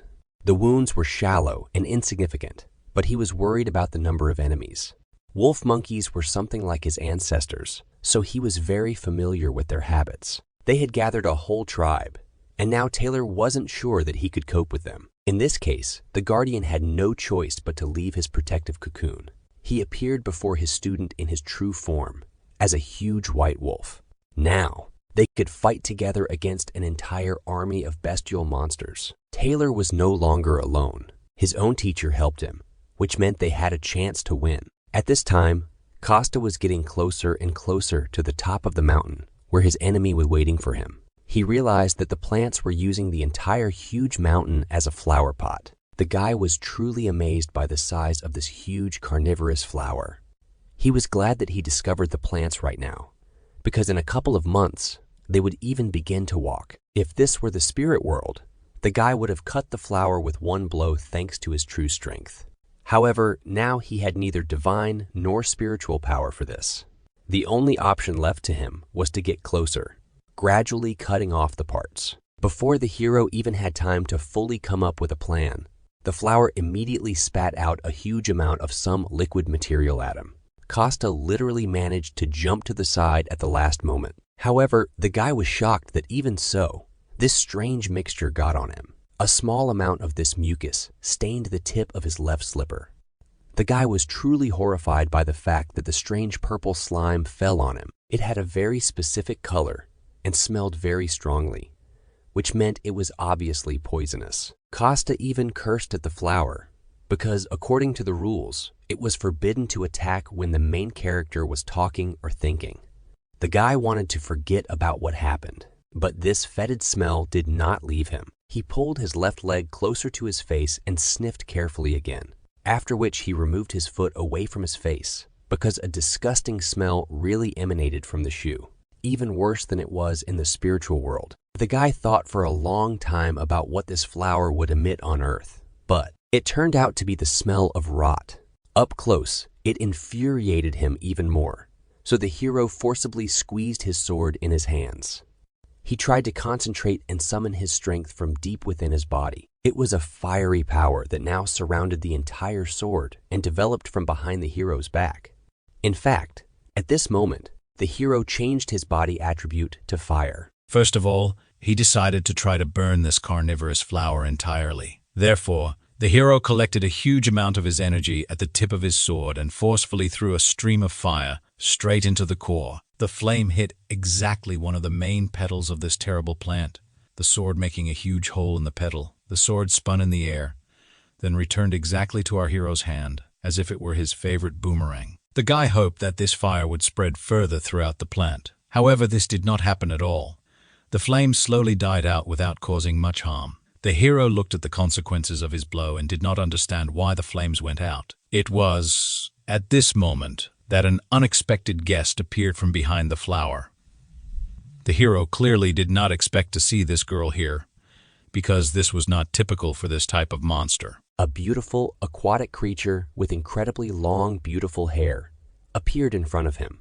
It was Udina, the spirit of water, whom the hero had previously met in the world of spirits. However, the girl was not at all friendly toward our guy. A small water bubble began to form from the tips of her nails, which then turned into a strong, powerful stream of water that attacked our hero right in the chest. It was a rather strong blow, which caused internal damage to our hero. The guy was amazed that he was again faced with the absorption of demonic energy by the spirit.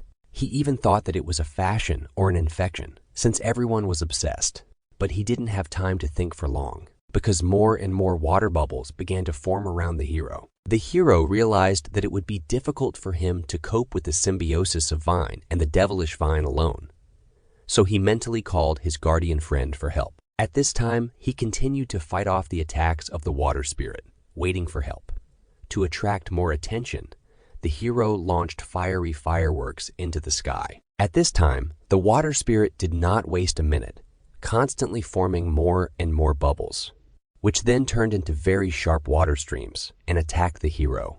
However, the girl was late because the huge fireworks had already attracted the attention of the keeper. He and Taylor had just dealt with all the monsters in the area. The guardian immediately guessed that the fireworks were set off specifically for his ward. Heroes. He and the wolf guessed that something had happened to the hero, since he was calling them back. They had defeated a huge number of monsters, so their strength was also running low. The keeper even asked Taylor if he was able to move at all. The gray wolf at first tried to appear strong, but then collapsed in exhaustion and apologized for his weakness. At this time, the hero had to use more and more different magical abilities in his battle. This time, he could no longer manage by simply avoiding attacks.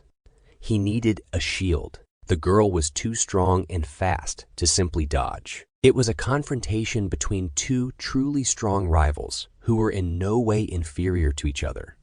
Costa, even with his remaining strength, was no weaker than the water spirit that was in the human world. Moreover, it was a confrontation between two essentially different elements. The fire that Costa controlled opposed the water that Udina controlled. Even the Guardian was shocked by how powerful this battle was. The water spirit attacked our hero with great speed, but he dodged at the last moment. Sometimes it was easier for him to repel attacks flying at him with his sword. Sometimes, the hero even managed to deliver some kind of blow to reduce the power of the devilish dose, and sometimes he only had time to quickly put up a shield and cover himself. But the water spirit still did not reduce its pressure and continued to attack. In addition to water bubbles, the girl herself actively attacked our hero. Costa fought literally to the limit of his capabilities because he was already very tired. Before that, the girl was also not going to give up and attacked her opponent at every opportunity. The hero was already completely wet from head to toe, which did not add anything good to him. The guy was clearly tired. He was breathing heavily. One of his eyes had been blackened earlier. During this time, he became convinced that the girl was indeed under the control of a demon. Besides fighting the flower itself, she also caused him a lot of trouble. The hero lowered his sword, preparing to strike again, when something stopped him. She looked straight into his eyes and said that he was attacking her body, so she would not give him up just like that. The hero was amazed by this news because he did not expect such a development of events. For the first time in his life, he saw a water spirit who could talk. The flower took advantage of his confusion and twisted him around his legs and arms. The hero was amazed that the girl could speak, but she preferred to talk nonsense. He tried to reach her consciousness, saying that spirits are looking for a host only because of demonic energy. The hero promised to help the girl and provide her with housing next to the world tree. However, she did not listen to him at all. At that time, she formed a huge clot of water energy. The guy was still bound by the branches of the devilish vine and could not move. At this time, a huge number of water streams were already flying at him, which could kill him. But at the last moment, an ally of the protagonist appeared and saved him. It was the Guardian, who took the brunt of the blow and covered the hero with it. The white wolf carefully grabbed our guy with his fangs and carried him away. The hero was glad for the timely appearance of his guardian. He managed to notice that the man was fighting against an undine who was absorbed by demonic energy. The audience carefully lowered our hero, giving him the opportunity to move freely again. The wolf agreed that a demon was directly involved in all the recent incidents. The hero asked the guardian to stop the undine's movement for a short time so that he could get rid of the demonic vine once and for all. Having received the consent of his friend, Costa began to accumulate a fairly large amount of energy and then carefully led it through the hilt into the blade of his sword. And here again, our hero was surrounded by streams of scorching flames. At this time, the girl was surprised by the fact that another enemy appeared in front of her. The guardian rushed to the water spirit with lightning speed and grabbed her with his powerful jaws. Without wasting a second of precious time, our hero concentrated all his energy into one blow. The guy needed enormous strength and spiritual concentration in order to carry out this attack. It was a real fiery whirlwind created by the inner strength of our hero.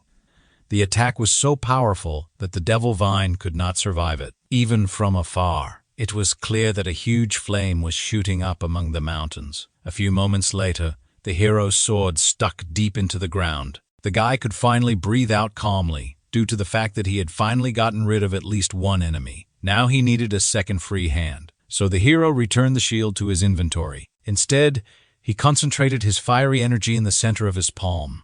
The hero rushed to cut across his guardian friend, who was still holding the water spirit in his teeth. The girl noticed the second enemy approaching her too late, so she could not do anything. At this time, Costa directed his energy directly to the center of the girl's body. This is how he hoped to bring her to her senses and rid her of the demonic energy. Immediately after this blow, Udine found herself encased in a huge block of ice. The girl could no longer move and fell into a rather deep sleep.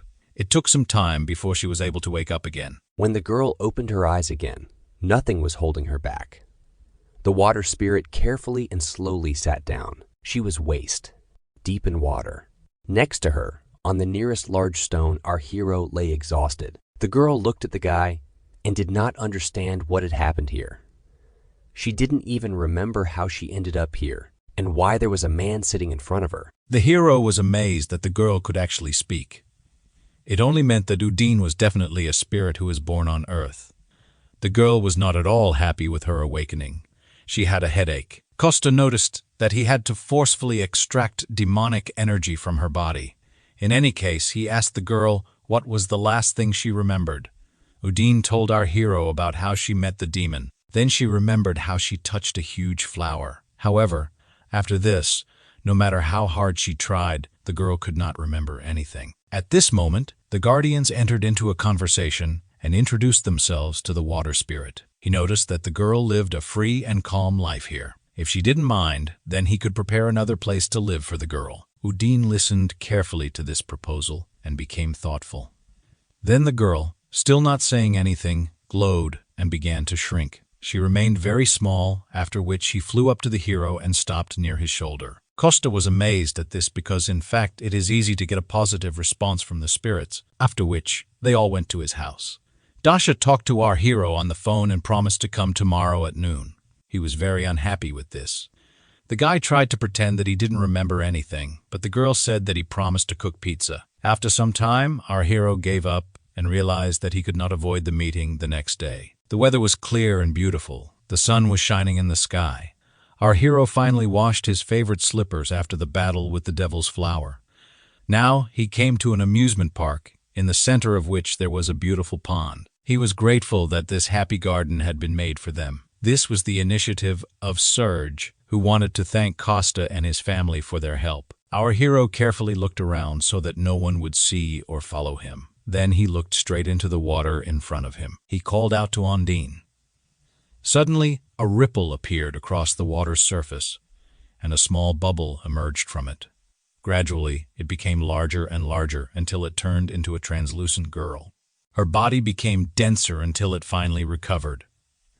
Undine was right in front of our hero and was glad to see him. The guy visited his old friend and asked if she was living well here. The girl looked back at the tree of life, which protected and sheltered her. She admitted that she liked being near the world tree, even though it was a little boring. The only thing she did all day long was water various plants. The girl admitted that she was really annoyed by this and cursed, which surprised Costa. The water spirit admitted that she had heard these words from the red-haired woman. The hero asked the girl to be patient a little longer, as she would be able to enter only after she had fully recovered. He then asked her to do him a favor and give him some water with a good taste, as he was going to use it later to make pizza. The hero, with a smile on his face, turned to the water spirit and asked if she wanted to come and try it herself. The girl, very bored, agreed, after which they all headed to the restaurant together. Undine was sitting at the table with food on a plate in front of her. The girl had never tasted human food before, so she didn't know what it was. Costa approached the spirit and asked if she thought this pizza was very appetizing. The girl looked at the substance in front of her, then asked the guy what this word meant. The hero tried to explain to the girl that this dish smells delicious, but she had no sense of smell. He racked his brain for a long time, trying to figure out how to explain the meaning of these words to the spirit. The girl was a little sad that so many people could feel these feelings. Costa agreed with this because it was food that people eat. The girl added that the demon who devours in the darkness lived in her, and he had many demonic forms.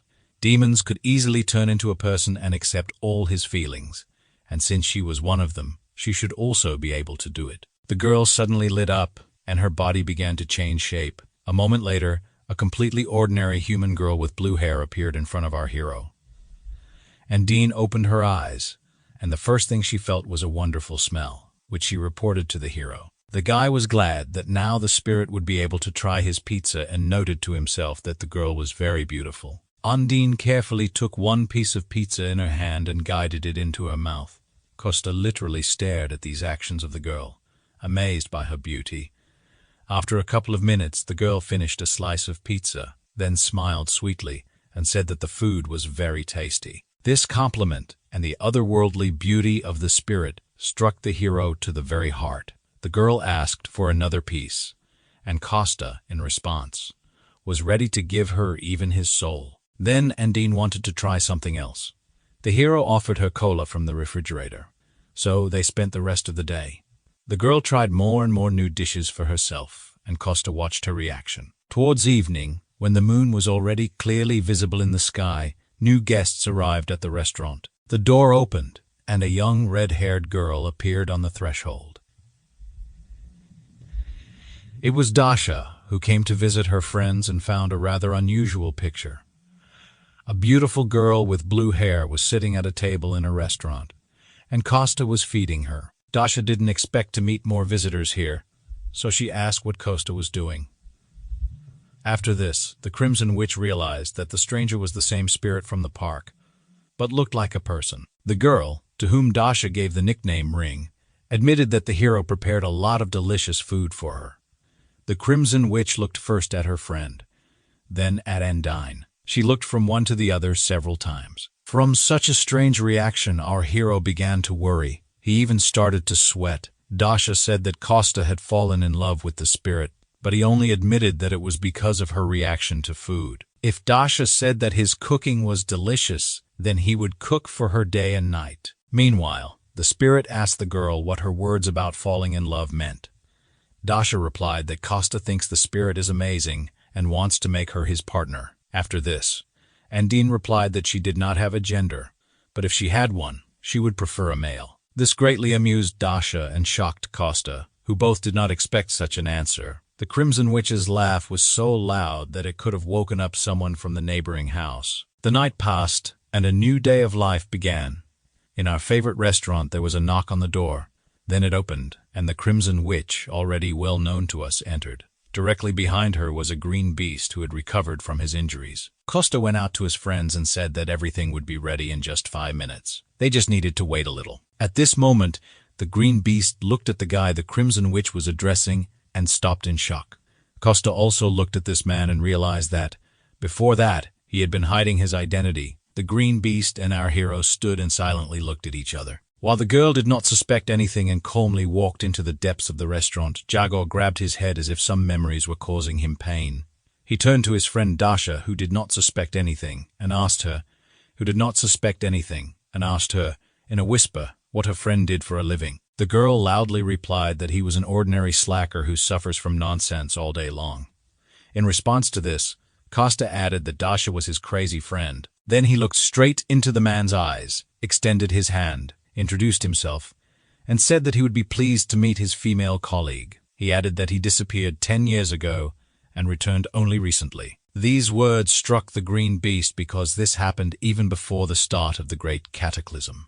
Jaw pretended that this was the first time he had met such a person, so he simply shook the hand extended to him. Costa admitted that he was very surprised when he returned to this world. When he woke up, 10 years had already passed, and his soul was completely destroyed. The guy had heard that many people were injured or died during the Great Cataclysm. Thanks to this, he didn't have to make much effort to restore his personal information. Even though he showed up 10 years later, he noted that if someone who was counted among the dead returned after a few years, it would invalidate their status. In any case, it wasn't every day that someone like him, an ordinary person, met such a celebrity as the Green Beast. Jago was grateful that the guy acted as if he didn't know him at all.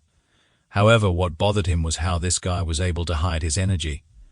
After all, last time he had just an incredibly huge amount of mana, and at this new meeting of theirs, he looked just like an ordinary person. Jago decided to leave these thoughts aside for now, instead asking Dasha when Jenny should join them. The girl replied that she had received an urgent call, so she would quickly sort it out and come. She would be about 30 minutes late. However, before she had time to speak this phrase, another pretty girl ran into their restaurant. It turned out to be Jenny, who was supposed to be late. The girl immediately threw herself on Jago's neck because she was very bored and really didn't want the rest of their group to join them. The Supreme Sword and the Sun God hovered around and politely refused. Serena simply said that she could not come because of work at headquarters. Jago carefully removed the girl from his neck and said that he would still like to listen to their opinion. Jenny was still hanging in his arms. She didn't want to tear herself away from him. She had already heard that Jago witnessed an artificial dungeon. The guy was silent for a while, then answered in the affirmative. The truth was that even the smartest people on Earth had been gathered there, but they could not figure out how the dungeon gates opened, what conditions opened them, or the logic behind it. But this made sense because someone could still skip this whole process and immediately create a dungeon. The girl finally sat down on a chair and said that this story was hard to believe. Jaeger agreed with this remark because only he had seen all of this and could not obtain evidence. However, Dasha immediately noticed that they still believed their friend. Jenny also added that they were all here today only because of his words. When it comes to people's safety, Jaeger could always be trusted. The other members thought the same, because if it weren't for digging into the situation, they would have happily joined them at the restaurant. Jaeger noticed that when he returned, the Black Sky shelter was already empty. Now that the appearance of an artificial dungeon had surfaced, they must be busy looking for the next hideout. The man didn't think they would clean up so well before leaving. He replayed the memories of that day in his head over and over again. After waking up, the man first wrote and submitted his report. The authorities carefully read this report and called him to their office. They told him they couldn't investigate the case without clear evidence. Jenny remarked that it sounded too suspicious, and everyone else agreed with her. Dasha even had the feeling that their superiors were openly hiding this, since everyone in the world is hunting for this knowledge. It can be said that it is worth an astronomical amount. If a group of people attracts attention, it will be difficult for them to monopolize the creation of artificial dungeons. Based on this situation, it can be rightly said that the government is already involved in this, in which case, the remaining members of the group will find it difficult to help the heroes, since they belong to the headquarters. Therefore, the assembled trio, who are freelancers, must first figure this out on their own. An artificial dungeon must first be activated before it can become a resource. Jor plunged into memories and noted that the artificial dungeon he saw was at the level of a disaster of such magnitude that they would have to sacrifice one city, even if there were 3 of them. Many people could die because they entered, and because it is such a valuable resource, the government will take the position of sacrificing many for the common good. Therefore, to stop this, they need to make. The girls supported their friend's idea and said that it sounded very exciting. Costa heard absolutely every word they said and was not entirely happy about it. He didn't understand why the guys were talking about such important things here. The guy didn't want to attract attention to his restaurant at all and dreamed of just living in peace. A few days later, when the same beautiful sunny weather returned, something happened at one of the subway stations. Somewhere in the depths of the depot, where it was dark and damp, gray rats were running among the dirt and fetid odors. A detachment of elves passed by. Their new commander-in-chief asked his subordinates how far they had come. The creation of the dungeon gate had finally stabilized, and the efforts of about 50 dwarves who had been working on it for 2 months had finally yielded some results. The commander did not understand at all how they could belong to the same race if it took as many as 50 to catch up with the work of one person. Now that Risa was dead, they could no longer rely on Philly. However, they were able to somehow compensate for this huge difference. The new commander-in-chief tiredly leaned his hands on his waist and sighed heavily.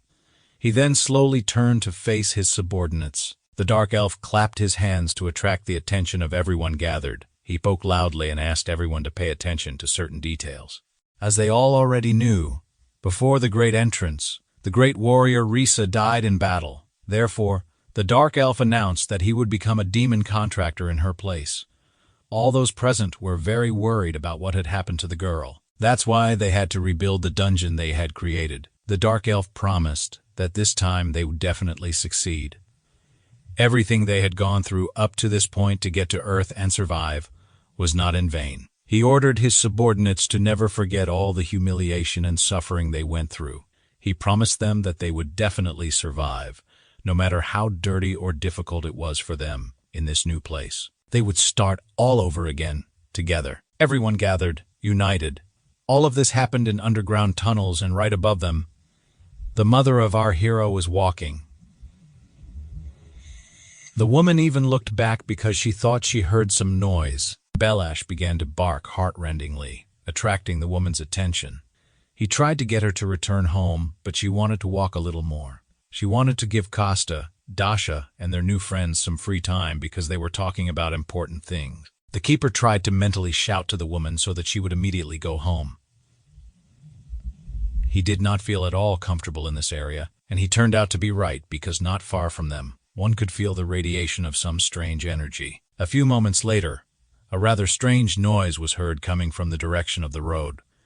Our main character's mother even looked back to see what that sound was, and at this time, right in the middle of the road where cars were still driving, a huge hole appeared. Gradually, one by one, elves in black cloaks began to crawl out of it. The Guardian immediately guessed that these were the same elves from the last battle. Meanwhile, they opened their bags or took out strange objects from them. The Guardian watched as the dark elves began to build some kind of device. Suddenly, one of the cars stopped, and a man got out.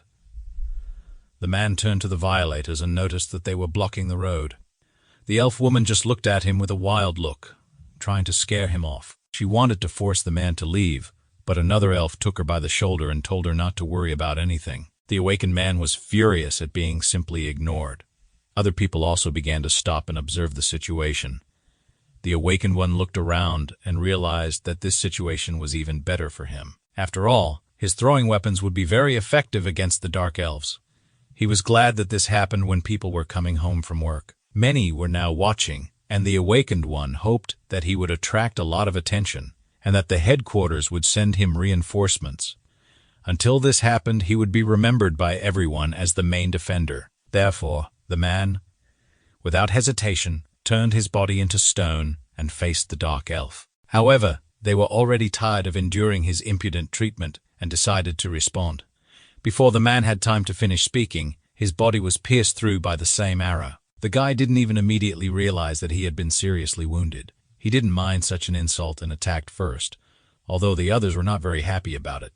The first to notice the attack was a girl with bangs, who began to scream heartrendingly. Standing very close to her was our hero's mother, who was still holding the Guardian in her arms. The dark elves were no longer afraid to attract attention to themselves. People began to run away in horror in different directions, away from this place.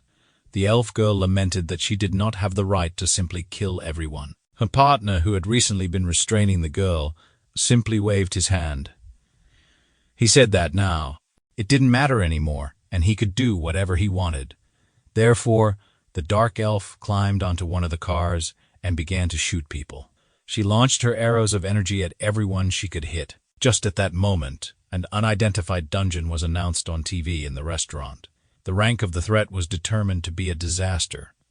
The camera footage from the scene showed a close-up of our hero's mother. The presenter said that, at this level, this place would not be safe. Before he even had time to fully announce the news, our hero was already running out of the restaurant as fast as he could. The guy was the first to notice that his mother and guardian were in the frame. He rushed to the scene as quickly as he could. Dasha followed the breaking news that was shown on TV. The girl didn't even immediately realize what had happened when Costa suddenly took off. She froze for a few moments and continued to sit in her chair. However, she quickly came to her senses and rushed to catch up with our hero. At this time, a car with special passengers was already moving towards the scene of the incident. The gray-haired man was amazed that the awakened one was killed with one shot, even though he was supposed to be stronger than the Dark Elves. His subordinate confirmed that the video was not edited. Dark Elves are among the weakest of all low-ranking monsters. The man still could not believe the veracity of what was happening. The Dark Elves were clearly up to something, and it seemed that it had to do with breaking news about the dungeon. The chief was furious with the realization that they had been outwitted by some elves. He looked at the photo, which was taken just a few minutes ago at the scene, and decided to be more careful. If this corresponds to what the Green Beast was talking about when he claimed that an artificial dungeon had been successfully created, even though he told him back then that they couldn't investigate without any evidence. However, the man did not expect that his story would be true. In any case, he needed to personally appear at the scene and inspect everything. The car arrived at its destination and stopped. The chief got out first. Something incredible was happening right in front of him. In the middle of the road, the elves were surrounded by military men defending the dungeon and shooting at everyone. The man was unhappy that the army had still not managed to take full control of the situation. The approaching fighter reported that they were slowly closing the distance to the elves and putting pressure on them. However, the weapons they used seemed very powerful. These are magic arrows, a coating of dark magic that elves should not be able to use. Also, these dark elves themselves were much stronger than usual. They were better with a bow and had a 120 increase in the sensitivity of their 5 senses during combat. The commander was annoyed by such a leisurely conduct of the battle and the fighter's report. He even asked for forgiveness for the fact that they could not suppress some dark elves. The boss noticed that they appeared out of nowhere in such a crowded place, which means they had prepared in advance for this. Therefore, the next step he ordered was to double the strength of the human army. At this time, a terrible hand began to crawl out of a huge portal that hung in the sky. Then, a second similar palm appeared. Together they were holding something. None of the military knew what it was, but it looked like some kind of number. At first, there was a Roman numeral 10 on the left, and only a dash on the right. Then, the numbers changed, and now there is 9 on the left and 59 on the right. The boss guessed almost at first glance that these numbers meant a countdown. At this time, in the center of the roadway, one of the elves turned to his brothers and sisters. He shouted that there was only one step left before the revolution for their entire race. He inspired the elves to continue the battle and maintain their positions. He called for the protection of this place until darkness fell. The chief also heard these screams and guessed that now the elves would be even more dangerous. He ordered all the assembled military men not to relax, but to take up fighting positions as quickly as possible.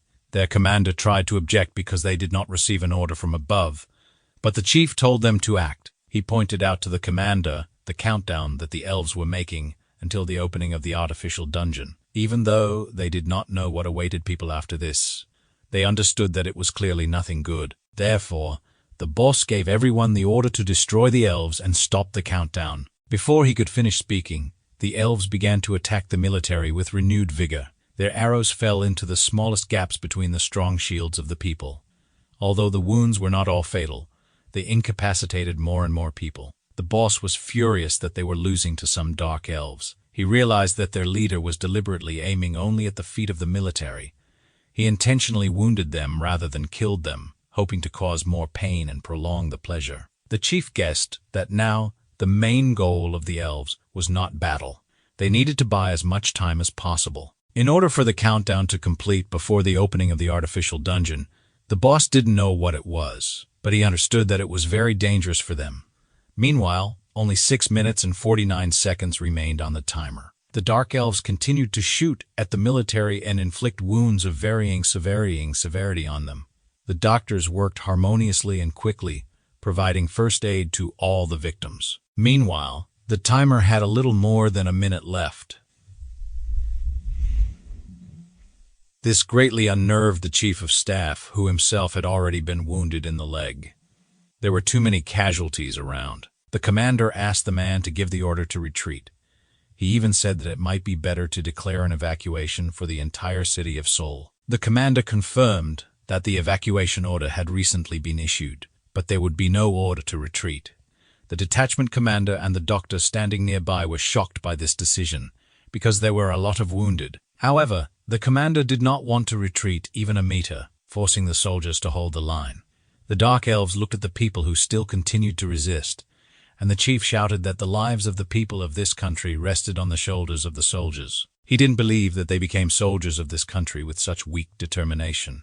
Now it was time to prove that, although they were not awakened, they could still protect their side. Even if the damage was small, they must do this, even if things went very badly. May all the injuries, efforts, and sacrifices of their comrades be worthy. With one speech, the chief inspired the soldiers not to give up and continue to defend the city.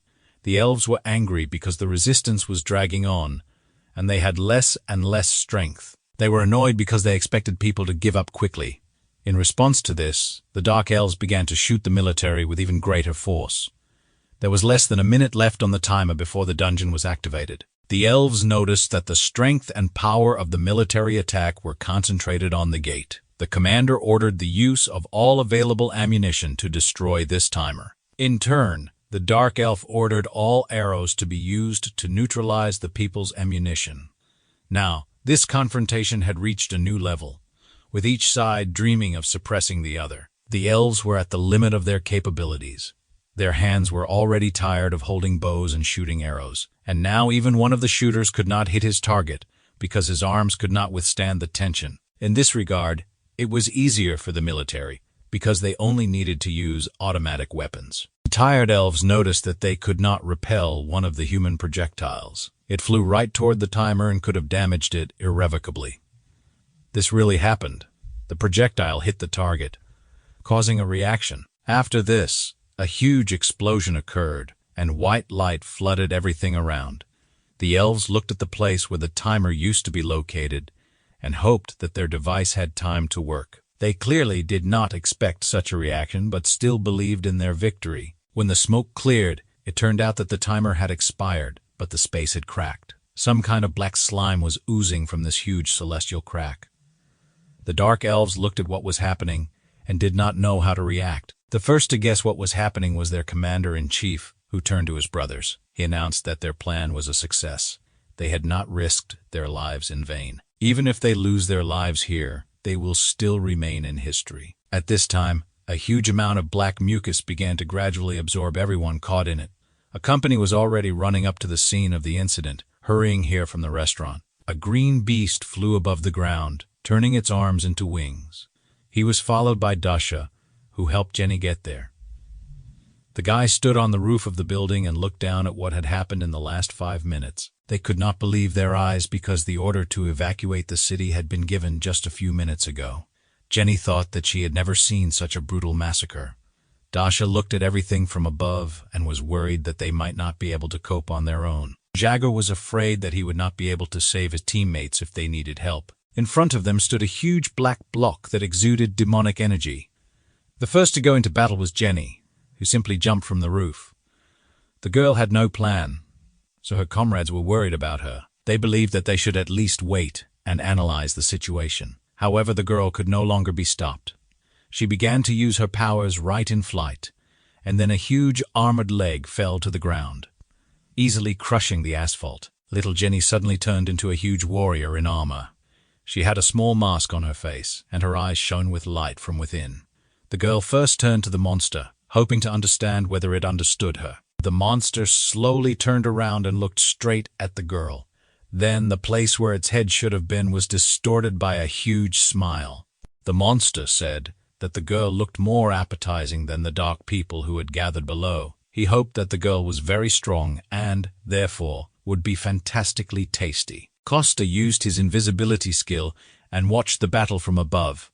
He wanted to be there to help his friends and family, but he didn't plan on exposing himself whenever possible. He was sure that there must be several bomb shelters nearby, as they were evenly distributed throughout the city to rescue people during natural disasters. At that moment, the guy noticed how his mother was arguing with some person. The man tried to force her to go to safety. However, the woman was eager to return and help the children who were still in danger. The policeman tried to reason with her and leave this matter to the special forces, to which the woman replied that these people were more concerned about a hole in the ground than the lives of citizens. Costa looked at all this and dreamed only that it was not his mother.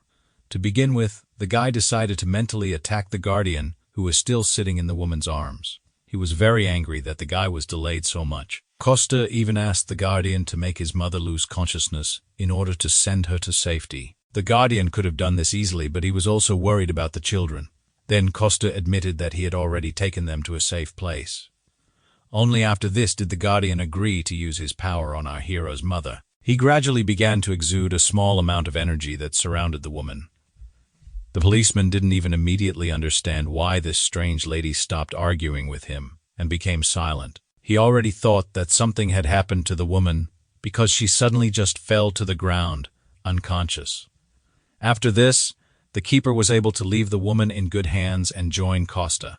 After that, grabbing the guardian with his own hands, our hero rushed toward the direction from which the dark energy was leaving.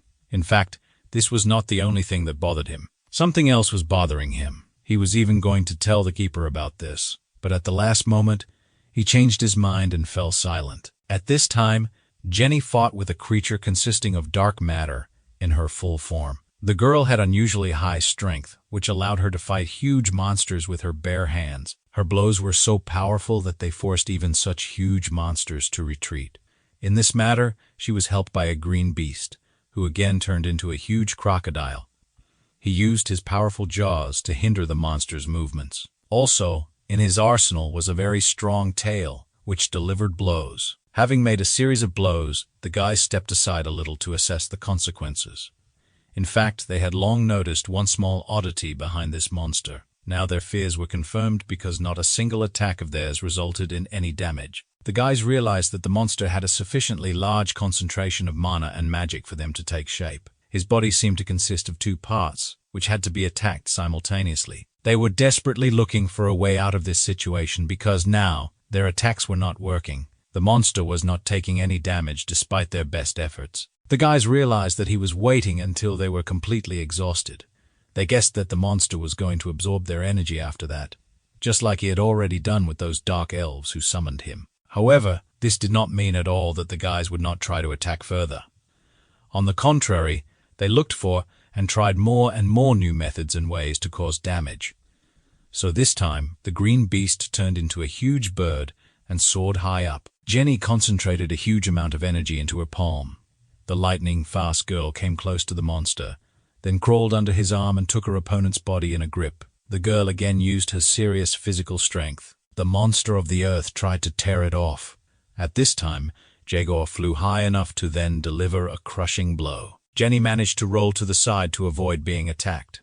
Then the girl got up from the floor and began to call her friend, the green beast. She made it possible for him to survive after such a strong blow to the ground. Finally, the smoke cleared, and a not very pleasant picture appeared before the girl. Her friend managed to turn into someone from the cat family and calmly landed. However, the monster managed to pierce his entire body with its spikes. From these blows and wounds, the green beast lost consciousness and turned back into a human. Right now, the monster opened its huge mouth and intended to devour him. Jenny was horrified by what happened and wanted to stop this monster. The girl rushed forward in desperation, hoping to make it in time. Jenny was called the Gold Giant and was a former member of the youth judo team. Thanks to her abilities, as well as her friendly and fair character, she became popular among the Rainbow Six Circles and beyond. However, the girl was still the youngest member of this team. Due to her age, she was quite rash and eccentric. The girl could commit rash acts if she believed that they were justified. Now, hoping to save her friend, Jenny rushed straight into the monster's mouth. The girl hoped to save her comrade but did not calculate her strength. The monster's mouth began to grow and became even larger than before. It seemed that a little more, and the monster would be able to swallow the girl whole. However, it was definitely not Jenny's plan to give up so early. She had to use all her remarkable strength just to get out of the trap. Literally, at the last moment, the girl was able to catch her hand on one of the monster's teeth and push herself out. The huge jaw closed, almost snatching off a piece of her leg. We can say that Jenny literally miraculously managed to avoid death. The girl was even shocked by the danger she had managed to avoid. However, this was far from the end because the monster's body began to shoot sharp needles. They were directed exactly toward the young awakened one. The girl again had to use her strength in order to jump to the side and avoid getting hit. At the same time, she did not forget about her friend, the green beast. During her escape, Jenny reached out and grabbed her friend, who was still lying unconscious on the ground. She did it just in time because the monster's body literally turned into a cluster of sharp spikes that hit the ground. Even considering her incredible strength and speed, the girl barely managed to escape. Jenny turned to Dasha and asked how much time she still needed. Their task was to distract the monster, but the green beast was already wounded, and at this time, Dasha still continued to stand on the roof where they had all arrived together recently. It took the girl some time to gather all her energy into one ball. Now, it had reached an incredible size, and Dasha was holding it above her head. The people gathered below were amazed at how huge it was. Even the ball of energy was distinct and unified, and its power was amazing. Concentrating such a large amount of energy required Dasha's enormous strength. She would like to help her partner now, but first she needed to finish the technique. The girl could only watch as her friends fought the monster below. With all her desire, she could not drop everything and go to their aid. Seeing that the green beast had not yet regained consciousness, Jenny had to take matters into her own hands. If she couldn't escape from the attacks, she had to fight. The girl only hoped that Dasha would finish the technique as quickly as possible and come to their aid. Even though the giantess could not do any harm to the monster, she could still delay him. This was exactly what was required of her now, to gain some time. Therefore, the girl endured the pain and continued to fight, no matter what. At this time, the magic ball that Dasha created became larger and larger, Even the monster felt the approach of a huge clot of energy and was distracted by it. Finally, Dasha's technique was completed. A staggeringly large stream of energy rained down on the monster from above. There was an explosion of enormous force, which caused a large shockwave. It seemed that even the air around him became somehow hot after the impact. At this time, Dasha fell on one knee on the roof and tried to catch her breath. The girl had used the strongest of her skills, so now she prayed that it would work. This idea was suggested by the green beast when he noticed that the monster was entirely made of mana and had no tangible flesh. However, they saw it with the naked eye due to the high concentration of energy and water vapor, just like during the formation of clouds. This was just his guess. So the guy decided to go back for Jenny and check it out. Even if the guy knew he was making a mistake, he still had to end the monster before it grew in size. Now, Dasha looked at the results of her work and could not believe her eyes. At that time, Costa was in another place and stepped into some kind of slurry. The guy was clearly pleased with such a mess and decided to go down the stairs next time rather than jump. However, even despite the dirt, he was pleased with what he found here. There was a real summoning machine in the air, right in front of him. It was a strange installation that looked like a huge wooden cube. The guy immediately felt that the main energy was coming from another place, so he left his comrades to fight the monster outside while he went in search. Having reached the goal, Costa finally released the Guardian and put him on the ground. He immediately guessed that the guy was going to give him the artifact and go down alone. The hero was again unhappy that the Guardian could easily read his thoughts. However, even so, his decision was no longer possible to change. Therefore, the Guardian began the formation of a small red ball, which was an artifact. Costa said that his friend Dasha was taking over the case.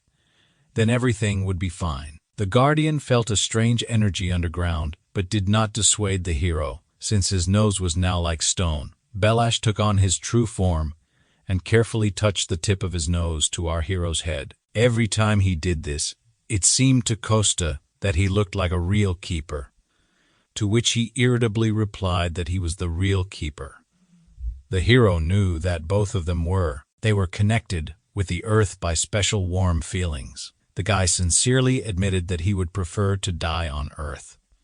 However, he added that it would be even better to stay here forever with his family. While they were talking, the Guardian climbed into the red bubble that was supposed to protect him. Costa looked at his friend and smiled as if he had seen him for the last time. Literally, a moment later, the guy pushed off the ground with force and ran away. At this time, a black executive car was standing a little behind in a traffic jam. Its passengers saw on the news that their road was blocked ahead. Diana looked out the window and thought she noticed something strange. Sergei noticed his secretary's confusion. However, the girl did not explain anything and simply said to continue driving straight. Instead of long conversations, she carefully reached for what was in her pocket. She held a small red ball in her hands and said that she needed to give it to Dasha. By this time, our hero had already managed to reach the source of the strange energy.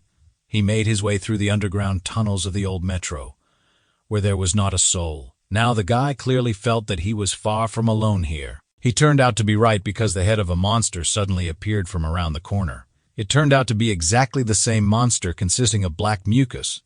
The guy immediately guessed that this monster was walking around here and absorbing everything. It looked like this little guy could absorb a lot more than the monster above. He was just attracted by the huge amount of magic that Costa concealed within himself.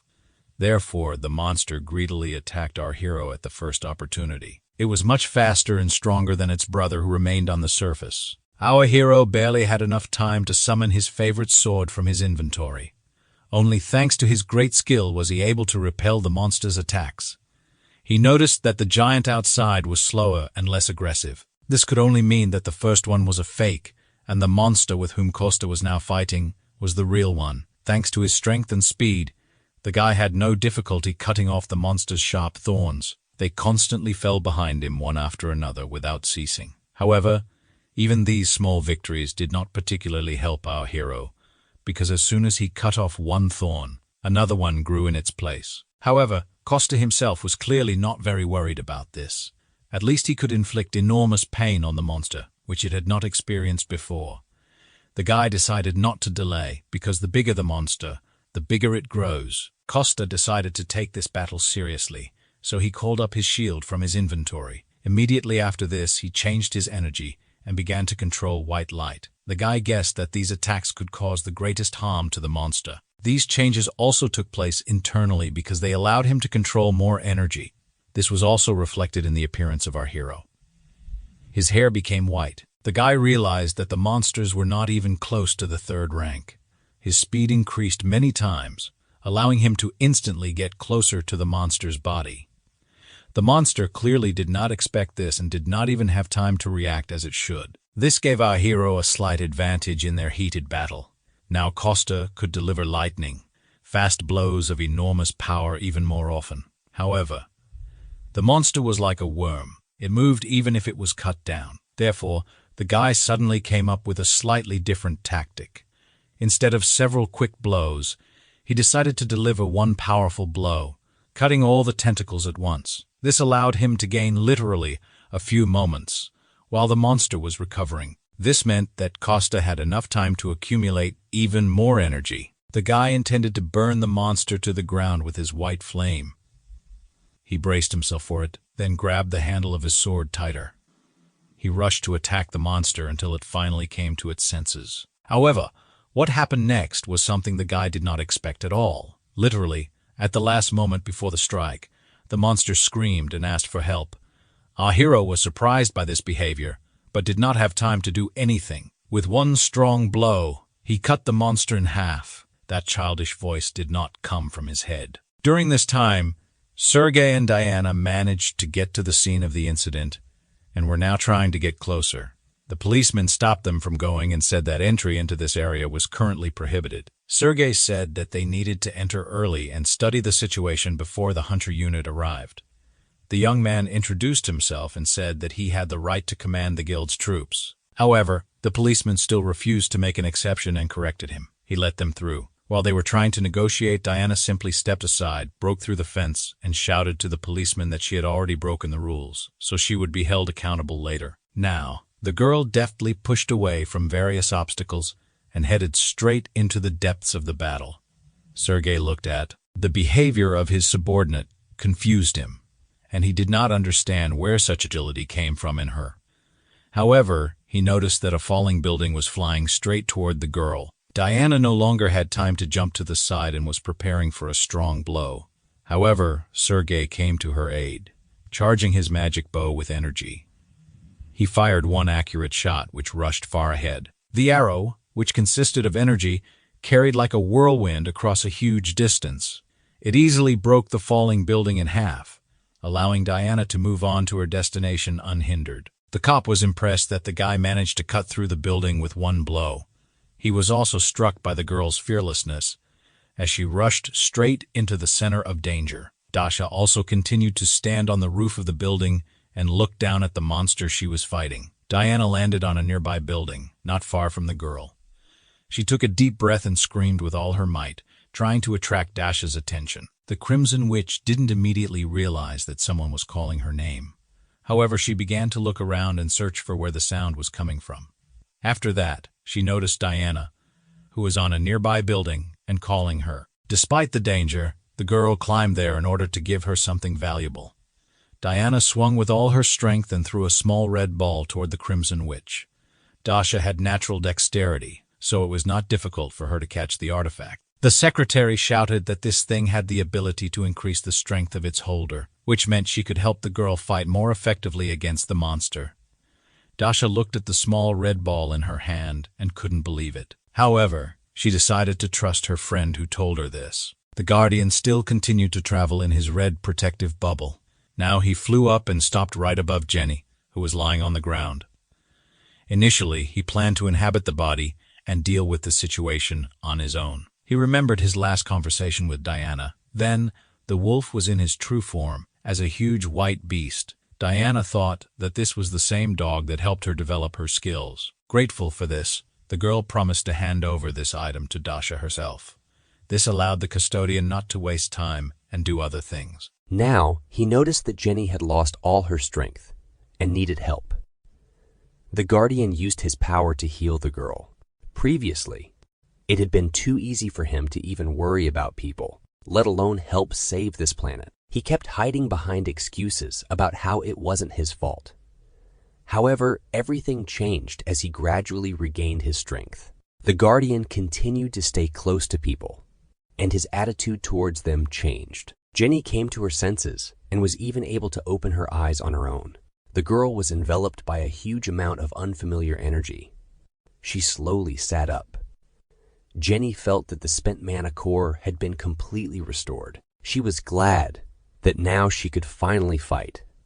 Her entire body was lifted with energy, as if the previous exhausting battle had never happened. Jenny immediately rose to her feet and reached toward her opponent. The Guardian admitted that he had no choice but to protect people to the very end. He realized this again and now intended to go back to Costa to help. At this time, Costa continued to fight alone with the real monster. Their battle lasted quite a long time and managed to wear the guy down a bit. He was lucky that so far, no one had come to this station and could stop them. Our hero decided to change his powers again, this time to sacred water. Immediately after this, all his weapons were covered with a thin layer of water. The course of the battle changed a little. After Costa first heard a human voice from the monster, he tried to reach its consciousness and talk to it. First of all, he was interested in whether the monster really devoured all the dark elves that were in this place. The monster didn't answer him, but just smiled, bloodthirsty. "One last wish," the monster said. They begged him to give eternal torment to those people who didn't accept it.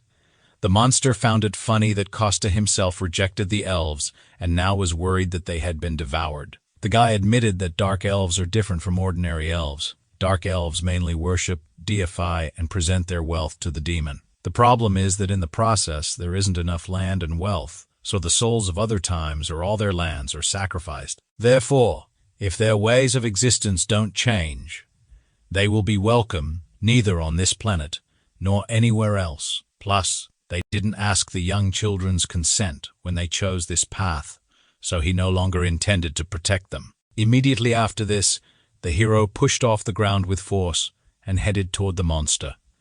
He moved his hand with the sword in it back, intending to strike. The monster clearly did not intend to sit idle and responded by attacking the guy himself. However, even this was not a particular obstacle for our hero. He just grabbed his sword more comfortably in his hand and promised to. The monster was burned from the inside. Costa was heading straight into the middle of the monster's mouth, which was preparing to swallow him. Right before this, the guy managed to use his power of sacred fire. Therefore, he fell straight into the monster's mouth and immediately released all the accumulated energy. The monster was clearly not wildly delighted with this situation. Costa was amazed that this monster managed to devour his flames. He didn't understand how this happened because the attribute of darkness was supposed to be weak against white flames. However, instead, the monster only began to attack our hero with more and more tentacles. But this time, the guy barely managed to put up a shield to protect his face. After the attack, some strange spots remained on the surface of the metal, which gave our hero an idea. He realized that he was fighting against a leech spirit because he had encountered one before. One of them had just stuck to his shield and didn't want to fall off. While the guy hesitated, more and more spirits attacked him from above. Costa had to use all his internal energy to create a protective field around himself. The hero quickly realized that he must not give this parasite the opportunity to spread. Therefore, he decided to absorb everything spiritually, including the energy that was here. At the same time, he still needed to continue fighting off the monster's attacks. The guy barely had enough strength to do several things at once. He had to put more and more effort into this. Each time one of the monster's severed tentacles ended up right behind him. It seemed to have a mind of its own, so it tried to detain him. However, the hero was not so simple and used his power of white flames to free himself. All this time, he also did not forget to absorb the energy released here. The monster looked at his opponent and was truly amazed by his durability. Even it thought this guy was too reckless to be human. Costa had already managed to stand up during their battle and was now breathing heavily. The boy noted that if this battle was intended to slowly drain his stamina, then it was quite successful. However, this did not mean that the guy was going to give up right then and there. He still continued to bravely fight alone against the monster. However, he missed the moment when one of the spirits managed to attach itself to his leg. Immediately after this, a huge amount of strength left the guy at once, forcing him to fall to his knees. Costa couldn't believe that he had made such a stupid mistake and fallen into a trap. The monster looked at his opponent and smiled bloodthirstily. As soon as he saw the guy, he immediately smelled the blood of his people. He admitted that he could exist here as long as he had enough wealth and a catalyst. However, judging by the smell of the guy's blood, the wise decision for him would be to run away from here. However, now the hero looked different than before, so the monster began to absorb him. His entire structure was much higher than that of a human, but even with that, he was still human. As he returned to the environment of the earth, his body slowly adapted to it again. The hero would have remained in the hands of the monster if Undine had not attacked him at that moment. The water spirit pierced the monster's body with one blow, which helped the hero. It took him a few moments to spit out all the black mucus that had accumulated inside him and catch his breath. At this time, the girl took on her original form and protected the guy. He was glad that his new acquaintance appeared in this place at such a timely moment. If it weren't for her, everything would have ended very tragically for him. The girl's attack allowed the guy to free himself from being absorbed by the demon. He had almost come to his senses while a monster was deciding what to do with him next. The guy realized that he had practically said goodbye to his long life. He was indeed very lucky that the water spirit came to his aid. Undine had smelled the demon, so she rushed to this place. The girl was glad that she decided not to ignore this feeling and went to investigate. Now she understood that together with Costa, they had a much better chance of defeating the demon. The guy also decided not to refuse extra help and joined forces with the water spirit. The monster, meanwhile, did not relax either, but quickly found its bearings and attacked the two, forcing them to separate. Costa shouted that demons are much weaker against high-frequency flames than against water. Using water at high frequency also helped, but it was not very effective. However, this thought prompted the guy to try another new method. Therefore, the guy immediately asked the girl to share the power of the spirits with him. He wanted to use it to turn his own magic into fire. Undine immediately understood what he was talking about and shared her power. However, the monster did not want to allow this and tried to attack the girl as quickly as possible. He pierced her body in many places with his tentacles. Immediately after this, the monster decided to focus all its attention on the water spirit. He directed all his tentacles directly at the girl, piercing her entire body many times. Costa even began to worry about the safety of the water spirit. However, the girl was also not as simple as it seemed. It might seem, at first glance, that she grabbed the monster's tentacles with both hands and directed her water streams towards him. This allowed her to quickly weaken the monster for a short time and free herself. Undine decided not to waste time and continued doing what she had been interrupted from doing. The girl concentrated all her power into one hand and directed it towards our hero. Costa almost immediately felt an incredible surge of magical power. The monster, meanwhile, did not stop attacking the guys again and again. Costa needed to seize the moment to attack, but so far, he could only dodge. The monster delivered a huge number of blows per minute, making the guy sweat. He had to fully concentrate on this battle so as not to miss a single blow. This went on for some time. The monster attacked. Costa repelled all his attacks. The monster was amazed that the guy was able to withstand all his blows, but according to his calculations, he should have run out of strength long ago. However, Costa could not only withstand the blows, but even reflect them. Suddenly, the guy let go of his sword and shouted something about a crack. He then quickly channeled his remaining energy into the blade. He grabbed the handle with both hands and drove the sword straight into the monster's tentacle. This attack made the monster worry because he could not move. The fire quickly spread through his body, so he had no choice but to cut off his tentacle himself. However, Undine, who had attacked with a stream of water, did not allow him to do this. The girl moved into the background and chose the best time to attack. The monster was furious that some earthly people managed to resist him. Meanwhile, Costa did not relax. On the contrary, he pumped more and more energy into his blow. At this time, a huge loud explosion occurred on the ground. The green beast was a little to the side and was wrapping its wound with a fresh bandage. Jenny also fought the monster and worried about the remaining members of her team. Dasha was high in the air all this time, and struck from there. She immediately shouted to her partners that the explosion was not caused by her. The girl noticed that her magic was replenished and circulated very quickly. She even thought that the artifact was intended for people without abilities. At this moment, she was distracted and almost missed the monster's attack. Dasha noticed that the monster was not initially fast, but now it suddenly began to rush around even more violently. She took a close look at how the monster behaved during the battle and noticed that it began to behave a little differently.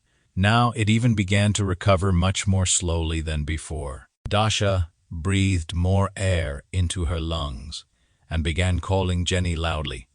She showed her the number 36 using her fingers. Dasha asked her friend to knock the monster down in 36 seconds. The girl added that if Jenny couldn't knock down this piece of clay, she would completely burn it herself. Jenny immediately responded seriously to her senior colleague's request. She also shouted to the green beast about this so that he would act together. At this time, Igor had already turned into a huge bird again and was flying nearby. Jenny decided to use different types of attacks on the monster. To begin with, she kicked him straight in the chest and practically cut him in half. The girl was surprised that she could do it so easily now. However, then a slightly different new problem appeared. Jenny hopped on one leg and pieces of monster slime remained on the other. After a moment, she came up with a very good idea. Jenny headed straight toward the monster, which had still not recovered. The girl hit him with her left hand directly in the head area. However, her hand immediately seemed to get stuck again in this black, vile slime. Then the monster tried to quietly reach out and grab the giantess with it. However, the girl noticed his movement and grabbed the monster's hand. Immediately after this, the monster began to disintegrate into small individual pieces of liquid. Igor didn't know whether the monster was doing this on purpose or whether he was like this on his own. However, he realized that if Jenny could immobilize him, then they could win. He explained to the girl that they needed to deliver one targeted joint strike. She needed to deliver a targeted strike and drive the monster into the ground to give Dasha a chance. He reminded the girl that they only had 13 seconds left. This helped Jenny come to her senses and remember the Crimson Witch's request. The girl again concentrated all her remaining strength in one of her coats, then pulled it back as far as possible to achieve a large amplitude. Following this, she extended her right fist forward with great speed. With this, the girl dealt one blow of incredible strength to the monster right in the face. At first, he even continued to smile because of how weak the blow was. However, Jenny did not lose heart because this was not the whole secret of her attack. The first, rather weak blow was followed by a second, which drove the monster into the ground. The monster fell on his back, and the girl's hand stuck right next to his head in the asphalt. Jenny quickly pulled her hand back and raised it again for another blow.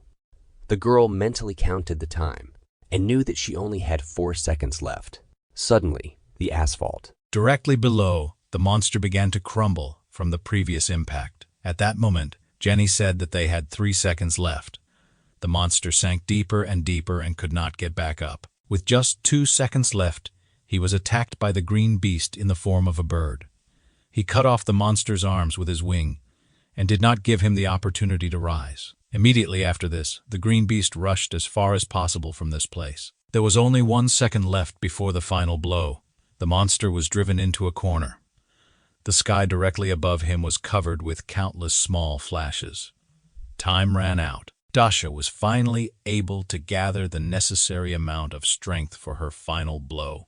Immediately after this, a huge amount of flame fell directly into the pit where the monster was located. Another new calm and quiet day had come in the life of a cute restaurant. Costa slowly opened the door to the kitchen and walked out his room barefoot. He turned to his mother and asked her if it would be possible for them not to receive visitors for a while. His mother and assistant Maria were very happy about the appearance of our guy. The woman asked her beloved son about his health and wounds, and the assistant was cursing because the guy was so unfortunate in spilling boiling water on himself. This really happened at the wrong time because, thanks to Dasha, they had a lot of visitors. The guy didn't understand why there was so much interest in their small restaurant. Masha said that the newspapers wrote that their food had increased magical powers. They say that if you eat the same food as those who have magical powers, others can have them increase. After what happened with the Dark Elves, The Rainbow Six gained many fans. That's why all the restaurants they go to are crowded with people. They don't even need to spend money on advertising, which gave the owner an idea. She turned to her son and assistant and asked if they should consider expanding the menu. The hostess did not want to disappoint the people. The assistant agreed with her on this. She already had several ideas, and Costa was only anticipating the amount of work. The guardian listened to everything and was glad that all the dangers were behind them. After many days of discussion, it was decided that the new dish on the menu would be tonkatsu. At first, the hostess doubted it for some time because this was a rather simple and old dish. However, Costa assured her that he could cook it in a special way. Moreover, they could serve it with a bunch of different sauces to earn extra money from it. It would be better if they made a couple in advance to try out the pen, so Perry went grocery shopping. At this time, the Crimson Witch was at home with the artifact. The girl sat in front of a large red stone and looked at it from all sides. She recalled how she used to always refuse to purchase an artifact. She even claimed that their use was only for weaklings. However, now she was using it herself, so her pride was truly hurt. But since she had acquired an artifact, she needed to find a use for it. The only problem was that her class was more of a warrior than a magician. Therefore, now the Crimson Witch was spinning this ball in her hands, looking for a use for it. She noticed that the artifact was so huge that it could have killed someone itself. While she was thinking, the girl's phone rang in her hand. Without thinking, the Crimson Witch picked up the phone and brought it to her ear. However, the girl almost went deaf from how loudly they screamed on the other side of the line. Dasha even dropped her new phone on the hard floor, and it cracked. The girl was annoyed that, because of her interlocutor, she would have to repair her device. Costa asked not to pay attention to extraneous sounds and asked what she needed. Dasha threatened that if he spilled the beans about her asking him for help, something bad would happen to him. The guy was silent on the phone, so the girl had to make a threatening voice and force him to agree. Costa himself was no longer happy that his old friend offered her help.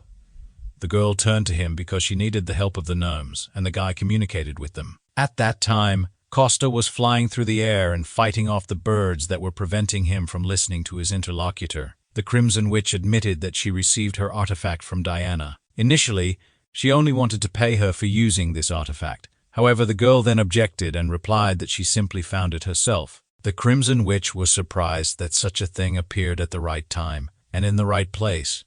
She felt a surge of strength even just holding the stone in her hands. This artifact seemed to sense her magical power, as if they were connected. Diana just smiled and offered to consider it a gift to the Crimson Witch. The girl didn't want to admit this to her old friend, so she also said that she just found it. Costa replied that he had not seen her artifact, but he had a very skilled acquaintance, a master gnome. While Dasha was changing clothes, she managed to find out the name of the workshop she needed, after which she ended the conversation. Costa was glad that now he did not need to create the appearance that he was just going out shopping. The girl, as usual, hung up and didn't even say goodbye. The keeper asked to stop because this method of moving made him sick. Costa thought that this great beast looked like a puppy that had been walked all day. He was amazed that the Crimson Witch decided to hand over the artifact instead of using it herself. Therefore, the guy decided to visit the workshop himself later. In the meantime, he looked around in search of the ingredient he needed. Finally, the guy saw a huge desert alligator right below him. Meanwhile, someone was barely dragging their feet, breathing heavily after each step. This creature was completely smeared in mud, and its body was covered in wounds. The little gnome walked forward with all his strength, thinking that he did not want to die. He walked, and all those moments when he was beaten before surfaced in his memory. Those moments when his friends died from exhaustion without food or water. Having experienced so much danger in his life, the guy did not want to give up just like that. At that moment, a huge white beast flashed right above him. The boy raised his head up and thought that his days were now numbered. Meanwhile, a huge white beast landed on the ground right in front of him. The dwarf fell to his knees and began to beg the monster not to eat him. At first, the huge beast seemed very scary to him because the sun blinded his eyes and prevented him from seeing. However, it turned out to be not a monster but Costa, who was surprised to meet a gnome in these places. The boy also did not expect to stumble upon an ordinary person here. He bowed his head forward and began to tell how he got confused in these places. However, the guys didn't trust him at all because they noticed something strange.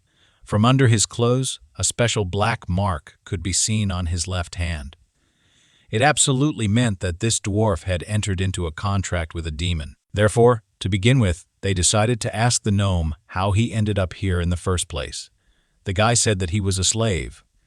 He had been kidnapped by a criminal organization and had to repair various things for them, and then he ran away. Costa noticed that the boy had clearly been beaten often, judging by the wounds on his body. It was dangerous to stay here alone, so he offered to take the dwarf to a safe zone.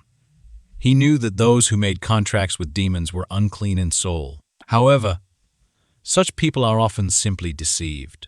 Their innermost desires are used, and they are offered unfair deals to those in need. Moreover, it was not often possible to meet gnomes in such a position. The guy was simply interested in listening to his story. Together, they all sat on the back of a huge white wolf and rushed off into the distance. Before the last leaf had time to fall to the ground, a huge green animal landed in this place. It turned out to be the previously familiar huge green beast in the form of a cheetah. He carefully leaned down to the red bloodstain on the ground and sniffed it. However, the beast also felt some other smell in addition to the main one.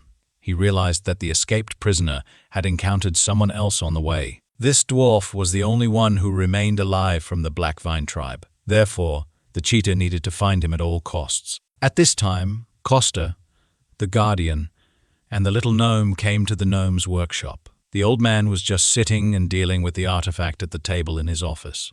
He was very surprised by the sudden appearance of his old acquaintance. Costa introduced him to Pizza, whom he had found in the dark zone. He was kidnapped by a criminal organization. However, mentally, the guy conveyed to his friend the information that this gnome had entered into a contract with the demon. The old man was horrified that such a gnome appeared in his workshop. Costa said that everything was fine because he had attached a protective device to the guy. However, before he could finish speaking, he heard a very familiar voice outside the door. There was a lot of excitement in the park because the green beast from the Rainbow Six had visited. He persistently asked for an audience with the leader of the gnomes, although it was not recorded in advance. However, the master refused him because first he had to get permission. However, Jagor tried to go inside the workshop, bypassing the rules. Costa noticed that his new acquaintance, Peter, began to shake violently with fear. He mentally asked the elder to let the green beast into the workshop. So, the old man got down from his chair and went to greet the guests. Jaeger was still trying to break through the master when the boss himself came out to him. The elder turned to a member of Rainbow Six and asked why he had come here at this time. Costa covered the dwarf's mouth with his hand and made them both invisible. Yor admitted that he was pursuing the villain and had followed his footsteps right here. He walked confidently into the workshop to look around. The man walked through the doors and stopped right in the center of the room.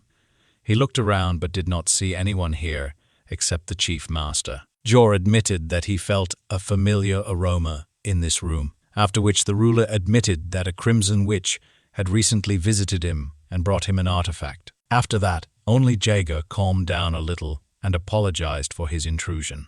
He also reached into his breast pocket and pulled out his business card. The villain could be nearby, so Jaeger asked the foreman to tell him if he noticed anything suspicious. Immediately after this, the green beast turned into a huge bird. He thought that he had completely lost the trail and flew away from the village. Immediately after this, Costa was able to remove his invisibility mastery. He released the poor gnome to the ground and asked if he would tell them the truth. The old man was also not delighted with such lies to the awakened hunter. Costa ordered the gnome to tell him why he was considered a villain and was being pursued by Rainbow Six. The guy looked very sad but did not look like a villain at all. He decided that he no longer had the slightest opportunity to hide the truth. Pizza began to slowly unbutton his overalls and took off his shirt. Only after this did Costa and the elder note that the guy had a soul stone in his chest. Our hero was amazed at this discovery because he did not expect such a turn of events. With tears in his eyes, he begged not to extradite him because he only had 6 months to live. The main thing for him was to hold out for this period, and after that he was ready to suffer any punishment. The soul stone, as its name suggests, is a stone that stores souls and is one of the main and most common ways a demon uses dark magic. All these stones always differed in color and brightness. The brighter the stone burned, the greater the number of souls contained in it. After that, Peter plunged deep into his memories and began a sad story. Once upon a time, he argued with his master, father-in-chief, Tony. At that time, this young guy was only 15 years old. His mentor was so angry that he didn't even want to talk to him anymore. The leader was clearly dissatisfied with something, and this was not the first time they had argued. He forbade the young guy to engage in any nonsense. However, Peter sincerely believed that dark magic would help their tribe move on. Then, they would no longer have to forge any stupid swords and shields. They would be able to learn to use and master real magical power. However, this conversation angered the leader of his tribe to the core. Now the man understood why everyone called this guy a goner. He ordered Peter to get all these stupid thoughts out of his head. Immediately return to your work and no longer anger the leader, he said. But instead, Peter went not to the workshop but to his room at home. The guy was upset because these stubborn people did not listen to him. Times were changing, and there was no need for them to cling to outdated traditions and foundations that no longer meant anything. The guy believed that gnomes would never be recognized if they continued to stagnate in one place. Therefore, the guy collected the necessary things, then put them in a backpack and hung it on his back. He decided to leave home and learn dark magic on his own. The guy was determined. He even got ready and went out into the yard. The point was that he wanted to become his father's successor, and he absolutely did not want to give up this opportunity to his younger brother. He didn't care if his brother was considered a genius. His abilities would mean nothing compared to his dark magic. However, the guy did not knock on the door of various workshops. He was not recognized anywhere. Everyone just pointed a threatening finger at him and drove him away. Poor Peter walked like this for a very long time. Even his clothes were already worn out. One day, the guy simply fell to the ground in the middle of the road from fatigue. He continued to lie there for some time, not even trying to get up. Peter was annoyed that everything turned out differently than he had imagined. Dwarves had never before enjoyed anyone's respect on this planet, and his tribe was no exception. They were too stubborn and conservative. Peter wasted 3 months. He spent all the money he had. Nobody needed a gnome, unable to even make a normal kitchen knife. The guy sat and cried because he just wanted to learn the element of dark magic. This would have solved absolutely all his problems, but nothing worked. Suddenly, Peter realized that it was not he who had said the last part of the phrase. A beautiful demoness appeared right in front of him and came out of a portal. The guy looked up at the attractive girl and asked who she was. However, she replied that her identity did not matter. She saw in this gnome despair, but at the same time, an abundance of curiosity that no one shared with him. Peter confirmed her words and said that he wanted to change everything but did not know where to move next. After that, the girl promised to show him the way if he agreed to take this path. The guy rose to his feet and promised that he would be infinitely grateful for the help. The girl smiled widely. There was something frightening in her smile. She used some kind of power and asked the guy to sincerely make his wish. Peter stood up straight, looked straight into the girl's eyes, and then said that he wanted to learn the elements of dark magic. Immediately after this, something inexplicable happened. Some kind of energy filled his body. He wanted to learn witchcraft that no one could surpass. After some time, the young man returned to his village in the most terrible shape, all shabby and tired. The first person he met on his way was his father. The guy looked absolutely terrible. All his hands were covered in wounds, and his face was overgrown with stubble. The father was glad that his son returned unharmed. However, the young guy's head was occupied with completely different thoughts. He looked around and asked what kind of holiday they had in the village. The little girl replied that they were celebrating the appointment of a new leader, his brother Robin. The father sighed and said that since Peter returned safe and sound, they could postpone the holiday. He added that Robin missed his missing brother very much. He had just come out to meet him and check on Peter's condition. After all, initially, it was Pizza who was supposed to become the next leader of the tribe. However, Pizza admitted that he returned in order to challenge his brother to a duel. Robin tried to put it off until a later time, but Peter did not agree. He wanted to challenge his little brother right now, and in this place. According to the rules of the duel, they both had to forge their own swords then clash with them in battle to prove whose blade is stronger. Robin agreed to his brother's proposal, surprising their father. The guy looked straight into Peter's eyes and said that he accepted his challenge. The village masters gathered in front of the table to evaluate the two swords that the brothers had made. The craftsmen unanimously decided that Peter's sword looked much worse compared to his brother's beautiful, successful sword. Peter did a rather poor job. However, the gnome objected and asked not to judge his work only by its appearance. He added that everything would be seen only after the battle whose work was better. Robin confirmed his brother's words and suggested starting the fight. The guys approached the table and each took in his hand the sword that he had made. Then they went to the center of the square and stood exactly opposite each other.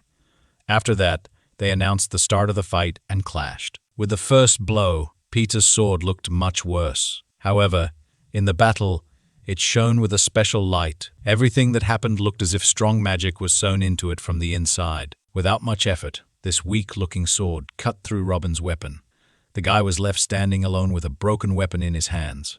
Peter had no plans to continue the battle any further, so he stopped. He was only glad that everything ended so quickly in his favor. However, what happened next was something Peter never expected to see. The sword dealt 1,000 crushing blows with its magic, cutting Robin into small pieces. At the same moment, a portal opened in the square and the same demoness appeared from it. She turned to Peter and said that it was his turn to pay his debts. Using her magic, the girl inflicted serious injuries on everyone present. The villagers were cut into small pieces in seconds. Peter was on his knees and with tears in his eyes, begged for mercy for his family and friends. They didn't do anything wrong, but the girl didn't care. Peter sobbed and said that everything that happened was only his fault. The demon agreed with the little gnome because he was too greedy. Now that he got what he wanted, it was time to pay with what was most dear to him. The guy was horrified by the realization of the disaster that had come to their village. The girl was going to take him and his fellow tribesmen to hell, but offered another option. She gathered the souls of all the gnomes she killed into one and invited Peter to serve her for 10 years. She promised that if he was obedient, she would free the souls of his relatives. She shouldn't have made such concessions without Lord Aeon's knowledge, but he might even like it. Peter got down on one knee and said that he was ready to serve for the entire term. The demoness smiled, and her smile was again truly creepy. She placed the soul stone into the dwarf's body and declared that their contract was concluded. From that moment on, Peter knew that Aeon was the name of one of the 7 main demon lords. When he was still in the spirit realm, he had only killed 2 of them. This meant that at least one of the remaining 5 was now in control of Peter. Peter didn't care about his death, but he didn't want the souls of his fellow tribesmen imprisoned and stoned to go to hell. Costa asked the crying guy how long he had been serving the demon. Peter replied that he only had about 6 months left to live. He wanted Costa to protect him from the kingdom of demons and members of the Rainbow Six for 6 months. In return, he promised to tell everything about them. The hero decided that if he found the information useless, he would hand the guy over to the beast. Peter signed a contract with Beta, the leader of one of the units of Satan's army and Aeon's closest henchwoman. He served her all this time along with the Dark Elves. According to Costa's recollections, the Demon Lord commanded 12 detachments, and they were all divided into 4 different directions like the Black Vine, which is engaged in recreating demonic power. Peter created a power source for them that controls the artificial dungeon. Costa did not believe that such a thing was possible. A small gnome could have enough strength and skills for this. Peter agreed with him, but there were enough of them. The hero suggested that there were other directions under the leadership of the rest of the demon lords around the world. He thought that they were scattered across different countries, but the dwarf said that they were all in Korea. Costa at first thought that he had misheard this answer. However, then he realized that the dwarf was clearly not joking and was telling the truth. The guy was amazed that they all gathered on such a small piece of land. The dwarf added that he heard from someone that a divine revelation had come to the rulers. It said that a warrior would appear in Korea who would save the entire earth. That is why all the rulers were now searching for this very hero. Peter learned all this information when he sometimes drank with the demoness Beta. However, the guy added that this was all the information he had. Costa admitted that even this was enough for them. An elder intervened in the conversation and said that he had a proposal. He asked the hero if it would be normal to arrange for Peter to work in his workshop. The dwarf was amazed that this old man was ready to accept him into his team of masters. The elder had a lot of work, so he believed that Peter could be useful to him. Costa could not refuse his old friend when he smiled so sincerely. Night had fallen in Seoul, and only the moon shone lonely in the firmament. Two men in black suits, with weapons in their hands, walked through the back streets and killed the living creatures they encountered. The subordinate was unhappy that they opened a headquarters in a government, declared danger zone. The boss replied that because of the monsters, there weren't many places they could do business from. Any enterprise on common territory was doomed to failure from the very beginning. He also reminded his subordinate not to forget his manners. After all, they were not going somewhere now but to talk with their leader. Diego was the boss of Korea's largest gang, Dongchun, and the leader of the Blue Sky Syndicate. The men came into his office, bowed, and began to report on the dungeon. It may have been fake, but the dark demonic energy was amazing. It couldn't compare to the energy of a real dungeon, but everything worked perfectly. Diego was unhappy that such a stupid gang took the place of the leader. His right-hand man and chief assistant handed over an important document to his boss. He reported that their red candy project was rejected. Diego was not happy about this news, but he initially suspected that it was doomed to failure. However, the secretary added that the blue candy project had already prepared its first prototype. It was a small blue capsule that consisted of 2 parts. Diego was pleased and clarified when it was made, after which he wished to immediately go and check out this project. He was interested to know about all the results of this experiment, so the men got together, got into their cars, and went to the base in the middle of the night. It was a closed training ground surrounded by a high fence on all sides. Security was at a high level and sleep inside was only possible through massive doors. Diego, surrounded by his assistants, calmly passed the security point and got inside. There, a laboratory assistant ran to meet him, getting dressed as he went. He suggested that Mr. Chairman conduct an inspection of the base. The company moved deeper into the structure, and Diego asked the researcher about the results obtained. He answered something that it would be better for the man to see everything with his own eyes.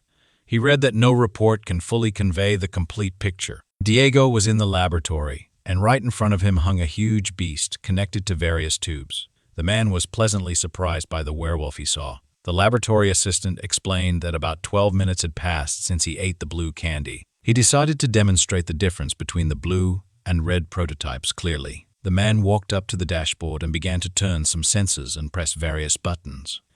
Diego walked up to the laboratory assistant and looked at the graphs and diagrams that he displayed on the screen. It was obvious to him that the 100 mana growth and physical strength were far superior to the red candy.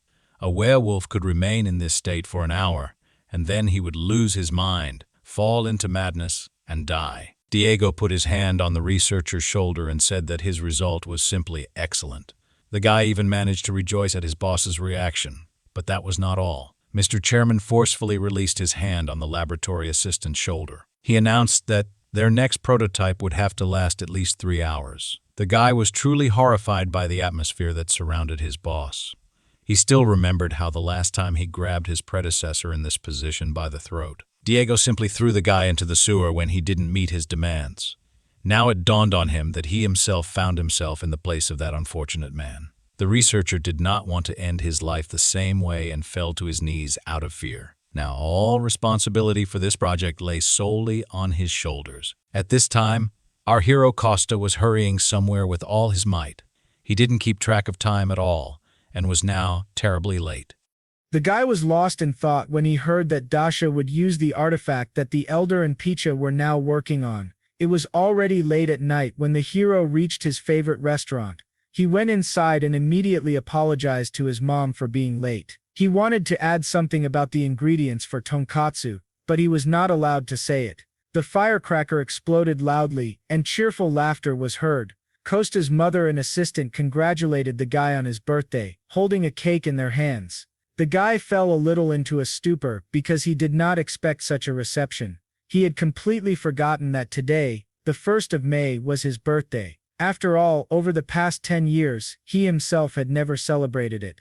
Costa's mother replied that until last year she had missed her son every day, and now she finally had the opportunity to congratulate him. She threw herself around her son's neck and thanked him for growing up so well. At first the hero was a little embarrassed by this manifestation of feelings, however, he then hugged his mother back tightly and pressed her closer to his chest. He thanked the woman for his birth and asked her to always remain healthy and never leave him. They stood there, hugging each other for several minutes, still unable to let go of each other. The guardian tried to mentally call the hero, but he did not answer right away. He drew the guy's attention to the emergence of a new quest. It was his own wish that his beloved mother would make a full recovery. It was necessary to ensure that the woman, who had endured prolonged 10-year stress due to her unlucky son, began to recover. If her condition improves by 10%, then 10 million karma would be awarded, and 100 million for complete recovery. The guardian still could not believe that such a good-for-nothing son had become the protector of the earth. Costa wanted notifications about quests to be shown to him automatically because due to the guardian, he often found out about them only after completion.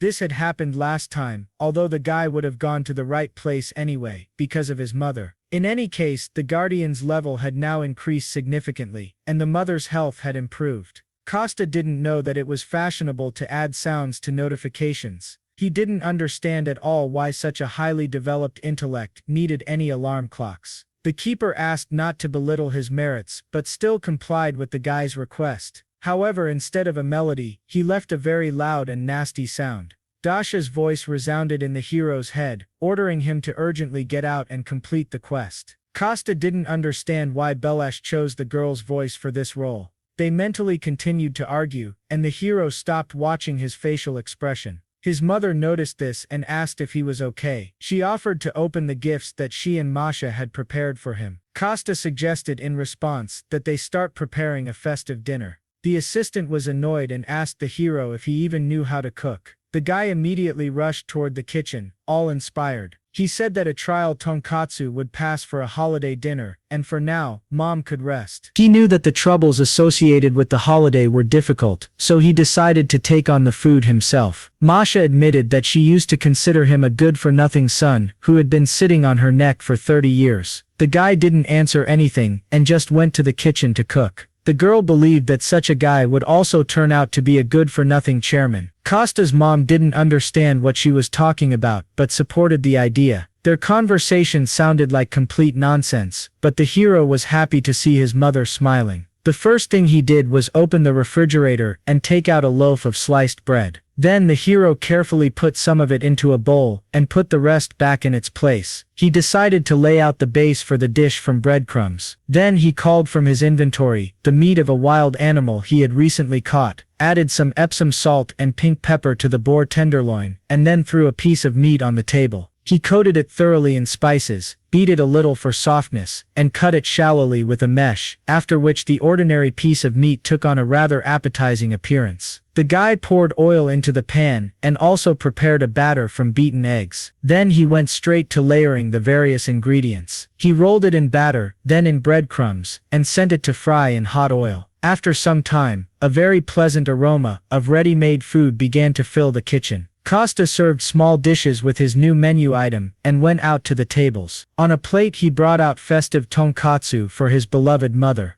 The dish looked so delicious that even Masha was pleasantly surprised. The guy also prepared the sauce but asked them to try it without it first. He carefully cut the dish into several parts and allowed the first sample to be taken. The assistant and the hostess simultaneously put a piece of tonkatsu into their mouths. They simultaneously turned to each other and admired its refined taste. The guy was pleased that he had proven to Masha his ability to cook. After that, he asked the girl why she looked away and hid her smile. In fact, she thought that the hero did not know how to cook at all and bought him a book on the basics of cooking. But just in case, she decided to bake him a birthday cake. Now the mother gave her son new cutlery because she thought that he would have to use the old ones. The hero already understood his hands were on the gift when, at that moment, the phone on his bracelet rang. The guy was unhappy that such a sweet moment was interrupted. He put the call on speakerphone, and Dasha first asked to speak to his mother. She congratulated the woman on her son's birthday, and said that she was already on her way to them. She began to praise the hostess for putting a lot of effort into raising her son. Costa interrupted the girl, and asked if she forgot to say something, for example, to congratulate him on his birthday since she called his phone. The Crimson Witch's voice changed after these words. She congratulated her friend with displeasure, and asked him to smoke some snacks with his beer. Costa was dissatisfied that the girl had the impudence to ask him to leave after such a solemn congratulation. He announced that they had tonkatsu, and therefore, he was not going anywhere. The hostess added that they still had a cake that Masha had prepared. Literally a couple of minutes after this, the girl rushed over with bottles of beer, and the guys began to celebrate the hero's birthday. After a while, we see Boss Diego twirling some kind of blue ball in his hands. He was riding in the back seat of the car, and talking with his driver and assistant. He announced that from now on, he was closing the Red Candy project. Instead, he planned to replace them with Blue Candy. Soon, the assistant commented on what sounded like a rebrand, which made his boss laugh. They continued to silently drive further along the deserted streets of the city. Diego slowly opened the automatic window in the moving car and threw out the ball. He was very interested to see what would come of it all. Dasha extended her hand to someone and talked about how pleased she was to meet this person. Andian looked at the girl with an expression of complete incomprehension on her face. The water spirit did not understand why the Crimson Witch was suddenly behaving this way.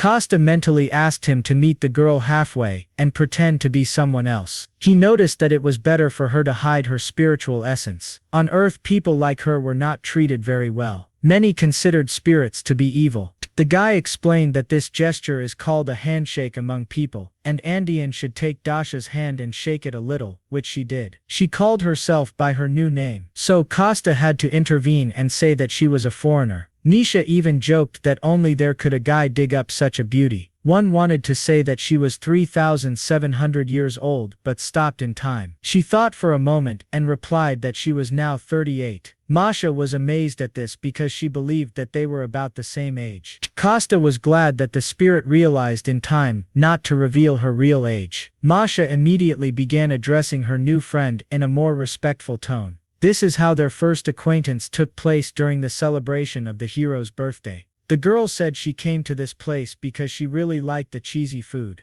The pizza was excellent, and Masha was indignant that she did not know about this regular customer. There was no pizza today, but Costa still invited the girl to join them for dinner. He added that alcohol is very harmful on an empty stomach, so it's better to just eat. Their idyll was disrupted by a strange sound coming from the street. Not everyone heard it. Costa was the first to notice, then the water spirit, Andian or W, as she was now called, joined him. The girl mentally turned to the hero. They needed to discuss what was happening in that atmosphere. Getting out of the house would have been too problematic for him. Therefore, Costa had no choice but to come up with a reason. With his powers, he picked up a huge stone from the ground and threw it at the car. This time, all the guests heard the noise, including Dasha herself. The girl immediately got up and ran outside to check what was happening there. She was horrified that someone had damaged her beloved car. However, immediately after this, another creature attracted the witch's attention. A huge toad was discovered near the restaurant. She was so big that she towered over Dasha several times.